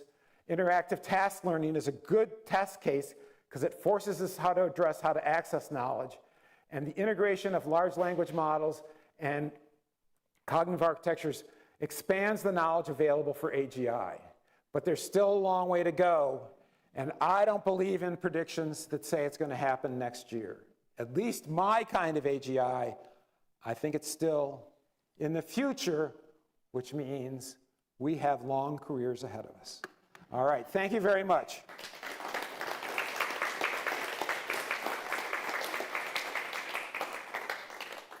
Thank you very much, John.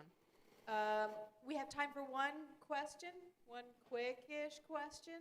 David, anybody else? David's asked some questions, so anybody else first? David has his hand up first, and you've already asked as well.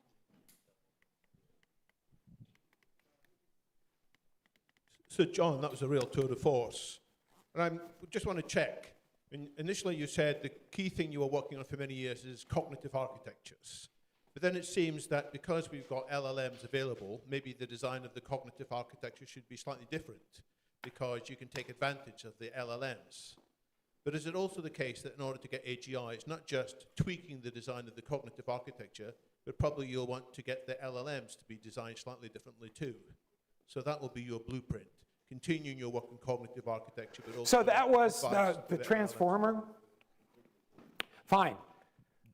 I was thinking a transformer would be hooked up, and that's sort of like an LLM, but it's not.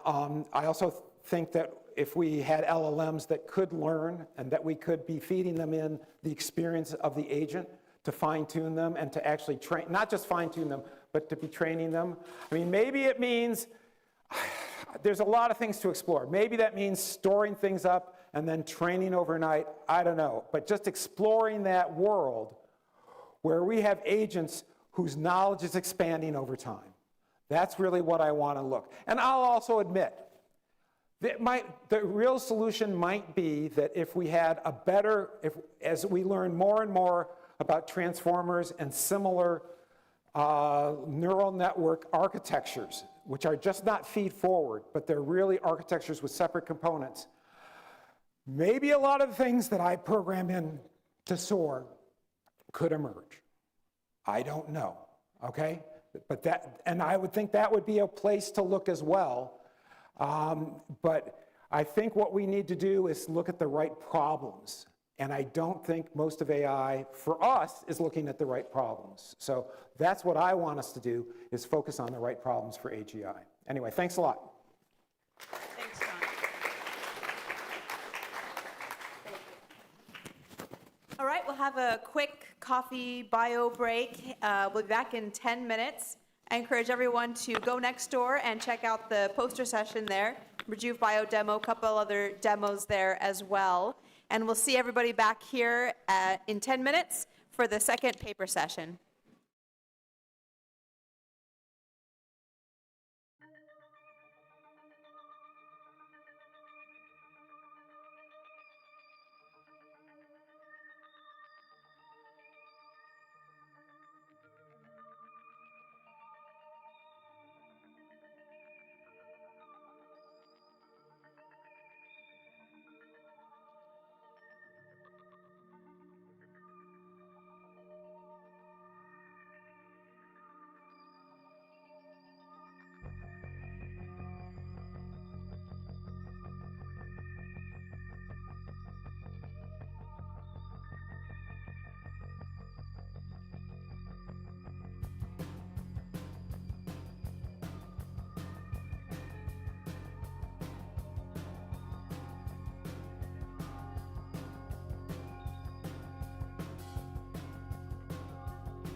complex language separates us from other animals that display intelligent behavior.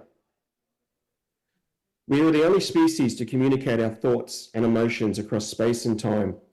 We teach our language system to our younger generation. We construct sentences that are completely new and never been uttered before. We use language to talk about language, and we lie and we deceive others. No other species does this, and I wonder if a futuristic AGI would be any different. The mechanisms, desires, and rationale our species needed to accomplish such a feat has been an open question for centuries. I wonder whether these are relevant in pursuing artificial general intelligence with human-like traits of rationale, sentience, and self-awareness. And is novel language acquisition a necessary ability for a system to be considered AGI? For several reasons, I'm interested in how a population of free-willed agents with a stream of thoughts, goals, and sensory experiences go about acquiring and using their own language. I'm using the non-axiomatic reasoning system, or NAS, to explore this. After I give you a brief overview of NAS, I'll explain why this area interests me and then provide a practical example of NAS forming simple sentences. I will assume most people are familiar with this system that originated from Professor Pei Wang. For those not familiar, it is a candidate system for futuristic AGI and aims to be a normative theory of intelligence. The representative language of NAS is called NARES, which is a formal grammar that uses a term logic convention. I believe NAS is a good system to start exploring the answers to these questions, as its underlying assumptions and operation are in line with my vision of futuristic AGI, where intelligence emerges from a lack of knowledge and resources rather than data scaling. I like to use my own implementation of NAS, which is written in the Common Lisp language. The inference rules, theorems, data structures are for the most part taken directly from Professor Pei Wang's book, and I'm happy to share any code. Just send me an email. The inference patterns in NAS are based in term logic, and it's important to note terms do not have to be defined or grounded in a human language, nor do they have to be characters of an alphabet. A term in its simplest form is an identifier of a concept, with a concept being an internal data structure that represents any entity in the system's experience. Here I will name terms to indicate their intended meaning and to make the descriptions comprehensible. The actual meaning of a term is determined completely by its relations with other terms.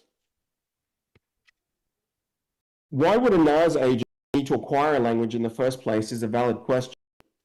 It does seem that digital agents could simply exchange mind fragments.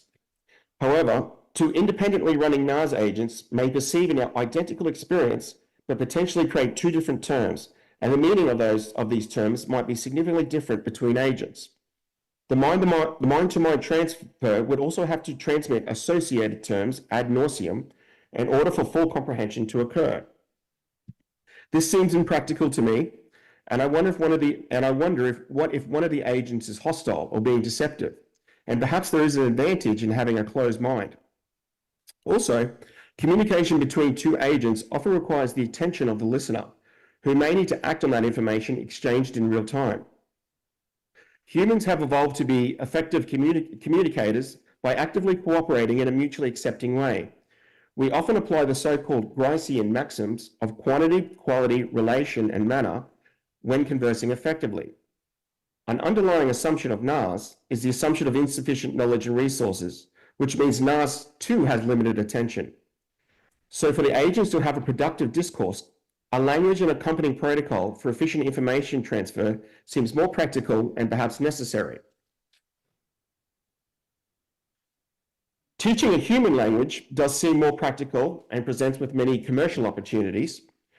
With the abilities of large language models are now very impressive, so good we often forget they are purely syntax driven with little to no semantics of the real world.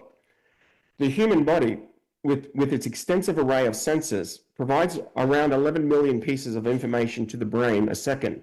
What we hear, what we see, touch, taste, and smell, and our sense of the passage of time. An AGI agent would experience and perceive reality via its own sensor array, which I'd imagine would include a much larger proportion of the AM spectrum and be entirely different to how we sense the world. They would also need to make sense of these experiences, not only through reasoning, but sharing their experiences among peers, as humans do. I guess we'll see whether large language models are really an off-ramp to the goal of AGI, but I take the position endowing agents to evolve their own language and communication seems to me a major part of being generally intelligent. In my professional career as a research scientist in healthcare, I'm involved in studies with people that were either born with profound communication difficulties or are losing them due to some underlying condition.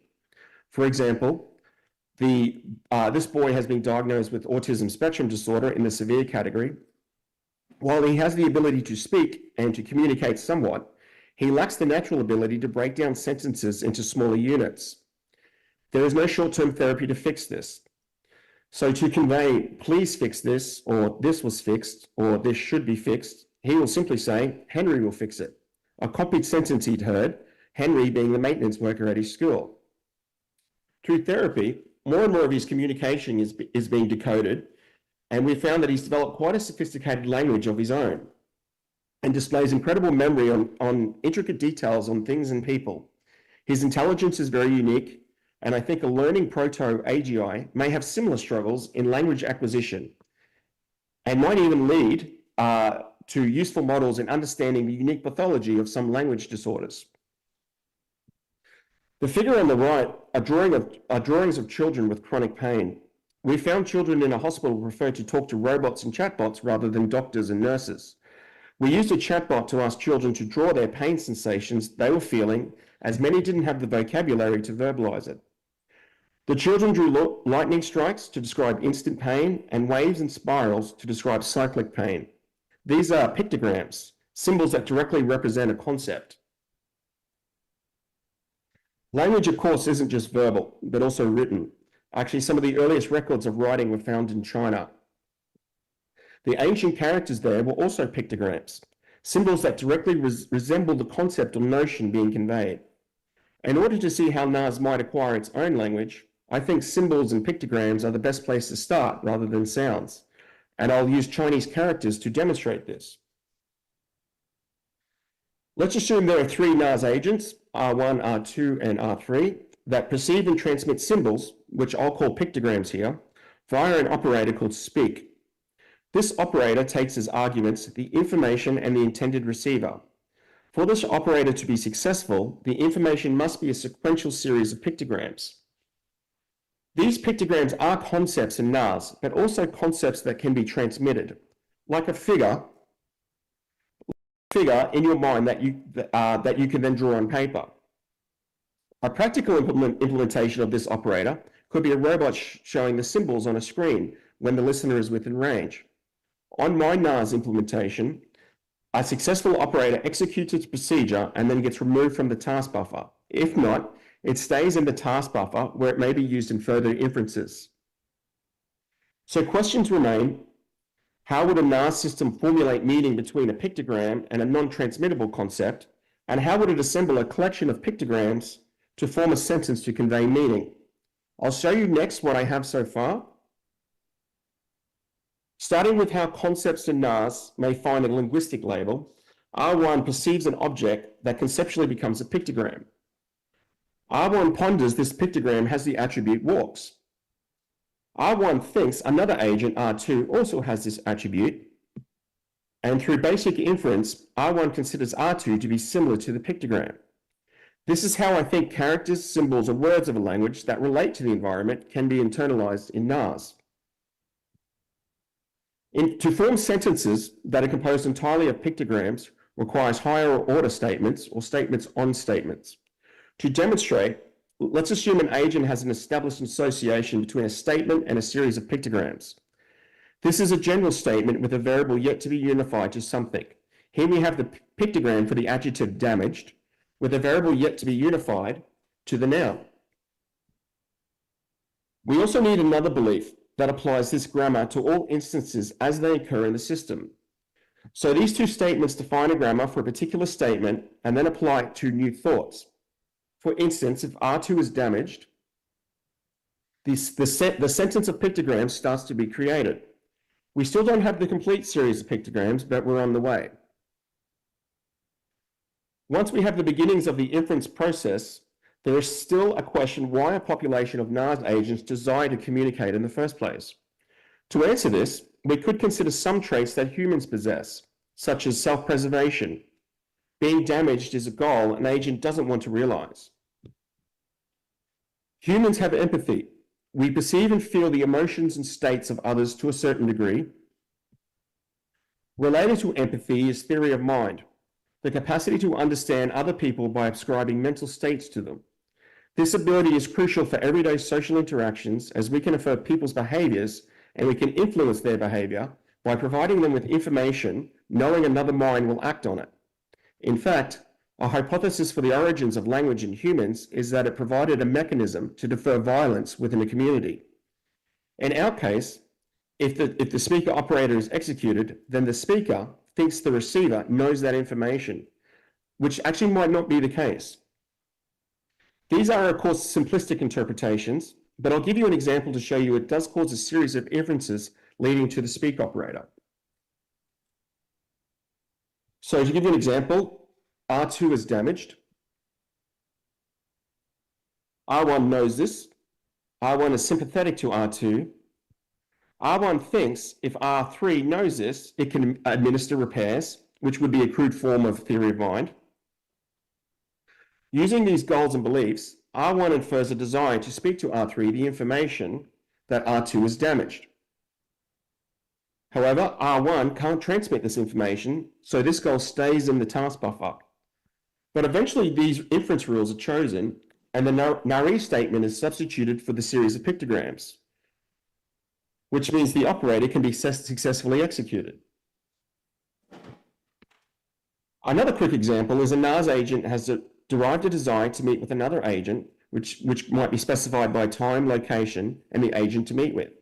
Suitable pictograms have been created that represent the location, the time, and the agent.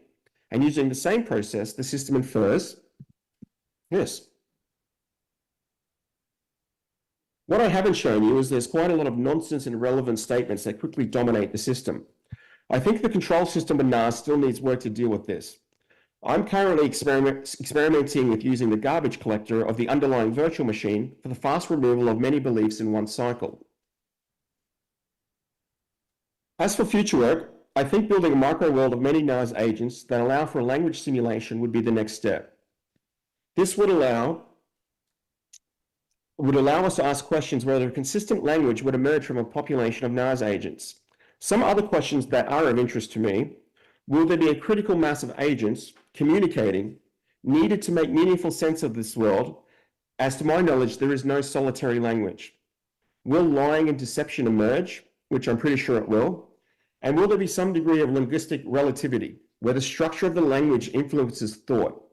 That is to say, rather than thoughts going to pictograms, but the pictogram arrangements creating new thoughts. There is growing evidence that linguistic relativity occurs in humans to some degree, but how strong or weak will it be in an AGI? And that's all from me. Thank you very much for your attention.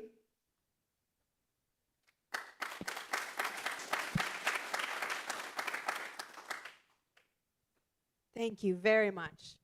Again, we'll hold questions till the end session. We'll ask all panelists. Thank you for that excellent presentation. Next, I believe we have Dr. Raphael Zrebka, Semantic Primes Inspired Tacit Knowledge Data Set for simulating basic perception capabilities of cognitive architectures. Even more. Oh, there it is. Fantastic. Dr. Raphael, please take it away.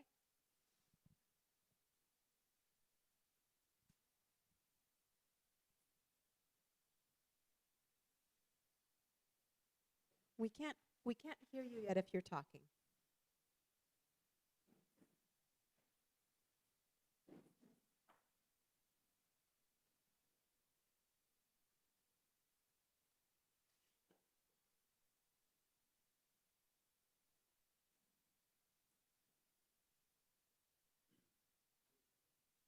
Hello, everybody. I hope you can hear me. Yes, we can. Okay, so I'm Raphael Zrebka from Hokkaido University, and it's early morning here in Japan, so please forgive me, my brain fails in the middle of my talk. Today I'll present our dataset, which is the first step of our research on utilizing semantic primitives in various theory of mind experiments. Because you can find technical details in the paper, this presentation will be mostly about why we decided to create a dataset and how it could be used. Okay, so let me start with the background. As you all know, foundation models showed us a glimpse of how the G in AGI could look like in the future, but I think most of you will agree that that's not what we hoped for, right?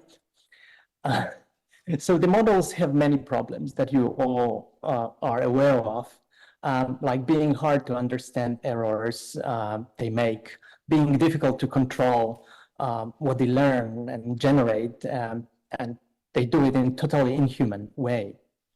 And even people who love to disagree with each other agree that we need something else. So it's easy to say, we hear that a lot, but currently in most cases doing something else means tweaking architectures to be just a bit different than transformers. Hence we aim at limiting the deep learning to perception, at introducing cognitive switches to learning and at replacing tokens with more flexible representations of different granularity. Okay, so we need to rethink some things from scratch, which of course would be counterproductive, as there are many ideas from the past that are waiting for being discovered, like neural nets. Of course, we don't exclude neural nets. Their capability of using our proposed knowledge representation to make word models will also be tested, and we are also using LLMs to test our ideas, as you will see later. Okay, it can be said that there are two main from-scratch approaches, the empiricist view versus nativist view. Then there are AI engineers who recently preferred data to be designing on most of the processing. We also feel the magic of this approach. It's fascinating, but we believe we shouldn't stop searching for some smarter, more human-like designs for acquiring knowledge. So one of the possible solutions is to combine fuzziness of deep learning with rigorous engineering of symbolic approaches, but we are more interested in the mystery of how it was possible for Aristotle to invent logic instead of utilizing his logic directly inside a neuro-symbolic system. Okay, so the question is how to decide what is the most basic cognitive toolkit that Aristotle and all of us share while learning or reasoning. When I came to engineering from linguistics and cognitive science, I thought that the basic two ingredients that are missing for cooking a human level AI are usualness, like the common sense, and positiveness. But back then, NLP, even with the advent of internet corpora, wasn't enough to provide sufficient common sense processing or sentiment analysis. This has recently changed. Okay, the next thing I tried is to retrieve data to simulate 5 senses, and every 10 years I'm repeating experiments with the latest methods. Recently, LLMs give us a whole range of functionalities that I couldn't use before.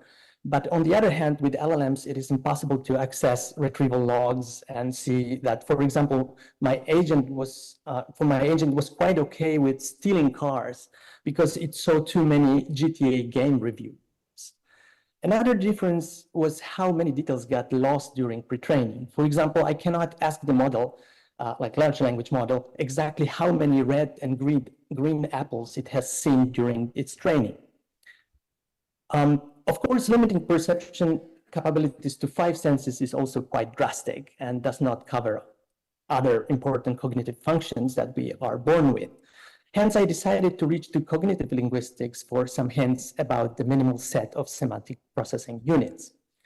Actually, there are a few taxonomies of what could be the smallest set of semantic building blocks, but during my sabbatical in Australia in 2017, I met Professor Wierzbicka, who invented so-called semantic primes. And these primitives got my attention as a possible future test bed for AI. Back then, I wasn't thinking about using them as a knowledge representation. Oh, so what are they? There are 65 concepts that are universally shared by all languages, at least in theory, and they are the core of so-called natural semantic meta-language that Wierzbicka has developed together with Cliff Goddard. I don't have time to go into details, but let me give some examples of how we are using the primitives to follow changes of context. So one of the easiest examples is dead or alive category. When we are toddlers, we have this capability to distinguish whether something is animate or not. And even if we are sometimes wrong, we somehow know that buildings and cats are different kind of stuff. When the context is changing, for example, spatial cognition becomes important. If a distance is shrinking between a man and an object, and then the man disappears, we don't know what happened. And even newborns are puzzled by this kind of situation. Some categories are mental. So by observing scene details like a pose, even from a static image, we can guess if somebody is looking at somebody else. When it comes to quantifiers, we have only 1 and 2. More than that are only abstract concepts like few or many. Of course, this idea is not all new. All AI fathers like Marvin Minsky thought about knowledge representations also in dynamic situations exactly 50 years ago. What we want to propose is to build a basic set of cognitive capabilities into an agent or cognitive architecture before it acquires knowledge. So words or concepts that are not yet in the vocabulary can be, in theory, described in natural semantic meta-language by using only these semantic primes. I don't have time to discuss it here, but this example shows how the concept of I is important in semantic primes. This first-person focus is important for experiments in our AI safety research. Okay, so there are several experiments that we want to perform on our way to achieve more human-like cognitive architectures. Analogy making and categorizations are the first 2 tasks we are working on currently. We also have several ideas on how to use semantic primes in managing short and long memory. As we are interested in online learning in continuous scenarios, we want to see if it is possible to make some sort of fluid knowledge processing that could deal with always changing categories or learn these liquid properties, not only in categorization, but also in analogy making, as some metaphors may mean something different depending on the context. Like here we have a man like a snake, meaning something bad if it's a politician, or it's something good when it's an MMA fight. Surely, current LLMs can recognize categories and explain metaphors, but our hope is that having a meaning built from distinct building blocks, dismantling it could lead to better explainability. We want to prepare these blocks before the sophisticated sensory apparatus gives us input that is more reliable than LLMs, which can change their judgment, for example, by changing a personal name. Yeah, we did this experiment recently, and it seems that the reasoning breaks if you change your name to a famous person. Another goal we have is to see the perception-like mechanisms. If the mechanism could lead to discovering logical and mathematical notions or concepts like logical operators, it could give us some insight on how our minds work. Another task we would like to use the built-in mechanism is concept grounding. We want to see if it's possible to define all newly acquired words by storing concept combinations in memory. These stored concepts could bring us a new type of similarity calculations. All right, that was a very long intro. Let me briefly explain what we have done so far. So the first step was to create a data set that we could use for some preliminary experiments. Details are in the paper, but few words on how the data set was created. First, we borrowed over 1,000 short sentences in Japanese from our study on danger level prediction. For that reason, the sentences are often quite original, like this one: daughter ate cigarette. Then we automatically generate questions related to semantic primes categories. For example, if sentence subject is bigger than object, if object or patient is real or unreal, or for how long the given action lasts. at the end, crowd workers vote for the most natural continuation of a sentence, and this is how the the goal set is created. Okay, so here is a list of all percepts we chose, both physical and mental ones. The idea is that an agent, when facing a new input, analyzes subject, object, acts, and relations among them by answering questions about the input and to build it builds the cognitive representation of a given situation. For example, it tries to recognize if the object is a part of subject, if patient wants the action, if action happens several times or only once, etc. Sometimes we modify the original Wierzbicka's ideas for easier NLP processing. For example, we had to limit quantifiers because we struggled to automatically transform sentences for all and some categories. Okay, so after excluding answers for which all workers disagree, the final dataset has over 62,000 annotated perceptual statements divided into 13 categories. The details of the dataset creation and annotation are given in the paper. We also report results of experiments with language models as the perception simulators. As you can see from the table, GPT 3.5 was better than GPT-4, but overall results were not too promising. They're far from promising. Hence, we did some additional testing with newer models. Here are our latest results of further experiments on bigger data set.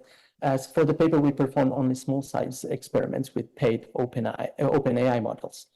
It appeared that percentage of recognition dropped to 25% with the bigger test set, but it improved when we used a new prompt with one example, meaning one-shot approach. When we fine-tuned GPT-4o mini recently, the accuracy increased to 86.3. One could guess it's the multimodality of GPT-4o that worked, but text-only Japanese model OpenCalm 7 billions obtained over 80% when fine-tuned. Still, we must remember that the system works, the agents, the models worked only with the simplistic sentences that you've seen before. Okay, to sum up, we developed a dataset inspired by semantic primes theory, and it can be used for making and testing perception simulators. We are currently working on story understanding tasks to see if changes in percept values can improve reasoning. We are hoping that the proposed approach to knowledge representation can draw some people away from transformer to do research on more understandable and more environment-friendly learning methods in near future. Of course, it's now only in Japanese, so if there is anyone who is interested in making this kind of data set in other languages, please contact me. That's all from me. Thank you very much.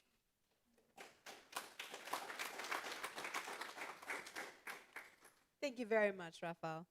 It was wonderful. I don't know if you could hear the applause here, but an excellent talk. Again, we'll hold questions until the end. We'll do a 15-minute session with all three panelists. So for now, we'll move to our third paper of the session on cognitive architectures. Dr. Pulin Agrawal talking about generative AI can be creative too. So, Dr. Pulin, please.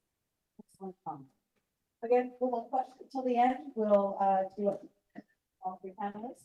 So for now, we'll move to our third paper of the session on cognitive architectures. Dr. Pulin Agrawal talking about generative AI can be creative too. So, Dr. Pulin, please. Again, we'll hold questions until the end. We'll do it with all three panelists. So for now, we'll move to our third paper of the session on cognitive architectures. Dr. Pulin Agrawal you might need to turn it talking about generative AI can be creative too. So, Dr. Pulin. Hi, my name is Pulin Agrawal, and today I'm going to talk to you about how generative AI can be creative too. And I heard some conversations before and some questions to Ben that were about creativity. So I'm glad that the audience is primed to talk about creativity here in this context of AGI systems. So let me start by trying to define creativity. So creativity is defined different ways, like creativity involves the production of novel and useful products by Mumford, and Oxford Languages say it's the ability to make or produce new things using skill and imagination. One sort of a definition of creativity, if you will, that I like personally is creativity is intelligence having fun. I like this because it speaks to how creativity is a dimension of intelligence rather than being tangential to it. So creativity has been tested in humans using this test called Torrance test for creative thinking. And it tests creative thinking on these four aspects, if you will, which are fluency and flexibility. Fluency is the total number of meaningful ideas generated. Flexibility is number of different categories of ideas that are generated. Elaboration is the amount of detail in the responses, and originality is the statistical rarity of the idea. They use the word originality, but creative people like to call the rarity or newness of an idea as novelty, whereas originality is original works that may be reproductions of other things. So we all know about the generative AI boom these days, and just a few years ago, it was a pipe dream, the amount of detail and depth of ideas that generative AI, or that AI could even deal with. These days, they can write text, chat, generate images, even use software tools. So we all know about that.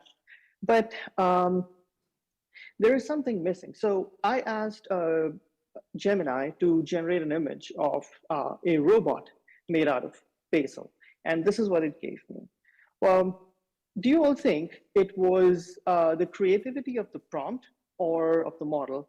I'll be happy to hear your thoughts in chat or in an email.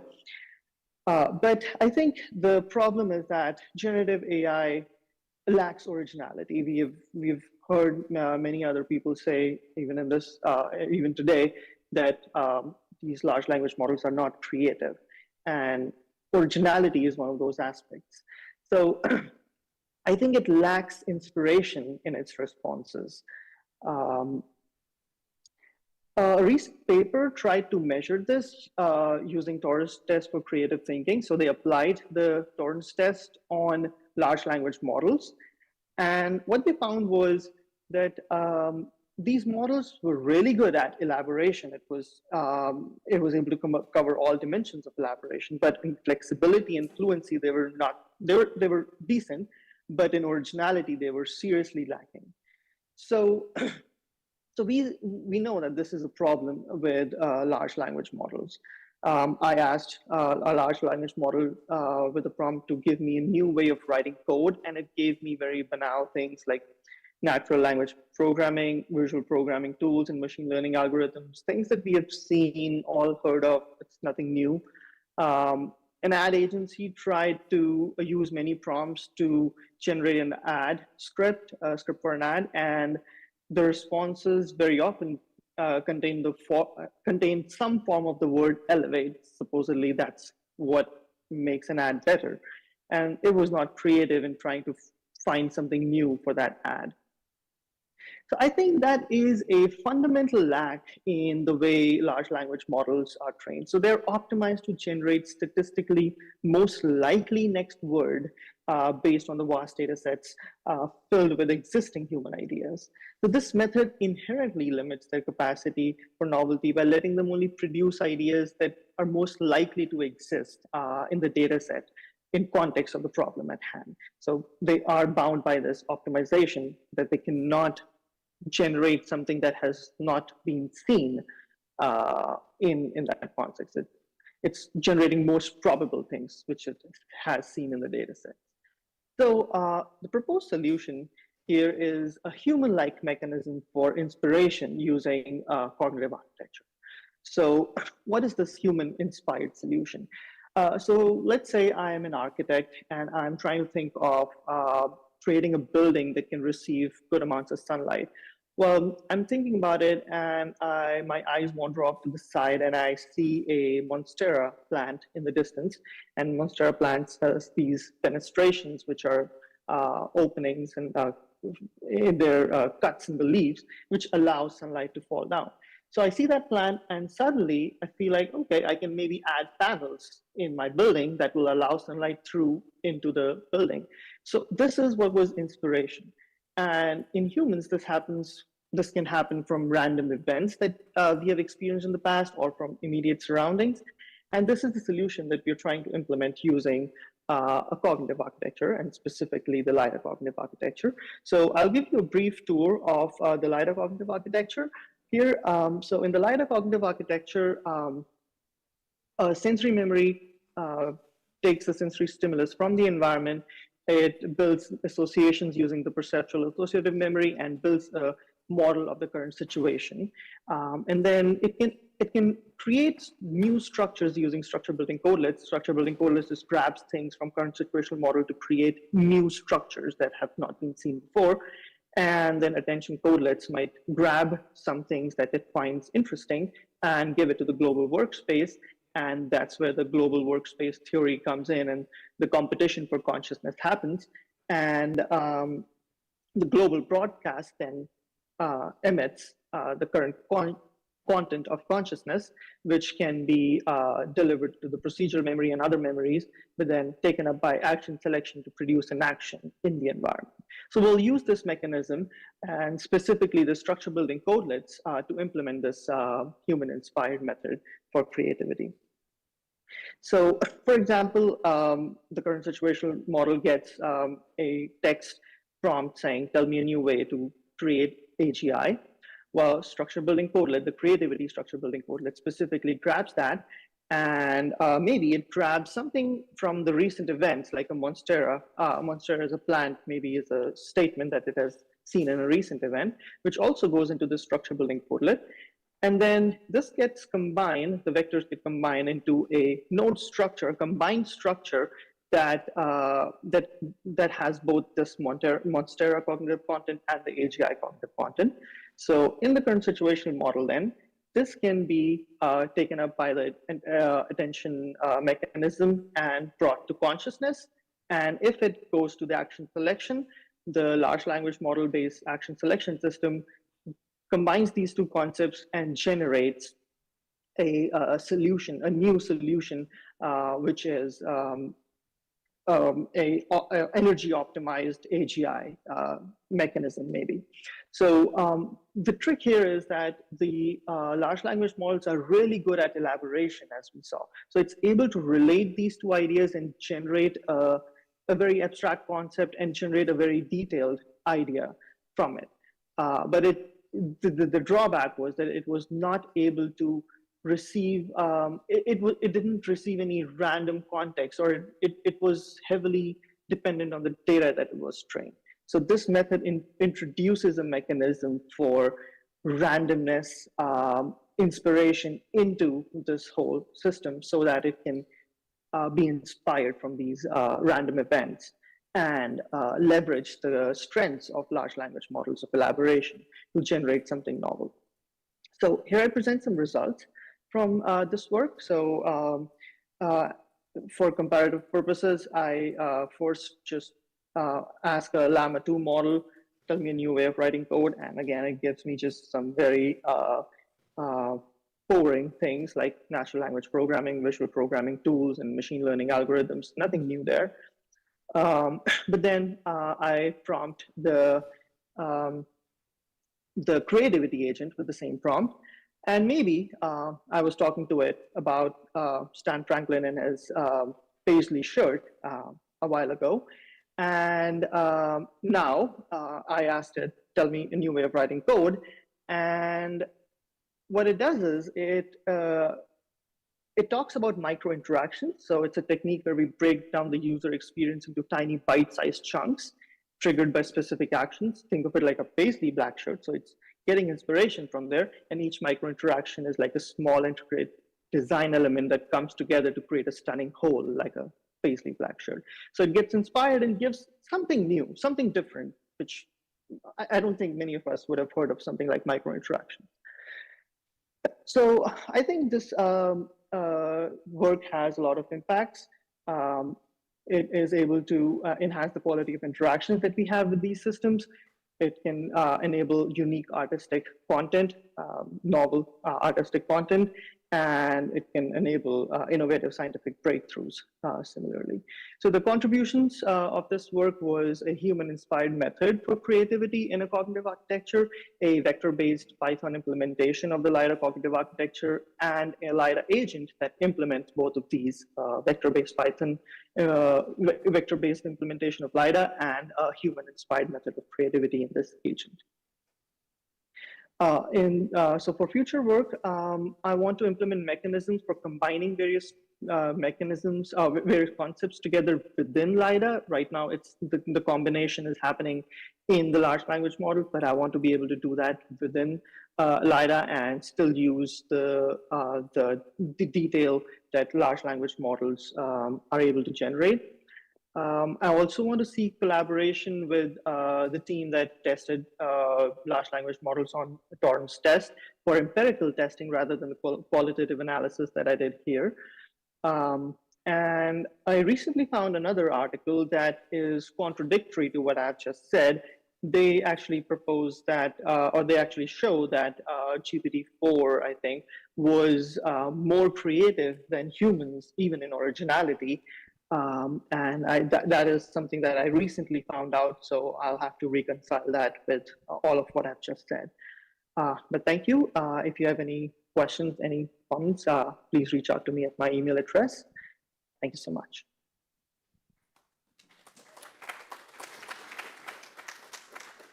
Thank you very much. I like the idea of how can we inspire AI, as AI has become fairly inspiring. Going on to Midjourney is an inspiration itself, even if the results are due to human prompting and human inspiration. So I like that thought. Thank you. We have 15 minutes for questions before our next session. Any questions from the room here for our 3 papers?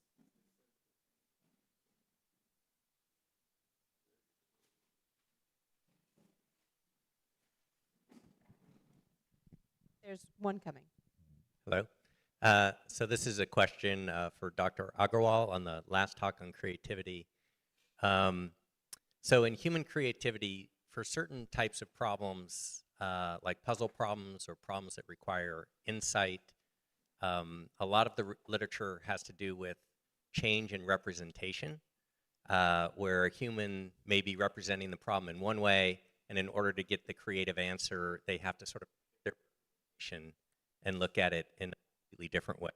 And I'm just wondering if Dr. Agarwal has any comments on the issue of representation and how that might fit with the models that he's developed. Thank you.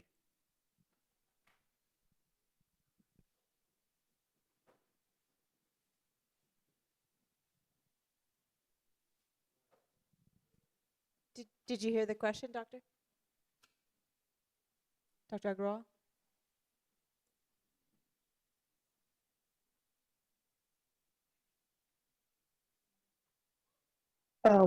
Yeah, that's an interesting question. In the models that I have developed here, it is yes. I am speaking here.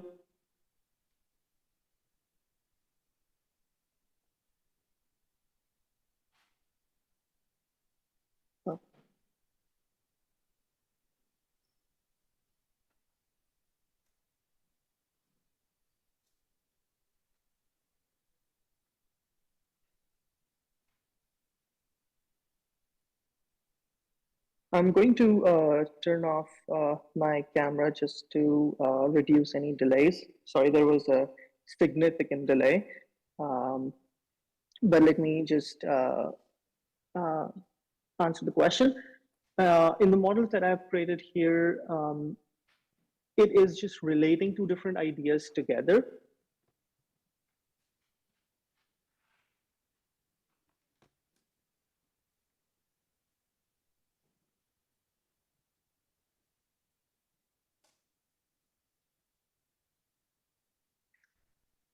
Sorry about the difficulty. I am watching the live stream on a different browser and I'm hearing myself, so it's a little bit hard to speak. And I'm sorry, with all of this, I am, and it is 4 a.m. here, so I have kind of lost the question. A little bit. Dr. Abbott, we'll pass the question into you, and I think we need to move into our new session. So I apologize. If we have questions, we'll pass them to the virtual speakers, but just on timing, we need to move forward, and we'll give you a chance to mull it over and come back with a great answer. So thank you very much. I'm looking for a Ben Goertzel. Goodbye. Thank you very much all for a great session on cognitive architectures. Thank you. Goodbye.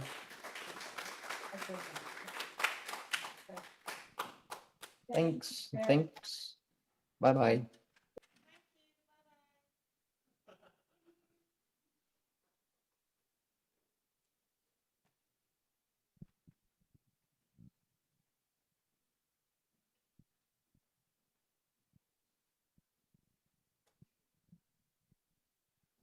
All right.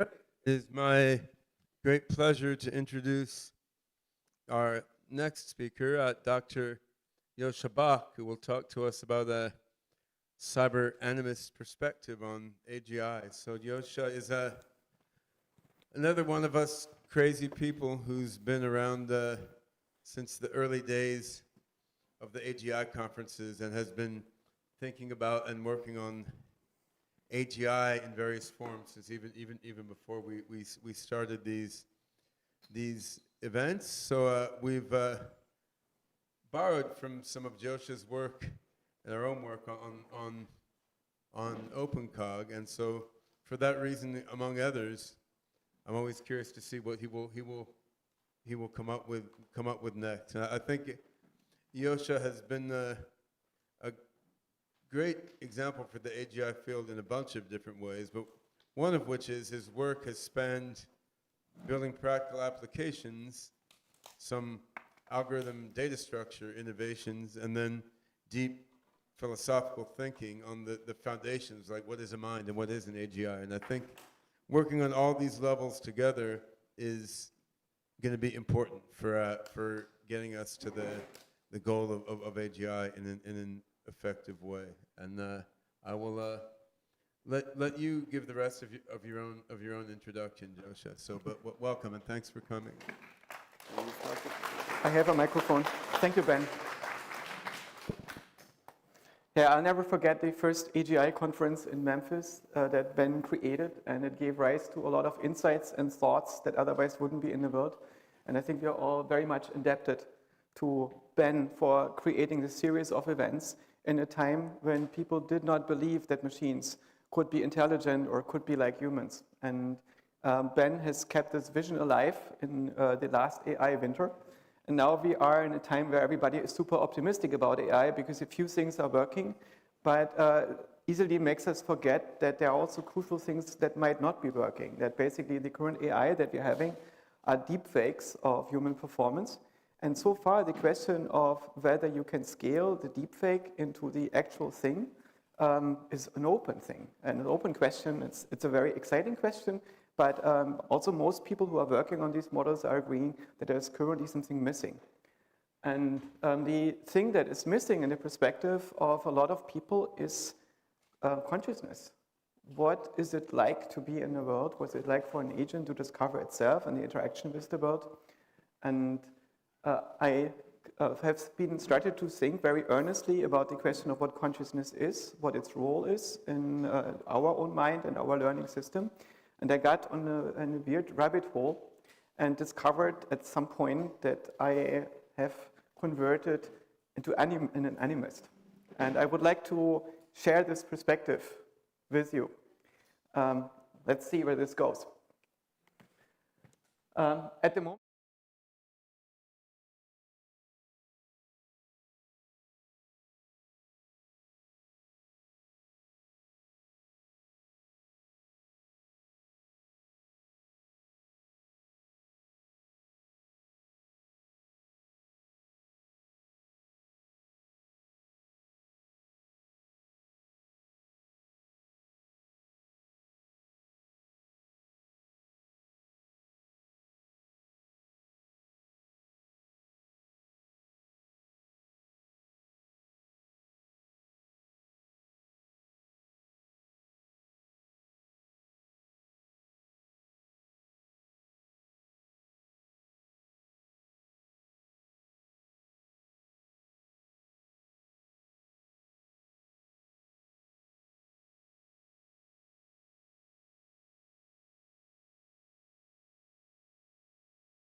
okay, so another question is, are the existing models too small? So basically, do we need to scale them up more, or are they too large? And arguably, there is stuff that can be improved by making them larger, by introducing more modalities into model, into more data, and so on. But we also see that these models are vastly larger than the stuff that fits into our own, arguably somewhat generally intelligent mind.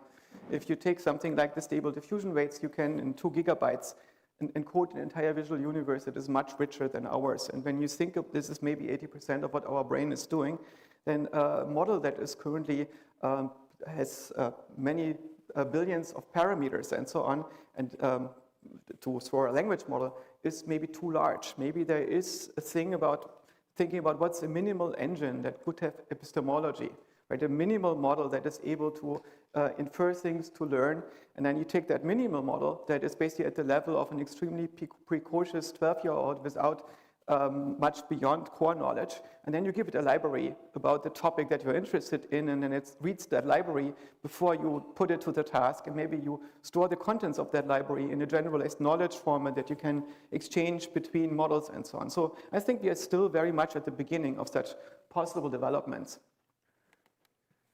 In Liquid AI company that I'm currently part of, this is a startup out of MIT, we are thinking about how to rewrite the bottom of the stack. Right? When we think about the neural network, it's a relatively mechanical paradigm that we don't use because it's very similar to biology, but we use it because it's quite simple and we know how to train it. And it's arguably not storing the model in an optimal form on the hardware, rather you predefine the architecture and then try to fit your model into it. And it would be sometimes much nicer if you were able to generalize the paradigm in which you are doing your differential function approximation. This is in some sense what Liquid AI is doing by building more fluid models with continuous depth and continuous resolution and the ability to continuously learn rather than being trained only once. And it's a very exciting development, but I think it's still an intermediate step. When we think about how the minds work in nature, I think there are more general principles to discover. And so one of the first people who thought systematically about this was Aristotle, and he invented a lot of the concepts, or pre-invented them, or preempted them, in his time. So for instance, he talks about the soul or psyche as the animating principle of living matter. Right? It's basically the form that the physical universe has with respect to the mind. It's a dynamically evolving thing, and so you could think of it as a causal pattern that is able to shape a region of physics.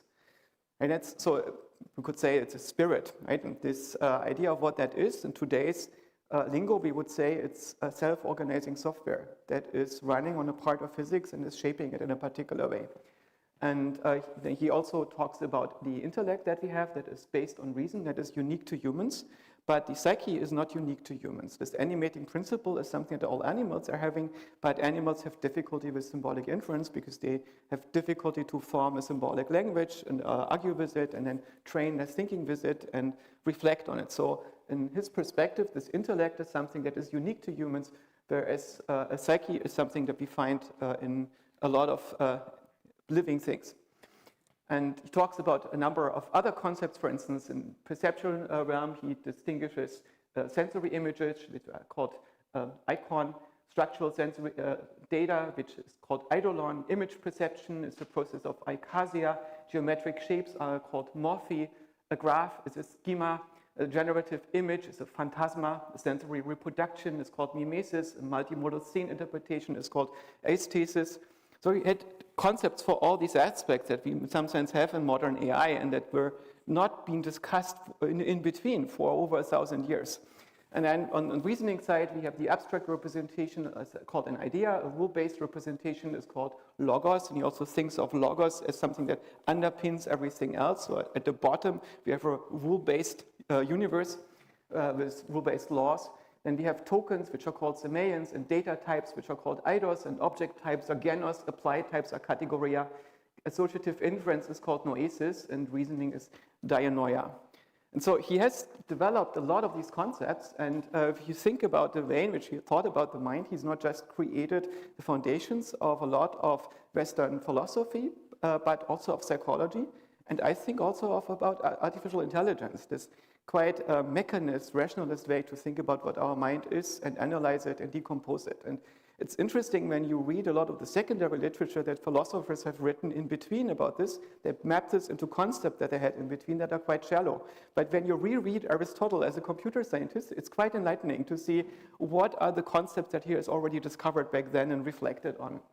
But what's also interesting is the hard problem of consciousness doesn't seem to be an issue for him. He doesn't stumble over this.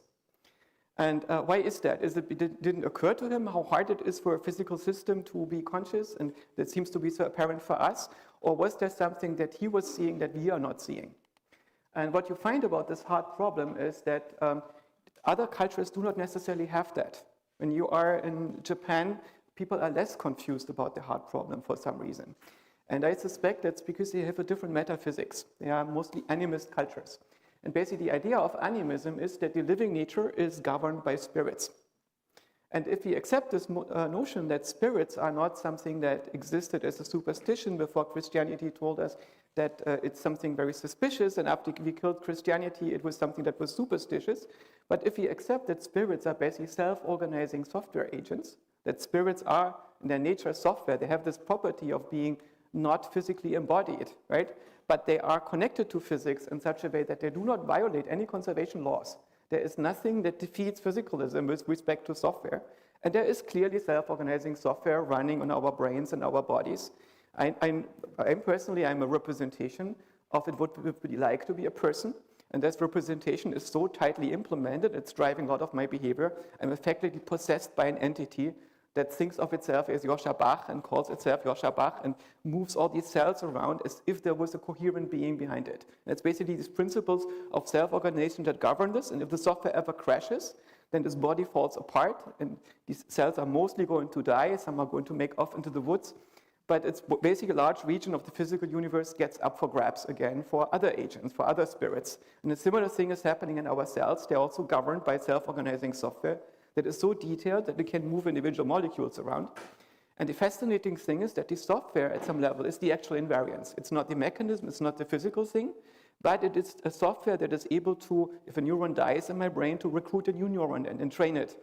or if a molecule disappears from my cell to find a new molecule and then train it into building the mechanism. So the software is the actual thing that matters. And so while the scientific worldview currently rejects the idea of spirits, it is beginning to rediscover the notion of causal patterns in the physical universe that are creating regularities that we can observe over a wide range of substrates. And that is actually so this is the invariance that matters. And different cultures use different terminology to describe physical and psychological reality. And I think our worldview is suffering that we are not properly distinguishing between psychological objects and physical objects. This leads to endless confusion in philosophy about, for instance, the notion of free will. How is free will compatible with a deterministic physical universe, or even with an indeterministic one? How can you be free if the universe randomly forces you to do things? But of course, will is a psychological object. It's a representation inside of a mind, and it's free when you're making a decision for the first time, so it cannot be predicted. And so as soon as we start properly to distinguish between physical objects and objects that are, we have in our as mental representations, we can create more clarity. And for instance, the world that we are interacting with is typically not a world that is the world of the logos of the laws of physics. It's not the world of quantum mechanics that we are interacting with. What we are interacting with is a world of stuff in space, with colors and sounds and people, which are all not physical objects, but they are objects that are created as a simulation in our brain. And in the same way, our self-model is a simulation of what it would be like an agent that is perceiving all those things and is occupying the same brain. And so Descartes' dualism is actually not a dualism about substances outside of ourselves, outside of the mind, or outside of physics or preceding physics, but the res extensa, the stuff in space, happens inside of our mind, and res cogitans, the space of ideas, it also happens inside of our mind. There is two domains, the world model and the sphere of ideas. And they are interacting with each other. And so the hard problem is not the question of how can we take the sphere of ideas and map it onto the stuff in space, because they're just two different domains inside of our own mind. It's both generated by the brain. And so the question is a different one. If consciousness is a property of something that only exists within a psyche, basically a dream generated in a mind, how is it possible for a physical universe to build a machine that can produce these representations and facilitate it? And so we can, I think, use the concept of computer science and artificial intelligence to close the gaps in the metaphysics of our culture. Consciousness itself is very confusing to a lot of people because we map it or try to map it into physics, but it's not. It's a virtual property. It exists as if, right? And it exists as so tightly as if that it has causal power and can change the way in which physics works. And there are people like Christoph Koch who sometimes say that a simulation cannot be conscious. And I think it's exactly the other way around. A physical system, a mechanism, cannot be conscious because it's not by itself representing something or a representation. You can only be conscious in a simulation. Consciousness is a simulated property. And so all the objects that we can experience are representations inside of the mind, and they're interpreted from the perspective of a self, of something that relates to it in a particular way, and it's mapped onto the relations that this simulated self is caring about. And the personal self is a representation too, and you can check this by deconstructing it. You can manipulate your personal self using meditation, and then observe that your personal self is changing, the dimensions of perception are changing accordingly. And the perception that we normally have of reality is a trance state. It's one where we don't observe that the thing that we're interacting with is a representation. And when we deconstruct the trance, we basically get in a state that a lot of meditators call an enlightened state. It's not a state in which you are more pure or more virtuous. It's a state in which the trance of the reality becomes apparent as a representation, and your own self too. So what do we mean by consciousness? When I point at it, I point at something, my inner phenomenology, something that is apparent to me. So when we want to talk about what I mean by it, what I mean for this purpose of our discussion here is two things. One is consciousness is a second order perception. It's a perception of perceiving. It's not just that there's content present to me, but I notice that this content is present. And I don't notice it cognitively via symbolic inference, but I notice this immediately on a perceptual level. So on a level where not consciously, symbolically reflect, but where directly perceive that I am perceiving. Right? So this is what I mean by second order perception. Another important aspect is consciousness always happens now. It's always a present thing. And you could also say it's the thing that creates this present, this bubble of nowness that we inhabit. And this bubble of nowness is not a single point in time, but it's a region. And this is not a region in physical time, but we know that it's something that is constructed post hoc in our brain and gets edited all the time. So it's not really aligned with the physical time, but the physical time is somewhat before and behind it, because part of our subjective now is constructed from the past, and part of the subjective now is constructed from expectations of the future. And when the expectations of the future get violated by sensory data, then our mind is editing these experiences, and we don't remember that our perception of the now was different a moment ago. So it's really a contract, a simulation of what it would be like if there was an agent that exists in the now that can be constructed with the type of nervous system that we have available to make it. So it's for a certain temporal resolution, spatial resolution, and complexity of the modeling that is afforded by our hardware. And so this nowness is slightly dynamic, it's moving, and for me it's usually about something like 3 seconds long, and its spatial and temporal extent depend very much on the state that I'm in. So the calmer I get and the better I'm in tune with my environment, the larger this bubble of now gets. And when I'm very confused or very exhausted and so on, it becomes very small. Because I can only perceive those things that I can make coherent in this space of now. And the smaller this coherent area becomes, the smaller my subjective consciousness area becomes. And so functionally, I think it's an operator in mental states, which means there is some kind of language in which representations are taking place, not in the sense of like English, but in the sense of a representational language that is implemented on the substrate in my nervous system. And there is consciousness is something that manipulates these representations in some regard, so it's an operator. And I think the purpose of this operator is to increase coherence. And we can understand coherence as the minimization of constraint violations. So imagine that my perceptual system discovers something that it tries to interpret as a nose, and then the nose has certain parameters, like it points in a certain direction. I can infer that there must be a face nearby that points in the same direction. And if it doesn't, there's some kind of constraint violation that I need to resolve in order to continue interpreting this as a nose. And so consciousness might be this process that facilitates this creation of this bubble in which we are resolving the constraint violations.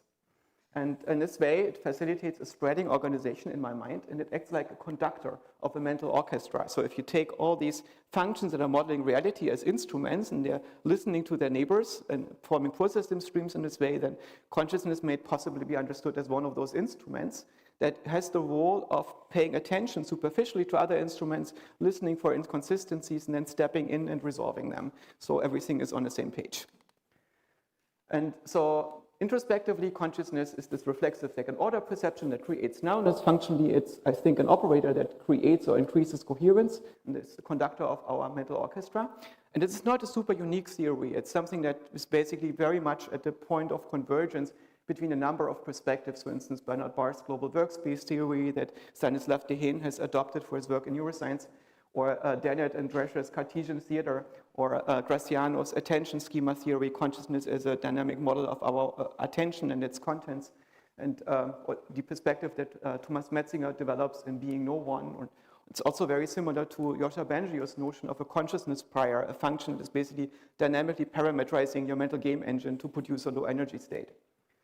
And it's also very compatible with perspective that Buddhist meditators have on what consciousness actually is about. So introspectively and functionally, they tend to agree.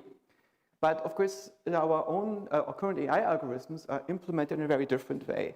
When we build a machine right now, a machine algorithm, we have an outside-in design. We start out with a subset that we understand that is deterministic. We think about what function should be implemented, and we implement it from the outside in, and thereby extend our workbench into that system. And it's stabilized by this deterministic substrate. We train it decoupled from the world with batch training data that we feed in. And it's mostly optimized for prediction using machine learning algorithms. And when we think about how it works in nature, we have an inside-out design. All these systems need to be self-organizing. So you have something like a cell that is going to structure the substrate around the cell and harvest the chaos of around the cell and turns it into complexity. And divides itself. Basically, the cell is a pattern in physics that has the ability to replicate itself and thereby shape the environment around it, and the organization across cells can also increase complexity, so a bunch of neurons are turning into a nervous system by creating organization among themselves. And these principles of self-organization is also what we find in social systems, that basically if you put a bunch of people together for long enough, at some point they will discover that you cannot just bully people into doing what you want, but you can recursively bully people. You can bully people into bullying other people recursively, and then you have a government that is scaling until it bounces against another government. And so these principles of self-organization is stuff that we observe over and over in different areas of nature, at the level of cells in an organism, at the level of mental organization. Gary Edelman calls this Nouveau Darwinism, the idea that mental organization is evolving in every individual. And we see it at the level of organization in societies. And it's optimized for coherence, which means it's behaving in such a way that it was a single system behaving with shared goals that are compatible with each other. And it's developing continuously. And it's always coupled to an environment in which it interacts dynamically. So these are quite different principles, and this area is very much underexplored in artificial intelligence. Now, if we compare this to LLMs, it's hard to do so, because what, after all, is an LLM? There are multiple perspectives that we can take. I think quite a few of them. One perspective that we can take on LLMs is that it's basically a virtual CPU. And the CPU in our computers, they're basically circuits that are implementing simple automata.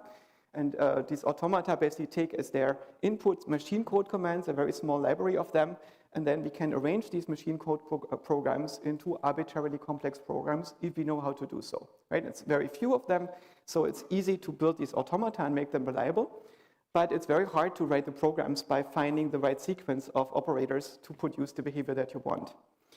And the LLM is, in some sense, a CPU that takes as their input not just a small library of machine code commands, but it takes an arbitrarily long sequence of human language, a string of text.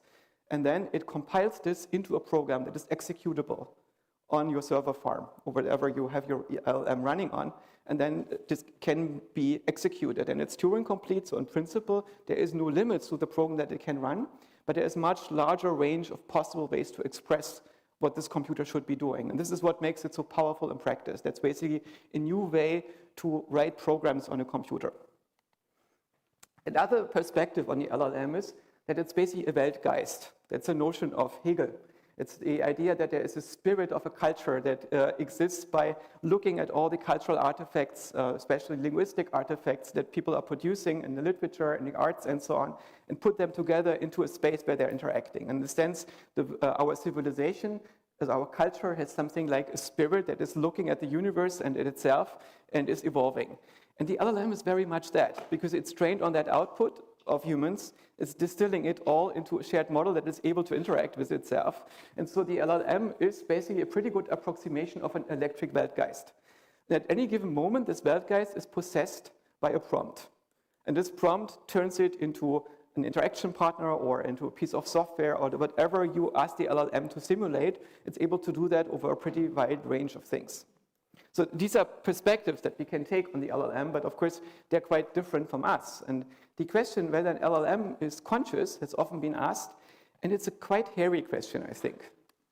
Because the LLM can simulate many aspects of a conscious interaction partner. So if you give it a prompt that tells it, please make it happen that I'm talking to something that responds like a person that has mental states, and it's going to create a simulation of that person, including a simulation of mental states, self-report, and so on and so on. And so if this is a simulation of a person with simulated mental states that doesn't know whether it's conscious or not, how is this different for me? Is the simulation of a person in the LLM more simulated than the simulation of a person in my brain? Right? If my consciousness is a simulated property, my personhood, myself is stimulated, is this simulation more simulated or less simulated in the LLM or not? And this is a question that is difficult to do proper justice. But of course, the functionality is not the same thing, because the LLM is not required to have that simulation of conscious coherence to deliver its functionality. So I suspect even if the phenomenology might be similar, so you get a system that behaves also internally very much like a simulacrum of a self that is conscious, it's not implementing the same functionality. It's not playing the same functional role in the system. So what we can see about the LLM is not happening in real time, it's not coupled to the world, it's asynchronous to the world, it's not dynamically updating, and it's not intrinsically agentic. It can be an agent if you ask it to simulate one, but by itself, it's not necessarily agentic. And so it's also very difficult to see whether the LLM would be conscious in a sense like ours, because the self-report that the LLM is giving you is based on learning text. A lot of that text is people describing their consciousness, and so it's difficult to say to which degree is it producing text that looks like it's conscious, or to which degree is it compelled to build the only valid representation. And so if we want to test such systems or artificial systems for consciousness, maybe the LLM is not the right paradigm. And if we are asking ourselves, is a cat conscious? I think what we are asking is the cat aware that the cat is aware? Does the cat have the second order perception? And when you have a cat, you typically have no doubt that the cat knows that it's aware and knows that you are aware that the cat is aware. Could we build a system like this? Could we build also a system that has an integrated model of now? And is the system capable of learning from this thing of now and basically transforming itself, expanding itself into its organization and become creative, a creator of itself in a sense? And I suspect this is exactly what consciousness is doing in humans. It's basically this thing that leads our mind to create itself. And what we observe is that babies are already conscious. It's not like consciousness is so complicated that we get there after our PhD, but consciousness is something that happens before we are able to track a finger. And I suspect that if a baby is not conscious, it is not going to learn how to track a finger because it needs to pay attention and organize its mind. And consciousness is the mechanism that facilitates this by increasing coherence in the mind of the newborn. And so consciousness might be, in a sense, a training algorithm. And this might be more simple than perception and not more complicated. So basic perception is facilitated by having this mechanism on the self-organizing system. And we observe that there is basically no human that gets to any level of performance without being conscious first. Right? If you're not being conscious at the baby, you remain a vegetable. There is no other trick that nature came up with to get you to this level of performance. And this leads me to the hypothesis that consciousness might actually be the simplest training algorithm for a self-organizing information processing system. Again, I don't know whether that's true, but it's a hypothesis that we can test by searching for this. If this is true, then consciousness might be quite ubiquitous in nature, right? And all nervous systems that have a certain degree of complexity in their organization of representation might have discovered the same principle. If it's discovered in every brain very early on, maybe it's not that complicated. So if the consciousness is the process that creates our mental universe, are we the first culture, or is this the first moment that we get to this idea? Of course not. I think this idea has always been in plain sight. And we find this very cheekily is the first chapter of the Bible. It's called Genesis 1. And this chapter is a very, very old text. It's the oldest known copy is only from 200 BC or so. It has been integrated, we think, into the Hebrew scriptures about 500 to 400 BC. But it's probably something like 3,500 years old. And so it comes from a civilization that is much older, and it's probably a few translation errors in the meantime. And so I suspect that it could be a theory if you fix the epistemology of that text. Right? The Christians tell you it's the creation of a physical universe by a supernatural being. But you know, the physical universe was not invented back then. Aristotle comes up with this idea of physis, of nature, of a physical universe. But people back then, they knew that we're living in a dream. The idea that there is a universe that needs to be described with linear algebra and quantum mechanics and so on is a pretty modern idea. And so people were pretty much aware of the fact that we live in representations in dreams and that people have very similar dreams. And so maybe this is the world that is being created is a world that exists in dreams. It's a world of representations that we are interacting with, of dream components. And so if this is true, then this maybe is a theory about how this is working. And so if you take that seriously, in a sense, it starts out with the creative spirit, this first consciousness that's discovered in your mind, hovering over the substrate. Word is usually not translated as substrate, but as water. And so it creates this, on the substrate, it creates structure. Initially, it's uninitialized, it's void, it's tohu wabohu, without form. And what it does, it creates a separation. The text says a firmament between the waters above the firmament and the waters below the firmament. I think what it means, it's a separation between two domains in a substrate. The world model, Earth, the world, and the sphere of ideas, heavens. And they need to be separated because the world model is the stuff that is sensory validated. It's the stuff that is seen around us. And the sphere of ideas needs to be separate from it because it's all hypothetical things that you can manipulate, that you can change. And if you mix the two, then you will have hallucinations about what's going on in the physical world around you. And so there are actually two quite separate domains that are interacting with each other, this res cogitans and res extensa. And the next one is that it creates contrast. It creates a way to represent differences, and it associates the intensity of the contrast with brightness, with the color of the day, with light, and the flatness of the contrast with darkness, with the color of the night. And now it has dimensions, and using dimensions, we can represent arbitrary objects. The first object it discovers is 2 dimensions. It's the plane, associates with the ground, puts it into the world model, and then creates 3D space, and then it creates solids and liquids, and then organic shapes, and so on. Then it discovers the invariance against lighting and how lighting works, and temporal consistency, and then it creates all the objects, plants and animals, gives them all their names. Again, this is cognitive development, right? It's clearly plants and names and so on are nothing that in the physical world exists. It exists in your mind. And after it's created this world, it discovers that the purpose of the exercise is to navigate the interaction between an organism, an agent, and its environment. And so it makes a simulation of the interests of that organism and puts it into this environment. And after it's done with this, it switches into a first-person perspective.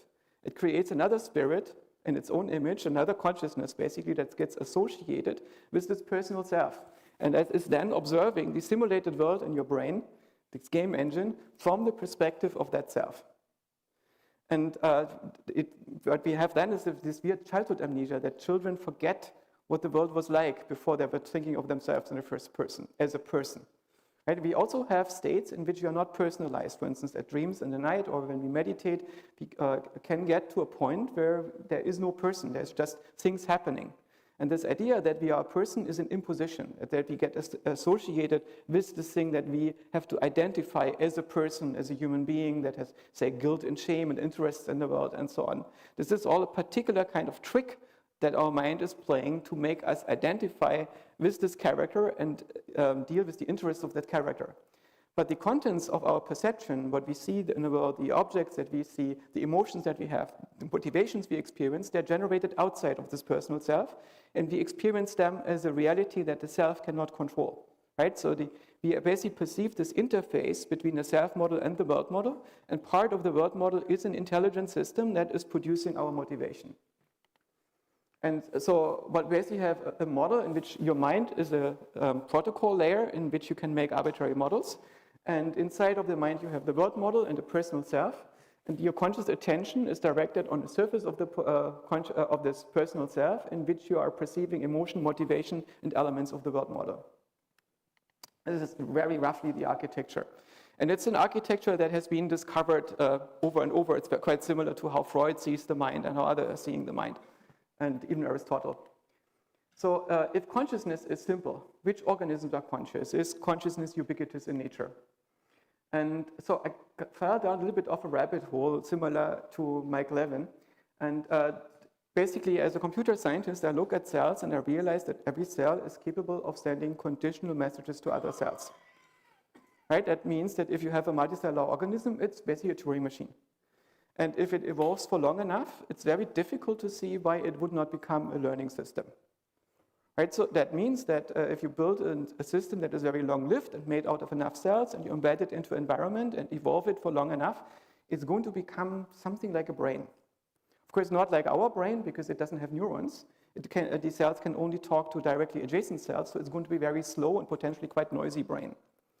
But it's not clear what the limits of modeling of such a system is. So there's probably also self-organizing software agents running on multicellular organisms that are large enough, like big plants and so on. And it's a quite interesting perspective, right? It's also, we observe evidence for that happening. We see that in organism there is information flowing back and forth that tries to become coherent. If you harm the roots of a tree, it's going to send messages to its limbs and back, and it's optimizing the organization of the tree again. And what's also interesting is that neurons, from this perspective, an adaptation for animals. Neurons maybe are telegraph cells. They have evolved to send messages very quickly through the organism over long distances. And maybe this is what the axons are for. You have these spike trains, which in some sense like a biological Morse code, like in a telegraph system, that is allowing you to send messages so quickly that you can move your muscles at the limit of physics. And it's expensive to run this telegraph system. And once you have it, you also need to have perception and decision making at the same rate. So you build another information processing system entirely out of telegraph cells. But it's going to be difficult to tell the story of an organism if you reduce it to the telegraph cell. So maybe this paradigm of neuroscience that we only look at neurons and not at any other cell might be too short-sighted, might be misguided in the same way as it's very difficult to model the economy of a civilization by only looking at its telegraph network. Right? You also want to look at the people living next to the telegraph and so on and so on. And maybe this is part of the reason why our simulations, not even of C. elegans, work in practice if you put them into a computer model. Also, the models of connectomes don't actually work. They are incomplete. There's a lot of things are missing. And maybe it's this part that they are only a small component of the information processing of an organism. So if consciousness can organize information processing in brains, it could be that there are similar principles at very different time scales that are happening in organisms in general. And so we can ask ourselves, do plants have spirits? They seem to have means for universal functional approximation. There is evidence for coherent communication between plants and evidence for communication within the plant. It's also this thing when you put plants next to each other, can they actually build firewalls? And if you have a fungus that lives next to a tree, are you able to send messages through the cells of the tree by basically emulating the code of the tree and passing the message on? And there is evidence for this. We can see that in forests, plants are communicating through fungal networks and vice versa, and even long-distance communication. Right? It's much slower than nervous systems and so on, plays out over very long time spans, but there is actually evidence for this. And so over a long enough time span, it's conceivable that forests are building something like a biological internet, where they have a shared protocol. And when the spirits of plants are self-organizing and they live in a larger environment with a shared protocol, they can even build feedback loops pretty far out from the original plant and move around in the forest in this way.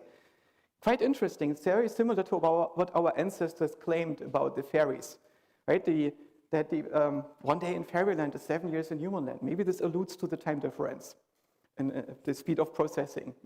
Right? Plant minds are so much slower than ours that we will be complete blur to them.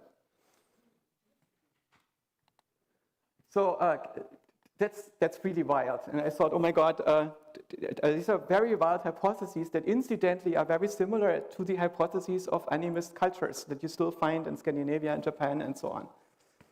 And so there could be basically ecosystems of software in nature. And of course, we don't know to which degree this is true. There's very little scientific research, even though we have evidence for interplant communication and organization ecosystems that is quite complex. We don't know if it's generally intelligent. We don't know over which time spans. We don't know how to research that and so on. So this is completely speculative.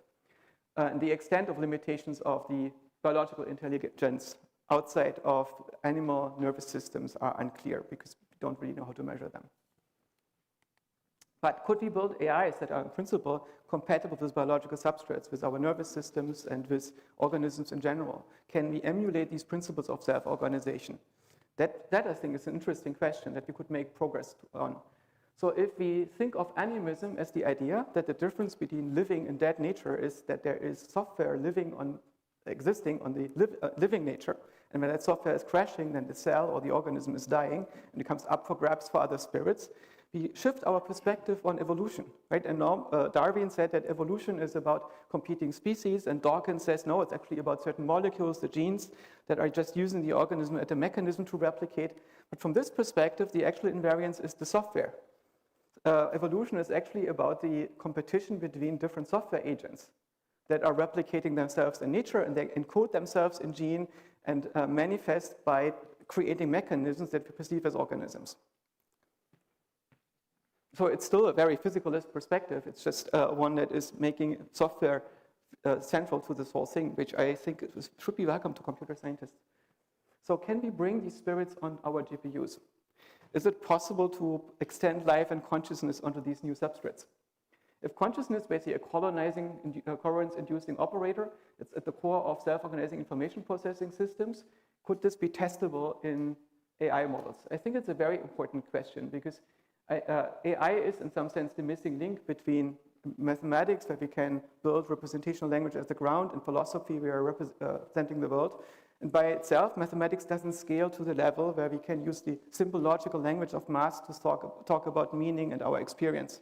To do this, we basically need to close the gap by mechanizing the mind, by naturalizing it, by building systems that are obeying the principles of minds and that have a mathematical foundation, and on the other hand, are able to talk about the things that we care about and represent them adequately.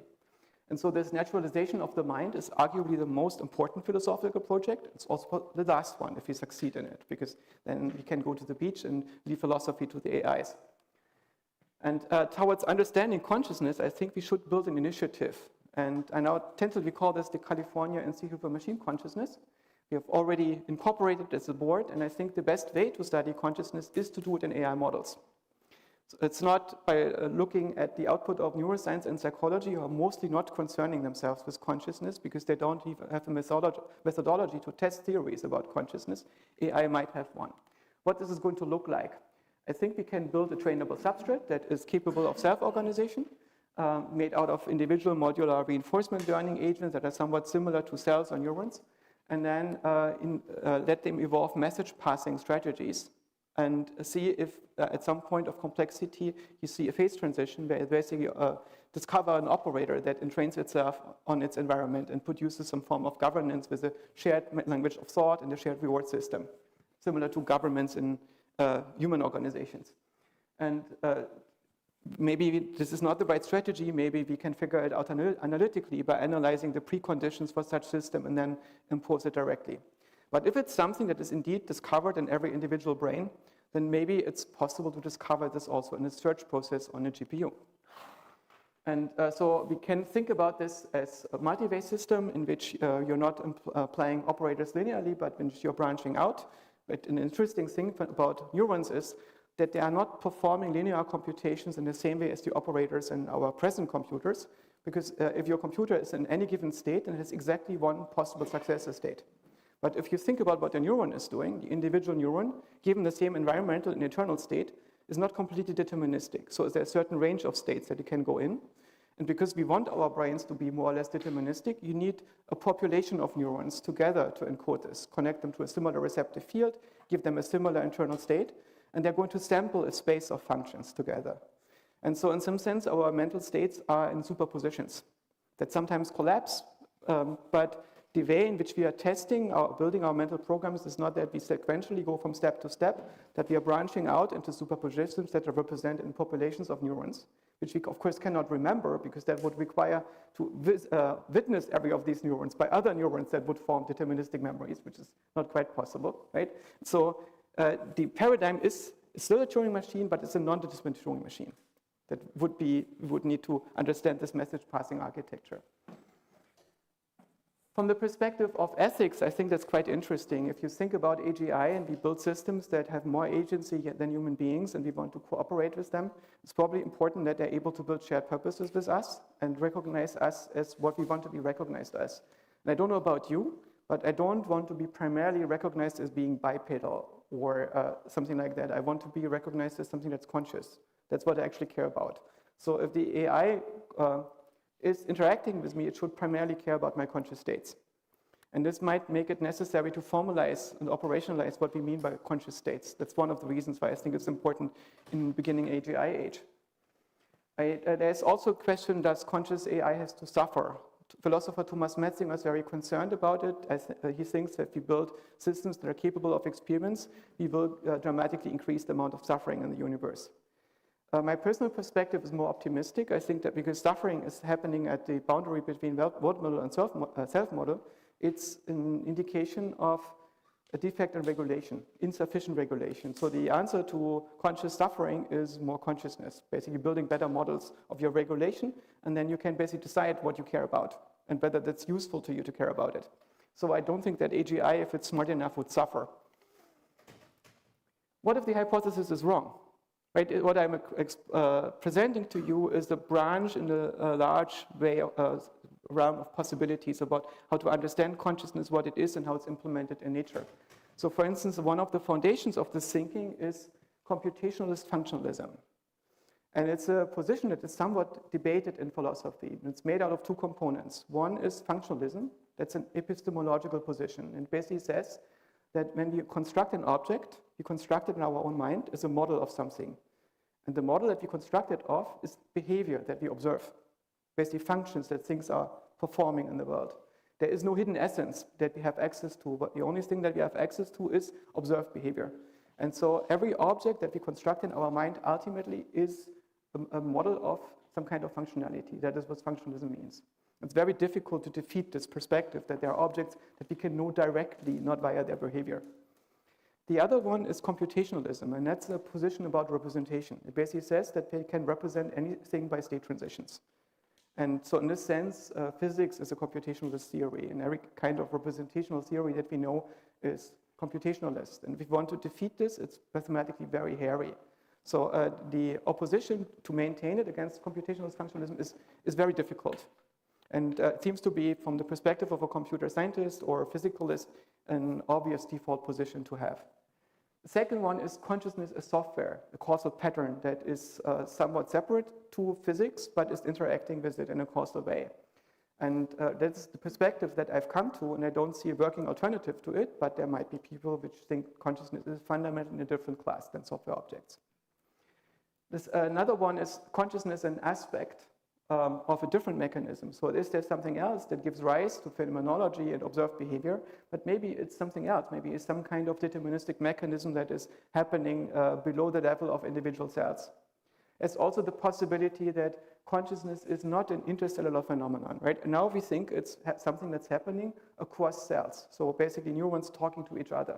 But what if it's somewhat orthogonal to the cells, right? And there's very little evidence that it's the case. It seems that consciousness seems to evolve conscious states at roughly the speed at which neurons update and signals propagate through the brain.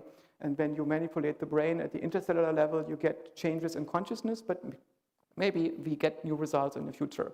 And for instance, Stuart Hameroff believes it's not between cells, he believes it's between microtubuli.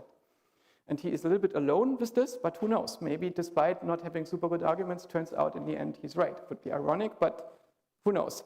Right? It's something that we have to test. We have to build models, and if he's right, then a GPU will not be able to be conscious, but if he can show the phenomenology of consciousness emerging in there, then his theory would be wrong. Another one is consciousness simple? Right? We will have success if consciousness is simple and can be discovered as the principle of self-organizing computation. But what if consciousness is complicated as the first cell? As far as we know, the first cell only evolved or formed once on this planet, and every cell in our organism is still split off from the first cell. Everything that we observe in life on Earth is still the shenanigans of a single cell that split and split and split. And the cell is basically a self-organizing, colonizing pattern in physics that is able to colonize suitable physical environments and turn them into more cells, replicating this pattern, right? But it's such a complicated pattern that once you have it in existence, it's stabilizing and it's able to adapt to many circumstances, but to get the first one is very hard. What if consciousness is as difficult as the cell? Right? Then it might be very difficult to discover it, because then maybe it's also evolved only once on Earth and we all get infected by it in utero. Right? We don't know that. We don't think that at the moment. I think it's discovered in every brain independently, but that would mean it's simple. And it's, again, a theory I would like to test. So I would like to stop here. I don't know if we have time for questions.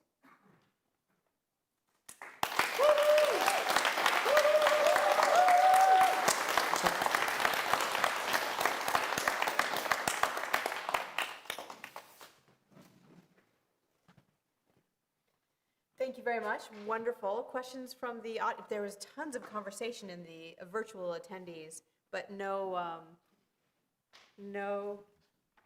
have a comment. specific questions. All right, we've got a question over there. So, brief comment is, one of your slides, you're sort of looking for a formalism or model of the sort of information processing in living or conscious systems. I forget the language it used, but it seemed very close to what we've been working on with Greg Meredith, who's a mathematician who will be here tomorrow. And we've created a formalism called the meta-calculus. It's not working? It No, is it's working, working. yeah. We've created a formalism called meta, M-E-T-T-A calculus, which extends Greg's row calculus to have bidirectional rather than one-directional arrows. And the row calculus is an extension of the pi calculus, process calculus, to be fully reflective, so that channels are first-class citizens. So there's actually, in a way, we've been going in a similar direction and looking for this sort of formalism, and have written out a mathematical version of this formalism to serve as a formal semantics for the language of thought that we put in Hyperon. So this could be an interesting conversation. But a missing piece that we're thinking about and don't have maybe an optimally elegant answer to is sort of how do you quantify the degree of coherence, or with what family of measures did you quantify the degree of coherence? Because when you say a spirit is a self-organized system, Software agent. Yeah, a self-organized agent. I mean, that's conceptually, yes, makes sense. Then in practice, the degree of self-organization is fuzzy, not crisp, and how to quantify the amount of self-organization could be done in a lot of ways. Quantifying the notion of coherence, a word that popped up, is similar. I mean, Tononi Phi tries to measure a form of coherence in a sort of ham-handed way. There are more sophisticated math ways to do it, but then there's a lot of sophisticated math ways to do it, and that seems to come back to the talk that Bennett gave this morning, saying like complexity is an illusion, which turns out to mean that how to measure complexity or simplicity is not outside of your cognitive system, but is part of the process of the cognitive system. And that finally winds around to a question, which is how, in your view, is the way that we quantify the degree of self-organization or coherence, is that just part of what a mind does in trying to create and conceptualize itself and the world?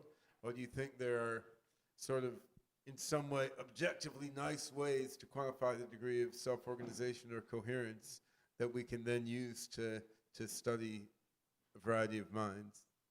Yeah, when we look at the present machine learning systems, we use loss functions that are driving the learning of the system. And the nice thing about these loss functions is typically that you just look how well are you be able to recreate a pattern. So it's a syntactic criterion. And the difficulty with the notion like coherence or consistency or minimization of constraint violations is that it's a semantic notion. It's already at the level where we have established a representation. And as the question, can we map this onto a syntactic criterion that we can establish in a general enough way? Or is there a good proxy? For instance, what a lot of people are trying to use is an energy-based notion, or which you can translate into how many operations does a model need to keep current when you are, for instance, connected to a processing stream? And how well are you able to predict the data that you care about?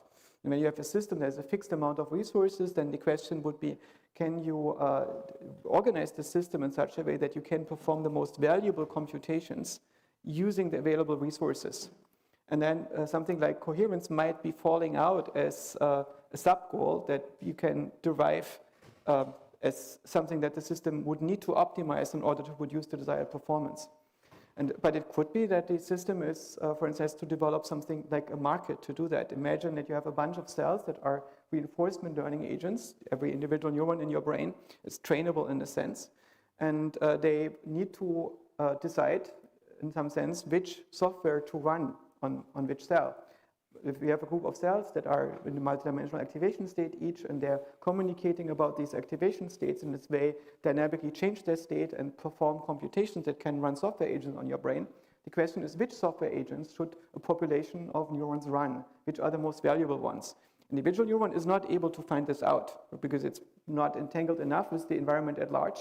So what happens is that you need to have some kind of intermediate layer that is for the individual agents that want to run on your brain, deciding how many compute credits they get. And this entire notion of energy that meditators are talking about is not energy in this physical sense of the capacity of a system to do work. I think it's compute credits. No, but it needs to be a limited resource. So this brings up the question of the relation of coherence with efficiency in some sense, right? Because in a way, in a crude sense, having coherence is a way of allowing like 100 processing elements to do the work of more than 100 processing elements, because there's some emergent coordination happening between them. So do you think that limitation of compute resource is then critical for driving systems toward coherence? I think if you have a system in which you can use unlimited resources, there is still going to be a bottleneck due to the limits of communication between the systems. Just from special relativity. Yeah, or from the practical things, you have a certain bandwidth between cells or between people. Right? In the same way as you cannot scale up a team of smart people arbitrarily because it's limited by how many ideas you can synchronize across people. Right? And the resolution at which you can synchronize them, there might be similar principles happening in nervous systems that you cannot scale them arbitrarily. But I don't know how to quantify this at the moment. I have only intuitions about this, and I think we would need to run simulations before we can solve this analytically and make proofs about this. So at the moment, I basically don't know. I have lots and lots of intuitions, but my experience is once we start simulating something, these intuitions fall apart and get replaced by better ones. I was tempted to ask you how spirits relate to fairies, but I think I'll leave that for later. I think that fairies might be plant spirits, basically software running on plants. All right. Fairies are plant spirits. Here we go. Are there any other questions about fairies? We've got Matt back in the back. Matt? He's got a mic. I mean, it's really cool that we learn that everything our ancestors told us about fairies is true, except they're not hot. Except what? They're not hot, like in Disney movies. You haven't been talking to the right ones. Yeah, if you're more plant-like, then of course. It doesn't have to be about fairies. Is it on? Yeah, we will. So I have a number of questions, both from, I'm interested in this topic a lot, along the same line. I take this from a somewhat different perspective from a subjective experience.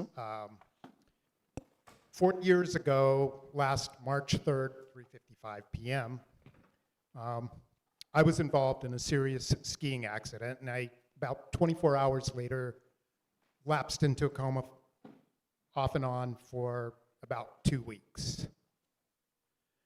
And I have some memories that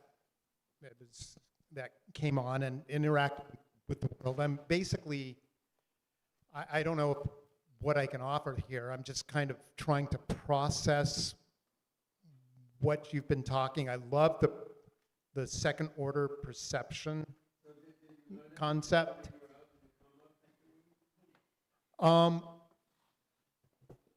So I think what would be interesting is trying to understand, so the particular process was what's called a fat embolism, which is bone marrow from femur breaks going into the bloodstream, interfering with the brain processes. And if I'm just thinking through, if one could understand what that exactly entails in terms of coherence.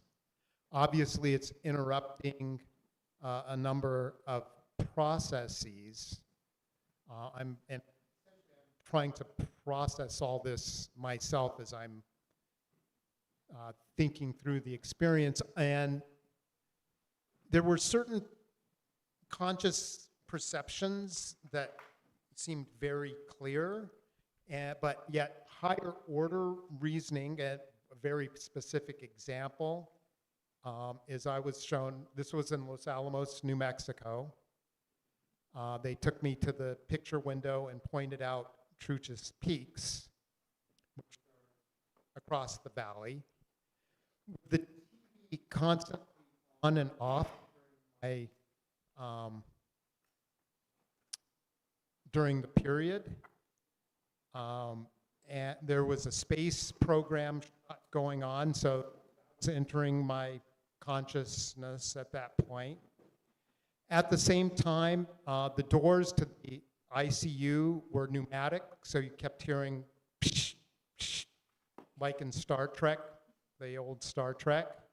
So I was obviously involved with the space program, and the space shot was happening out of California, Vandenberg Air Force Base that was being discussed.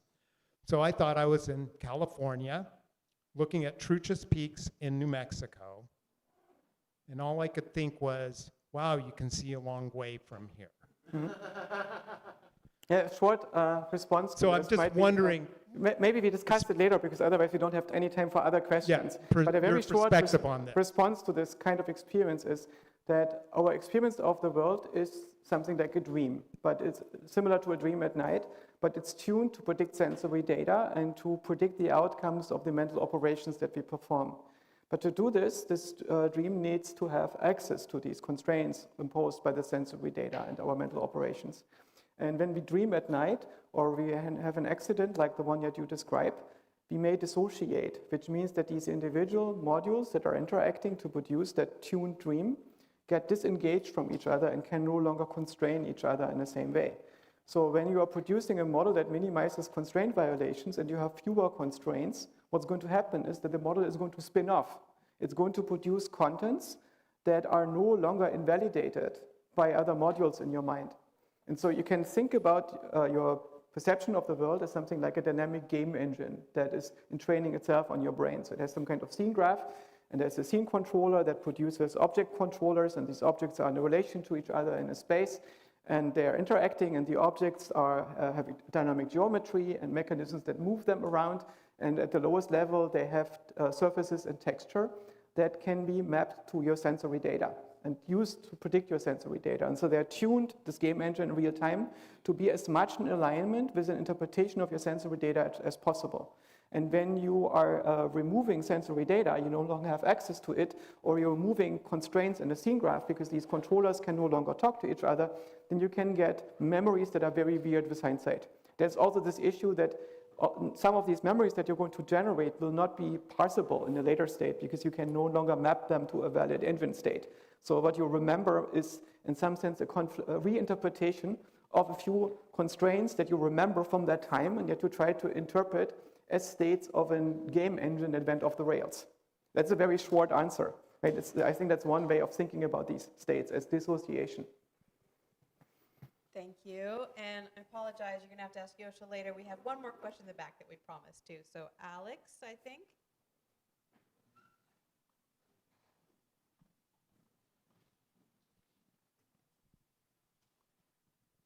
So one of your slides you had animism is the spirit as a self-organizing software agent. If Darwinian evolution of species and Dawkins' evolution of selfish genes are happening at the same time as this sort of like animist layer, is that animist layer of stuff akin more to what Dawkins talked about at the end of the selfish gene, which is the mimetic layer? And do you see a model to something like the Ghost in the Shell standalone complex, or Animist, or other like AGI movements, or other sort of like large, sort of like semi-autonomous collectives of individuals that are subsuming their identity and a lot of their life and career to some bigger goal collectively? Is there any of this? Not quite. I think that the mimetic evolution is about cultural contents. A meme is a cultural entity that is being produced, usually a symbolic artifact that can be transmitted over media. And you could say that humans are the substrate of media, but the evolution of memes is not exactly the same as the one of biological species, because memes are usually constructed. And they can be constructed in advance and predicted in advance. So there are analogies to evolution in biological systems, to evolution in memes. But the software agents that we are, the software that is running your cell, is not a meme, right? It's the set of mechanisms that is implemented as an invariance in a pattern between physical objects. In this pattern, you can think of it like a resonance in physics that is self-perpetuating and self-reinforcing by drawing enough energy out of the physical system to perpetuate itself in its own order. That is slightly different from the memes that Dawkins and Blackmore and others talk later. So there's an analogy there, but I think it's more metaphorical than it is literal. Thank you, Yosha. Thank you very much. Thank you all. We've got just one more presentation for the day-to-day, a virtual presentation with Paul Rosenblum, and Ben was going to give an intro for Paul, who will be joining us virtually. So.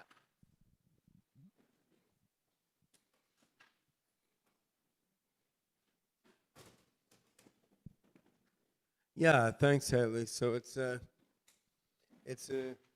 pleasure to introduce one more of the giants of the AI field who's been working on AGI even longer than I have, and is still at it. And I like this because it makes me feel young, right? So we had John Laird, one of the creators of the SOAR cognitive architecture, giving a outstanding talk earlier on LLMs and SOAR put together, and now we have coming up Paul Rosenblum, who co-created SOAR and led its development for quite some time, introducing all manner of innovations at the intersection of cognitive architecture, cognitive psychology, applied AI, and working in recent years, as John Laird already described, on the standard model of the mind, aka the common model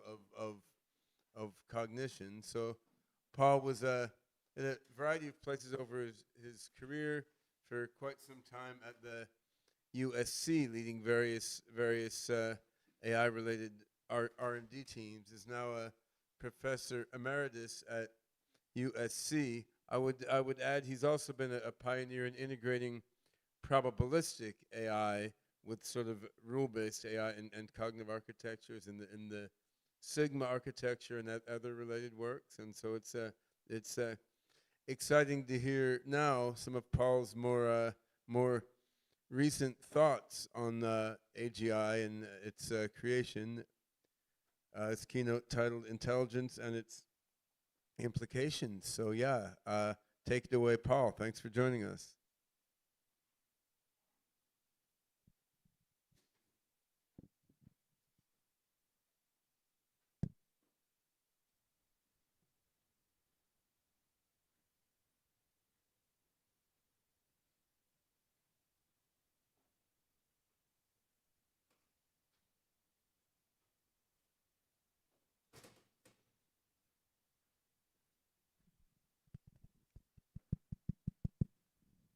Paul, we can't hear you yet if you're talking, but we're looking to sort it out. Give us just a moment.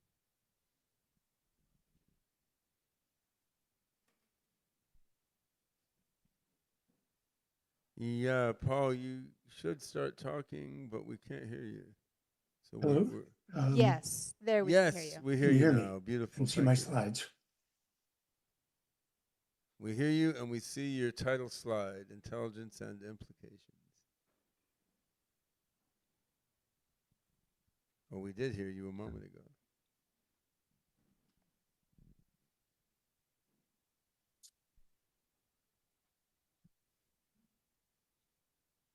No, we don't hear you. We can't hear you again. I can imagine I'm hearing you. Hello? Now we There hear Can you. you hear or see me? We We hear can- we you. can We hear don't you. see you, but we see your slide. Now we see you.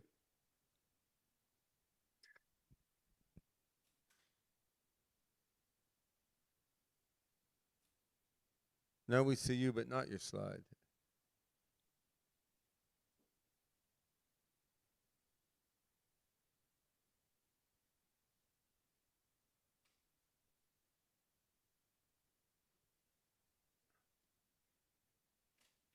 No, we cannot hear you.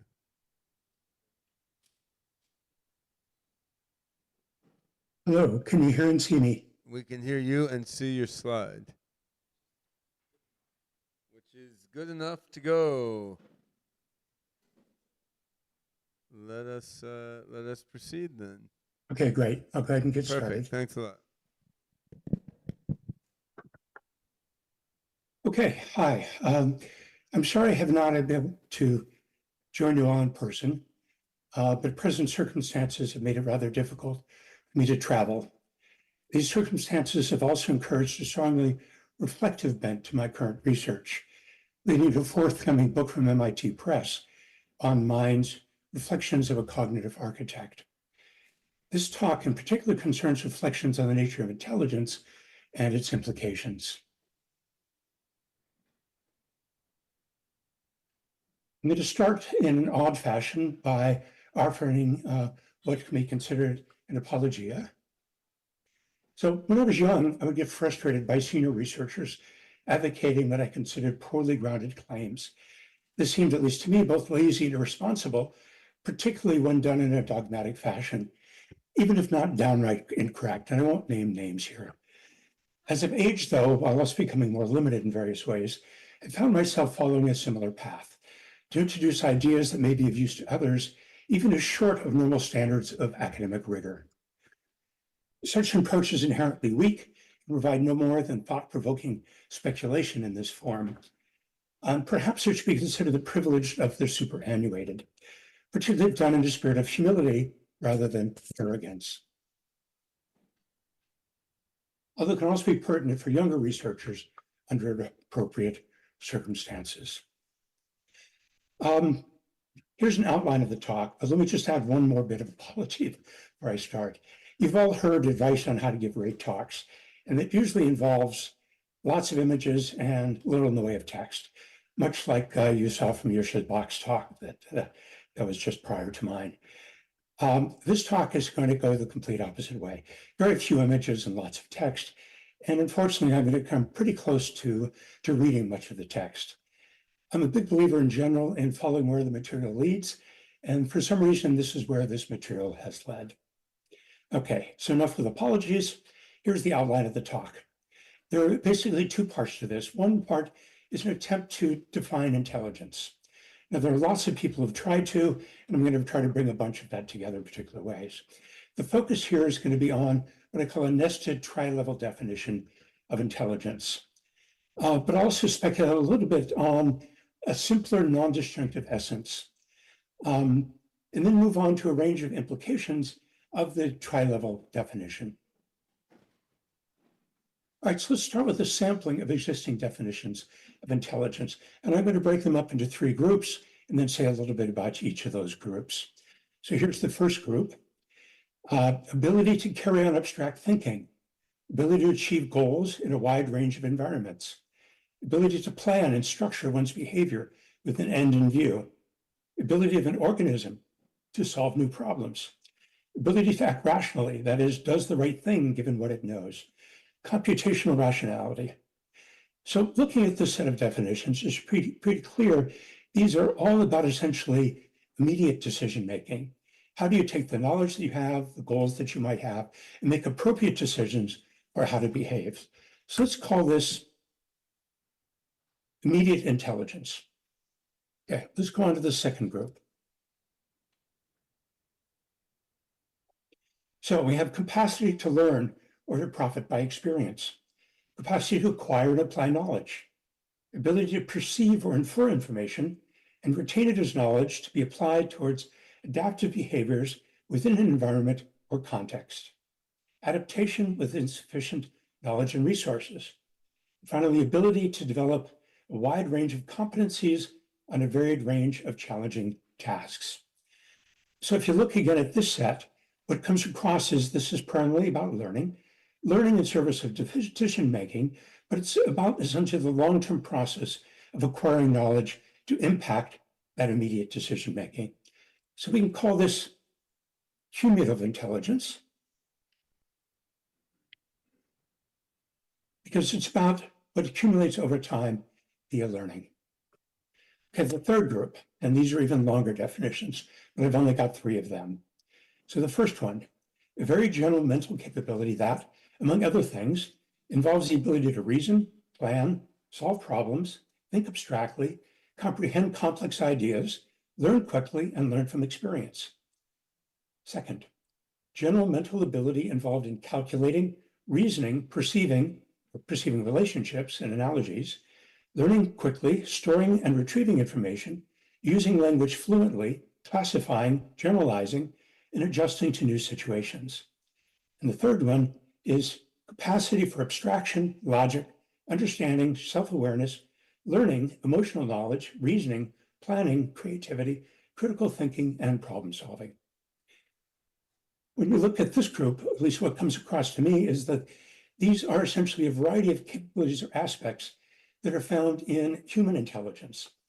So what I've chosen to call this is full spectrum intelligence, where it covers essentially the full spectrum of human-like or human-level intelligence. So together, these form the basis for what I call a nested tri-level approach to defining intelligence. At the base is immediate intelligence, but cumulative intelligence starts with that and adds essentially learning, online learning in particular.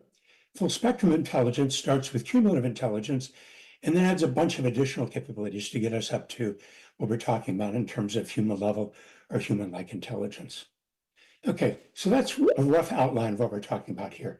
But now we're going to step back a little bit and build up to these definitions, starting with the sequence of preliminary definitions. Starting very basically with an object as a distinct something, a mechanism as a combination of structures and processes, a system as an object that includes one or more mechanisms. Although there's an alternative way to think about a system as a combination of an architecture, which is the fixed aspects of the system, and variable content, which are the aspects of the system that may change over time. This applies to a broad variety of systems, not just ones implicated in intelligence. In fact, I wrote an AGI 2022 article on architectures that talks about this rather broadly. Okay, let's go on. Beings, a system that is animate and sensate. That means it's capable of external action as well as of processing sensations. Okay, a brain, very simple definition. Brain is a system that controls a being. Doesn't necessarily have to be organic, doesn't have to be in people or animals, but in general, a system that controls a being. A mind then is a functional system implemented by a brain. So functional would look at the behaviors rather than the structure or other aspects of it. So given this, a cognitive architecture is the architecture of a mind, and memories are simply the variable content of a mind. Okay, and the last definition here is that of an agent, which is a goal-oriented being with a mind. All right, so those are the basic definitions. And from that, we can very quickly get into definitions for both immediate and cumulative intelligence. So immediate intelligence then is what is yielded by the mind of a rational agent. So this gets back to Russell and Norvig and some of those other definitions in that first group, where a rational agent chooses the best actions given its sensations, memories, and goals. So that's what a lot of people think of as the core of intelligence. Here it's what I'm calling immediate intelligence. Okay, cumulative intelligence then builds upon immediate intelligence, that's where we get the nested aspect, and adds what can be called lifelong learning. It is online learning across the lifetime of a being. So both of those are fairly simple, but when we go on to full spectrum intelligence, things get a lot more complicated. So it starts with cumulative intelligence, as we just saw in the previous slide, and then adds a whole bunch of additional things on top of that. And this is a particular set that I've come up with by looking at lists that other people have come up with, looking at a definition of AI that I used when I taught AI courses for many years, and then also reflecting on the kinds of systems and how I think about intelligence in general. So it's one kind of list. You'll find many others out there. Hopefully this helps push the notion of what should be on that list a little further than what we've seen before. So, situated, behaves appropriately with respect to its goals in environments that oppose structure and constraints. So the little diagram there is a goal-oriented agent behaving in an environment. Aware, understands itself, the environment, and others. Or I'm going to use a particular notion of understanding here, which might not exactly correspond to how you might think about it. The core of it is that the system or agent must have models. A lot of people would say that's a core part of understanding. But on top of that, we're going to say that the system has to be able to sense its models. It has to be able to sense what they model, and it has to be able to sense how those two relate. That's what I'm going to say is the essence of understanding. Again, denoted by the simple figure to the right here. So models, what they model and how they relate, and the ability to sense all of that is what I'm saying means you understand something. Projective uses memories and sensations to generate and sense potential futures. Again, so we see a little bit of look-ahead search, was one way to think about projection and sensing of that. General can work appropriately on a broad range of goals. You can also think in terms of utilities, rewards, motivations. I use the term here, goals, to capture sort of all of that. A little diagram, G star, the Kleene star, it's sort of many goals, as many as you can kind of think of.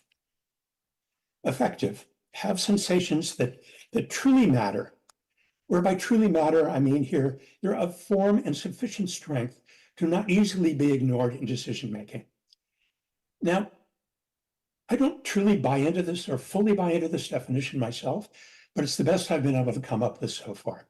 I'm hoping ultimately we can come up with something better or understand that this in fact is exactly the right thing to do. But this is in some sense a placeholder for what I think has to be in here. This notion of truly mattering, because that's going to come up in a number of the implications. Purposeful, has goals, motivations, again, whatever you want to call them, for which progress or lack of progress on goals in particular yields sensations that truly matter. So here again is that notion of truly mattering, but here having to do with, am I achieving my goals or am I getting blocked? Other kinds of things like that. Linguistic, communicates using language. And again, I'm going to use a very definition of language here. It's more than just communication using symbols. It's communication that is understood. So if you look at LLMs, for example, they are communicative agents. They use linguistic tokens, but they don't understand them. So they aren't linguistic agents in this particular sense. To be a linguistic agent, you have to communicate in a way that is understood by you. And again, if you want understanding, you go back up to awareness. And so it means you have models of what you're talking about, and you understand how those relate to what you're actually talking about. Collaborative, shares goals with other agents, fairly standard notion. Socialized. So the agent here is situated within a society with awareness of that society's culture and acts appropriately within it. So there's understanding here because of the awareness notion and the situatedness within that society. Final one is educated, has curated memories, determined accurate by society. Now, normally we say ignorance is not the same as lack of intelligence. But if you look at LLMs again, part of the big problem with them is they may learn from knowledge that's curated by society, but they can't reflect it as curated in how they perform. So you may think of this as education means getting curated knowledge and being able to reflect it in your own behavior as curated, rather than simply being distilled down to a set of probabilities, which can yield hallucinations and other kinds of behavior. So that's kind of what I mean by educated here. So this is what I'm calling full spectrum intelligence. Okay, so that's the essence of the three levels. I want to do this aside here, talk about this possibility for a non-disjunctive essence that doesn't have three levels and all these different aspects to it. But again, the rest of the talk isn't really going to focus on this. So the notion is that it should be general situated adaptivity, under the assumption that adaptivity implicates both short-term rationality and long-term learning. So the term adaptivity sometimes is just, can I achieve my goals flexibly? And sometimes can I adapt the system to the world as I experience it and as it changes? So I'm going to use adaptivity here as a shorthand for both that short-term and long-term forms. This definition assumes a bunch more that I won't go into details here, though I do try to go into more details in the chapter in the book. Now, this can actually be viewed as a mashup of two previous definitions from AGI folks. So Legg and Hooter talked about the ability to achieve goals in a wide range of environments. That's basically situated rationality. And Wang talked about adaptation with insufficient knowledge and resources. You can think of that as situated adaptivity. So you put them together and you get, well, the first one is general adaptivity, if I didn't say that right. You get general situated adaptivity between them. This might lead to somewhere longer term, and it builds on what other AGI folks have done. But again, I'm not going to follow on that further. He's not here. Okay, going back to the outline of the talk, we move on now to implications, essentially implications of the nested tri-level definition. We're going to start with the notion of an intelligence space, and that's my terminology for how can we scope essentially all possible forms of intelligence or intelligence systems. Move on to the singularity from the intelligence perspective, go on to large language models, AI safety and ethics, intellectual property, and free will. Now, many of these are going to be iffy and or controversial, but the idea here is to further discussion, not to provide ultimate answers. So I at least hope to provoke you to think about all of this a bit more, if nothing else. And you might want to say this is all crap if you want, that's fine, as long as it gets you to think a bit more about these from what your current thoughts are on the topics. Okay, let's start with the intelligence space. So as I alluded to before, intelligence space delimits the space of forms of intelligence, both existing and possible, and both natural and artificial. This is one way to try to scope that space based on essentially the three levels of intelligence, plus a range of approximations to each. So you can talk about immediate intelligence and systems that approximate that to various levels, that is different degrees of rationality. Or you can go all the way down and talk about full spectrum intelligence and systems that maybe have a subset of the aspects that are talked about there. Now, I've looked at other approaches to scoping this.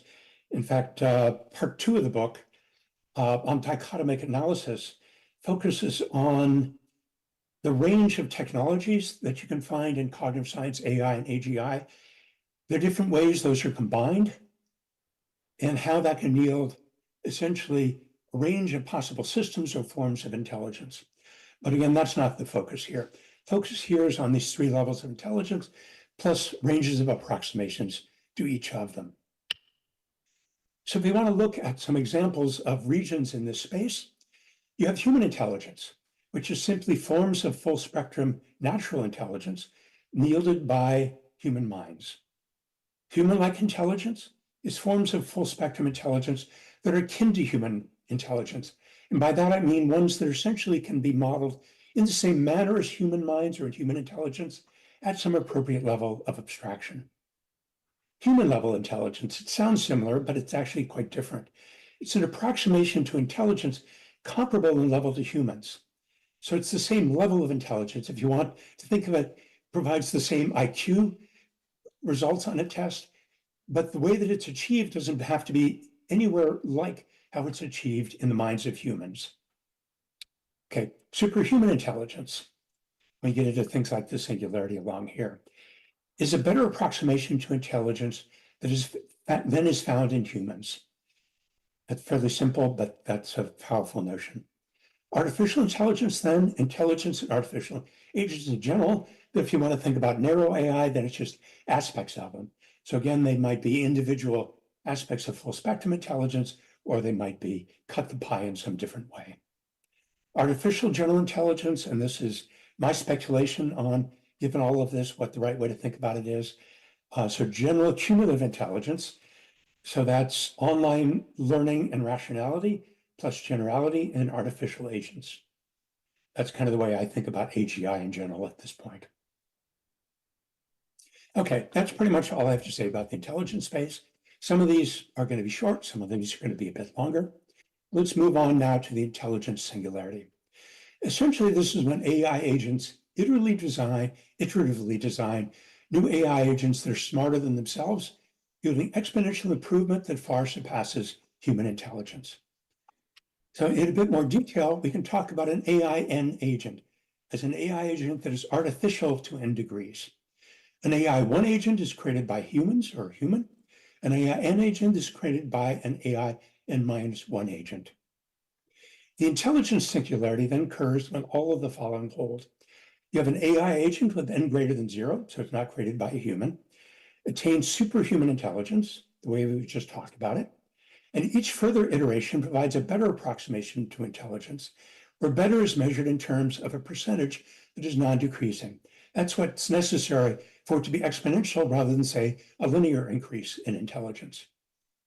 Okay, so that's the way I think, this bottom of the slide, about what the intelligence singularity is trying to propose. Now, I'm a little skeptical, and this next slide is going to capture the essence of my doubt about the intelligence singularity. And the core of that doubt is the fact that often when what you think is exponential in a curve often turns out to be sigmoid due to inherent limitations of one sort or another. So the figure here, it's a semi-log graph. So here an exponential would show up as a straight line. And you can see a straight line with the dashed line here. But the actual results here show a sigmoid. That is, it's compressed at both the top and the bottom. Now, inherently with the sigmoid, if you're somewhere in the middle, you can feel like you're on an exponential curve. But if you see the full curve or have it last long enough, you'll see that it starts to flatten out at the top. And what's of most interest here are the upper end limitations. Now, there are multiple sources of growth that can lead to the singularity, but each of them embodies a possible limitation. I'll just go through 3 of those. There may be others that I haven't thought of. One of them is speed of processing, like on this graph. There are physical limitations, like we see the speed of processing on chips, which have long asymptoted, although people are finding ways to get around that by parallelism and special purpose processing and other kinds of things. But again, there are physical limitations that limit how fast processing can go. Second, the amount of knowledge or data or experience, however you want to think about it, that's available. We're already starting to see the impact of limits in quantity on the development of LLMs, though there's lots of controversy about that, of course. Another one from my own experience, so this experience was like 40 years ago, worked on the power law of practice, where a predecessor to SOAR, the SOAR cognitive architecture, was learning via chunking, which eventually carried over to SOAR. And it would learn new chunks linear in time, but as you went on, the further you went on, the more special purpose the chunks became. Chunks or rules, however you want to think about them. And so they became of less value. And as you looked at improvements in performance, they started to asymptote. So that's another way, just acquiring more knowledge doesn't necessarily mean that you're going to get exponential improvements in performance. The third way that quality can improve is through improving algorithms. There's been a fair amount of that in the world of AGI and LLMs and AI and so on. But the question I have, are there provable upper bounds on how good the algorithms can be? So we're going to start to see an asymptote in improvements in those algorithms. Okay, so that's my central doubt. I'm not saying it's not possible, but this is what leads me to doubt what's going on. But if I can also go a step further with these doubts. So if we assume that the curve is actually sigmoid rather than exponential, you can ask then, how much headroom is there above human level intelligence? So these are nominal graphs. The red bar is human level intelligence. The blue curve is how AGI or LLMs, however you want to think about it, is improving. The one on the left says there's a lot of room to improve. So in essence, that says not necessarily that you'll get a lot of, you'll continue to see exponential improvement, that you might see what looks like it for a while, but at least superhuman intelligence of a significant sort is possible. If you look at the graph on the right, that says, well, there's not a lot of headroom. So yes, superhuman intelligence is possible, but not a huge amount of it. People are fairly well optimized for intelligence. So my conclusion, it's an open scientific question. I'm not going to actually state my opinion here, though people want offline, I do have an opinion about which of these figures is more accurate. But I believe it's an open scientific question as to where, in fact, I mean, whether it's a sigmoid as well as where the bar is with respect to the flattening of the sigmoid. Okay, so that's all I'm going to say about the intelligence singularity. Large language models. This is a slightly more involved topic. And from what I've seen, almost everyone is talking about this topic, not surprisingly. Okay, so I think if I interpreted Joshua right, he was saying that LLMs aren't agents. I'm actually going to refer to them as artificial agents because of the terms I'm using here. They are animate, but in a world of words, they generate words. So they're not agents in the physical world or normally what we think of as the virtual world, but in a world of words. They generate individual words and they sense strings of words. So they're animate and they're sensate and they have goals, so they're agents. The goal, actually they have a single goal, which is to generate the most probable next word given memories and sensations. So there's an artificial mind we can talk about here, which is a fixed neural network architecture plus pre-trained parameters that amount to essentially the variable content, even if they're pre-trained. And the pre-training is on goal achievement, that is on this most probable next word over a vast textual data set. There may be implicit goals of generating appropriate sequences of words, that is of providing correct responses to prompts. But pre-training is not focused on such implicit goals, at least if we assume a pure LLM without additions such as reinforcement with human feedback and other kinds of things. The only thing they're actually being trained on is that next word. Okay, so we can look at LLMs as approximations to intelligence. And given our definitions of intelligence, we can ask how good an approximation of intelligence are they? And look at actually the three levels of the hierarchy when looking at this. So let's start with immediate intelligence. And my conclusion is that LLMs exhibit immediate intelligence, that is, they're rational, with respect to the goal of producing the most probable next word in a sequence.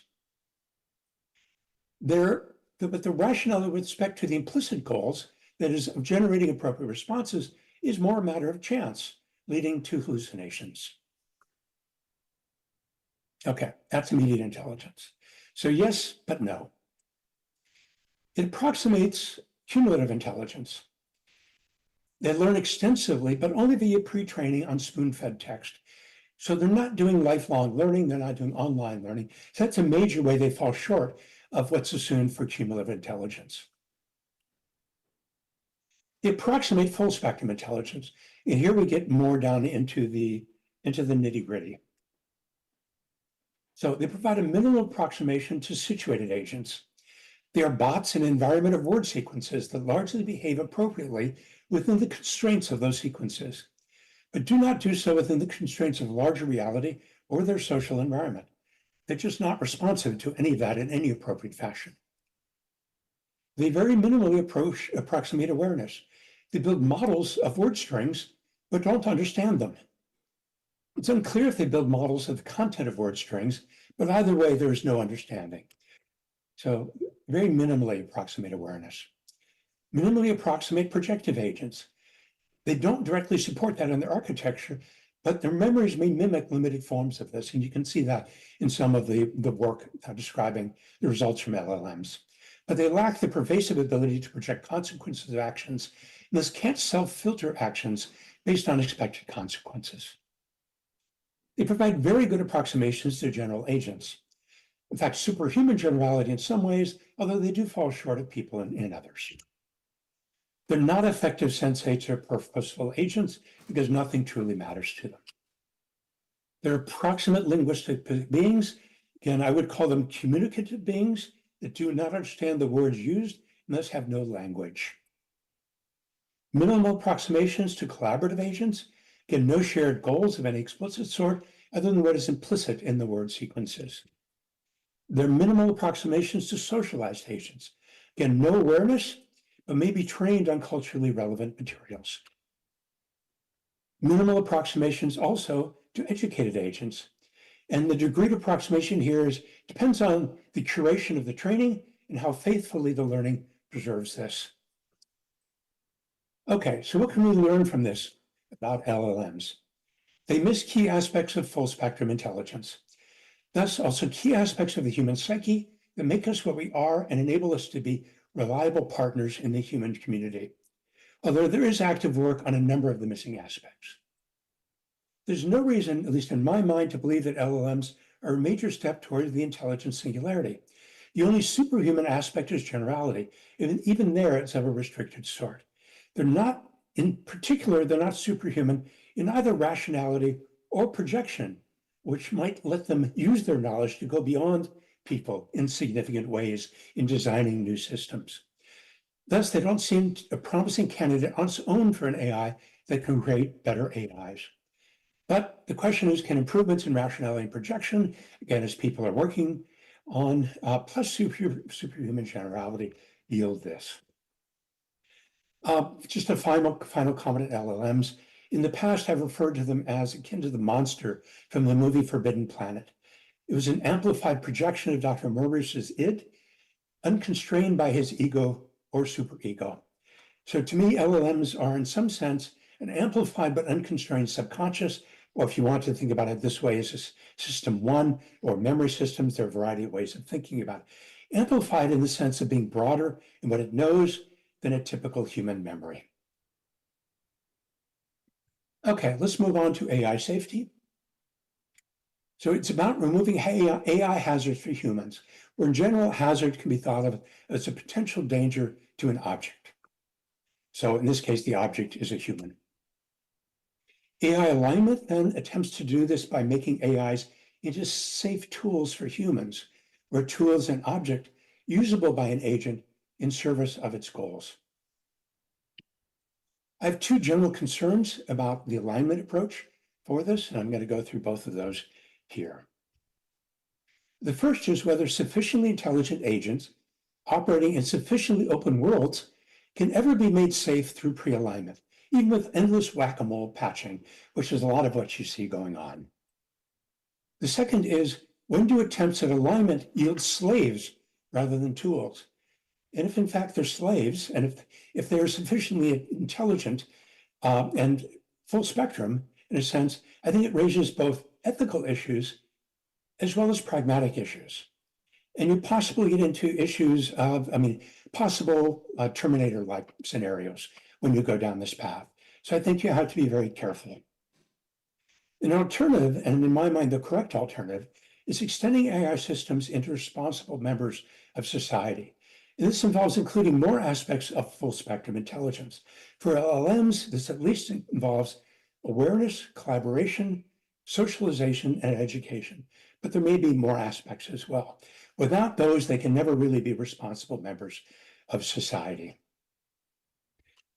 All right, we can follow this up a bit and talk about not just AI safety, but AI ethics, and also ethics beyond just AI. And this goes back to some thoughts I've had for a while about how do you evaluate ethics in a way that's independent of the kind of entity. So whether it's human versus non-human, or natural versus artificial, or human versus animal, there ought to be more fundamental ways to talk about ethics that don't appeal to those kinds. So that's what we're talking about here. Is it possible to assign rights and responsibilities based on entity properties rather than class membership? So for example, properties such as rationality, awareness, effectivity, and or purposefulness, rather than simply being human. And do this across the full intelligence space. But importantly, without reducing rights currently ascribed to at least any subsets of human beings. And in my world, you've got to be extremely careful about ever proposing to reduce existing rights. That just causes enormous problems. So I just wanted that caveat to be very, very upfront here. So here's the beginnings of what I think might be a general approach. So rights may be relevant to any object. Consider, for example, how a culturally significant painting or building might be ascribed certain rights. For example, you can't destroy it, tear it down, whatever, without getting approval, or maybe not at all, for culturally important artifacts, which are in essence just objects. but other things might apply to different kinds of objects as well. Responsibilities may be relevant to any agent. It seems to me that without goals, there's no effective way to take on responsibilities.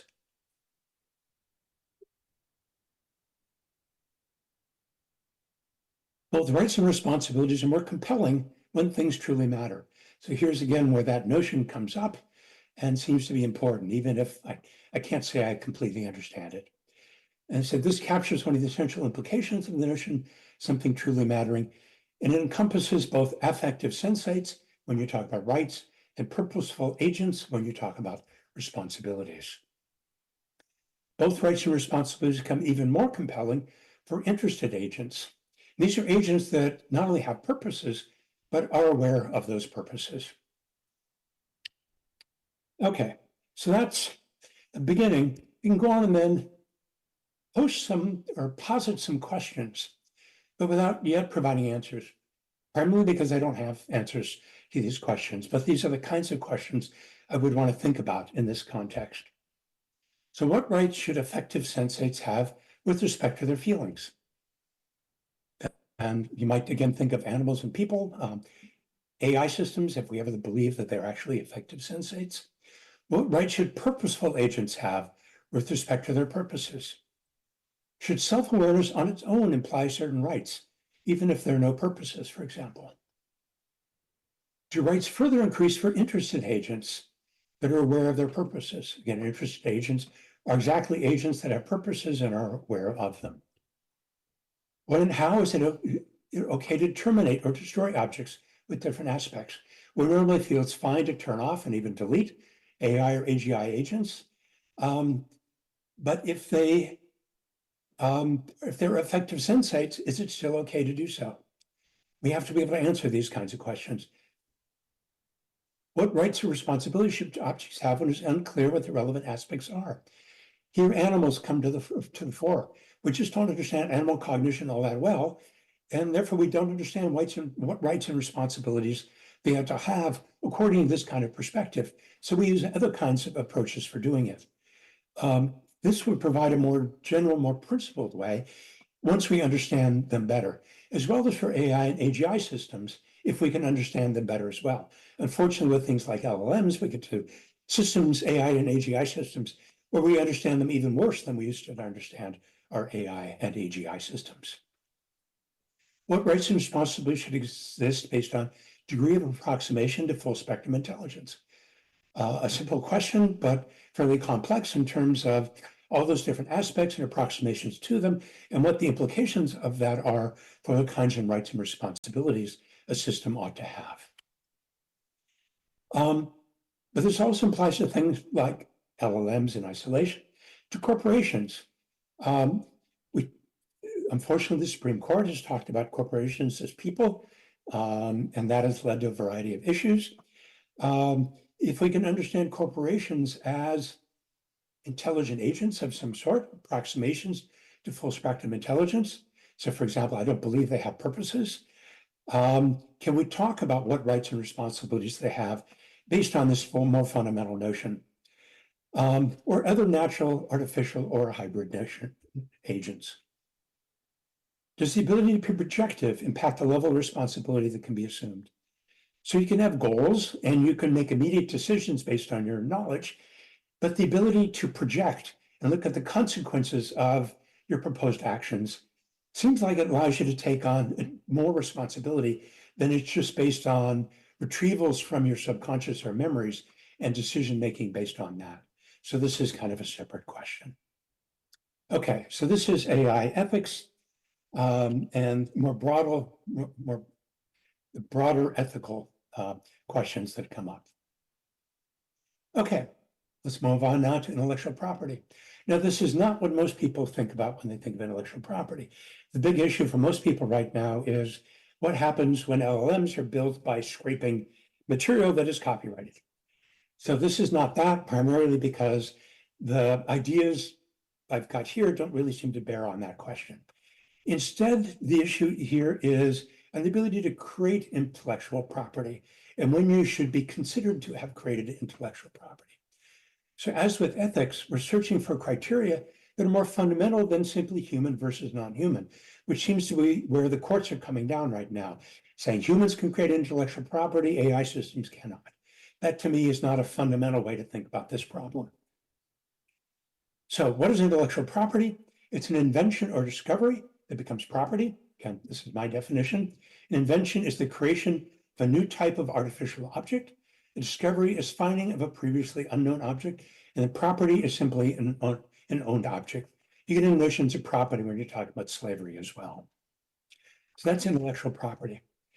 So what I'm going to do is distinguish between the notions of a creator or a finder and those of an inventor or discoverer, and say that any being can both sense and act.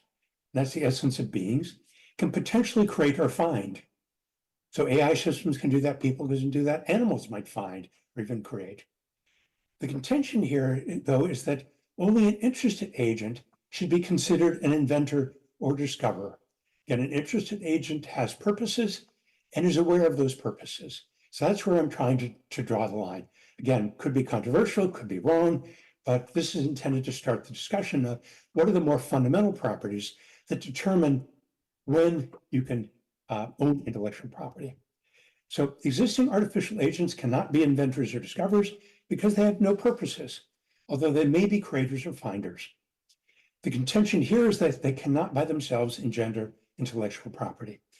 So as with the courts are saying, AI systems currently can't engender intellectual property, but they can potentially if they have purposes and awareness. This also then provides a path for artificial and non-human agents to at some point be able to do so, instead of being always locked out from it. In the meantime, they may be used as tools for use by interested agents in invention or discovery. Okay, let's go on to the last topic. This is one of the newer topics that I've been thinking about, and it came up because of extensive media coverage recently of a book by Sapolsky at Stanford making a case against free will. The book you can see at the bottom is Determined: Science of Life Without Free Will. Here's a short dictionary.com definition of free will: free and independent choice, voluntary decision. And there are many other kinds of definitions you can find out there as well.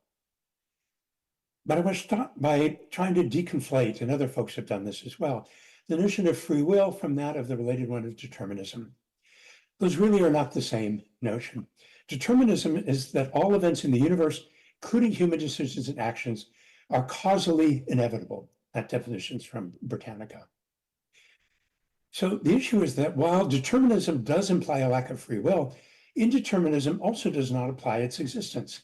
If there's randomness, that still doesn't provide any level of human control. It's just random, or if it's quantum, there's still no human control over it necessarily. So whether it's deterministic or indeterministic, there still would not necessarily be free will. So I agree in principle with the argument for lack of free will, but this is not the complete story for human-like cognition. And that's kind of what I want to go into here. So there's a notion of compatibilism in the free will literature, which seeks an alternative form of free will, even while acknowledging determinism. So it's based on the idea, based on the ideas here, we can find a twist on compatibilism focused on belief in free will that does seem to take shape. So here's a bit on belief in free will. Consider an agent with cumulative intelligence, so it's rational and has online learning, plus projection and self-awareness. Those are two aspects of full spectrum intelligence. For this argument, we don't need the rest of the aspects of full spectrum intelligence. So it has no free will because action selection is completely determined by memories, goals, projections, etc. Still, something akin to free will can be discerned.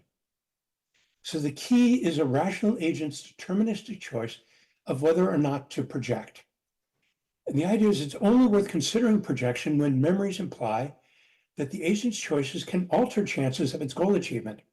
When there's no such implication, there's no reason to project. If what I do makes no difference, or what I decide to do makes no difference, then why bother to spend a lot of effort trying to make a better choice? So the notion is projection is key here. All right, the core contention: the ability to project and to choose actions based on these projections can provide, when combined with self-awareness, a sense of control that can plausibly be modeled by the agent as having free will.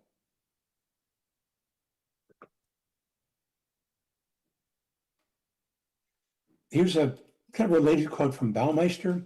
Self-control, planful action, and rational choice are vital forms of free will in this sense.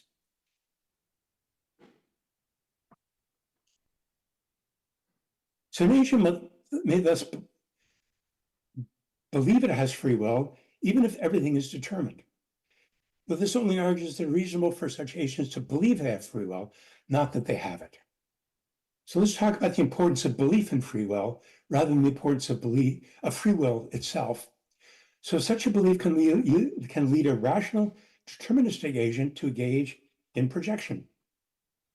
And thus can reciprocally encourage a belief in free will in a self-aware agent that learns.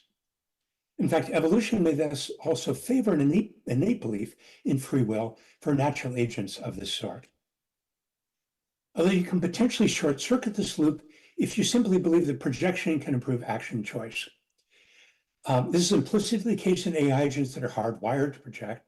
Still, the full loop may be critical for the more flexible natures found in human-like or human-level agents.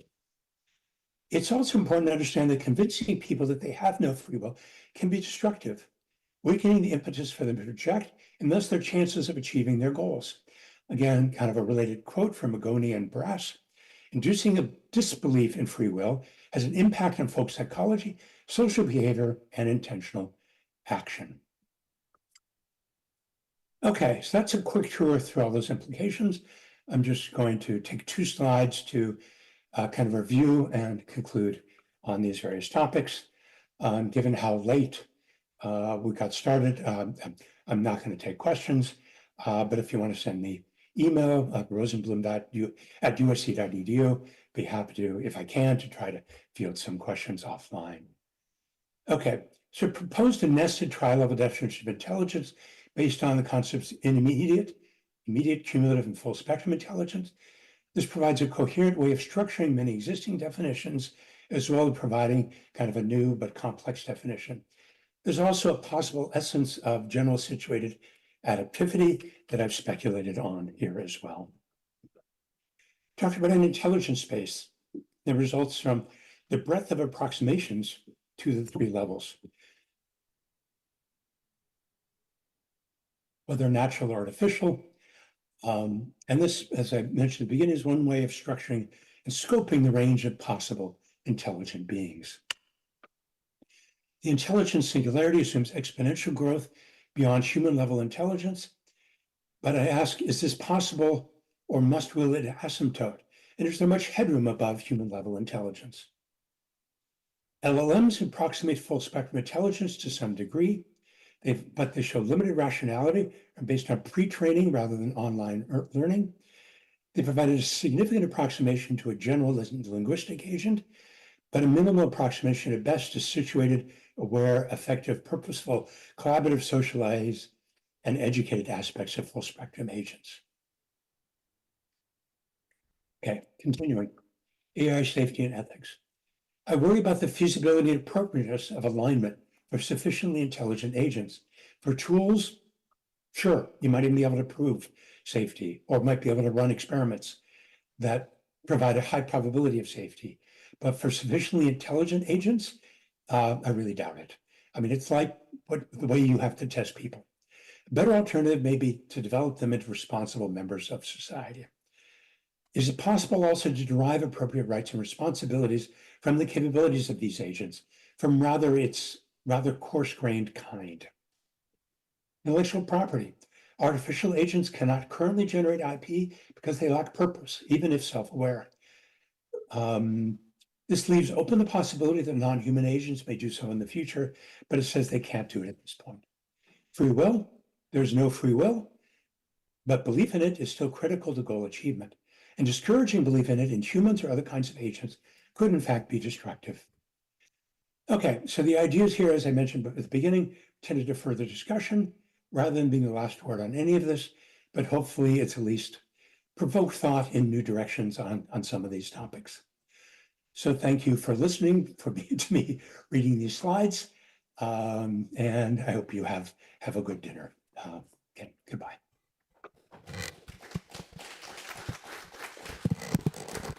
Thank you, Paul. Appreciate it. And thank you, everybody, for your participation today. So this ends the day 1 of AGI-24 of the main conference. And we will see you tomorrow at 9. Just a reminder, if anybody wants to join, we're going to Café Verde. And that's 12 minutes away. It's called Café Verde. So I'll see some of you there and see you tomorrow. Thank you.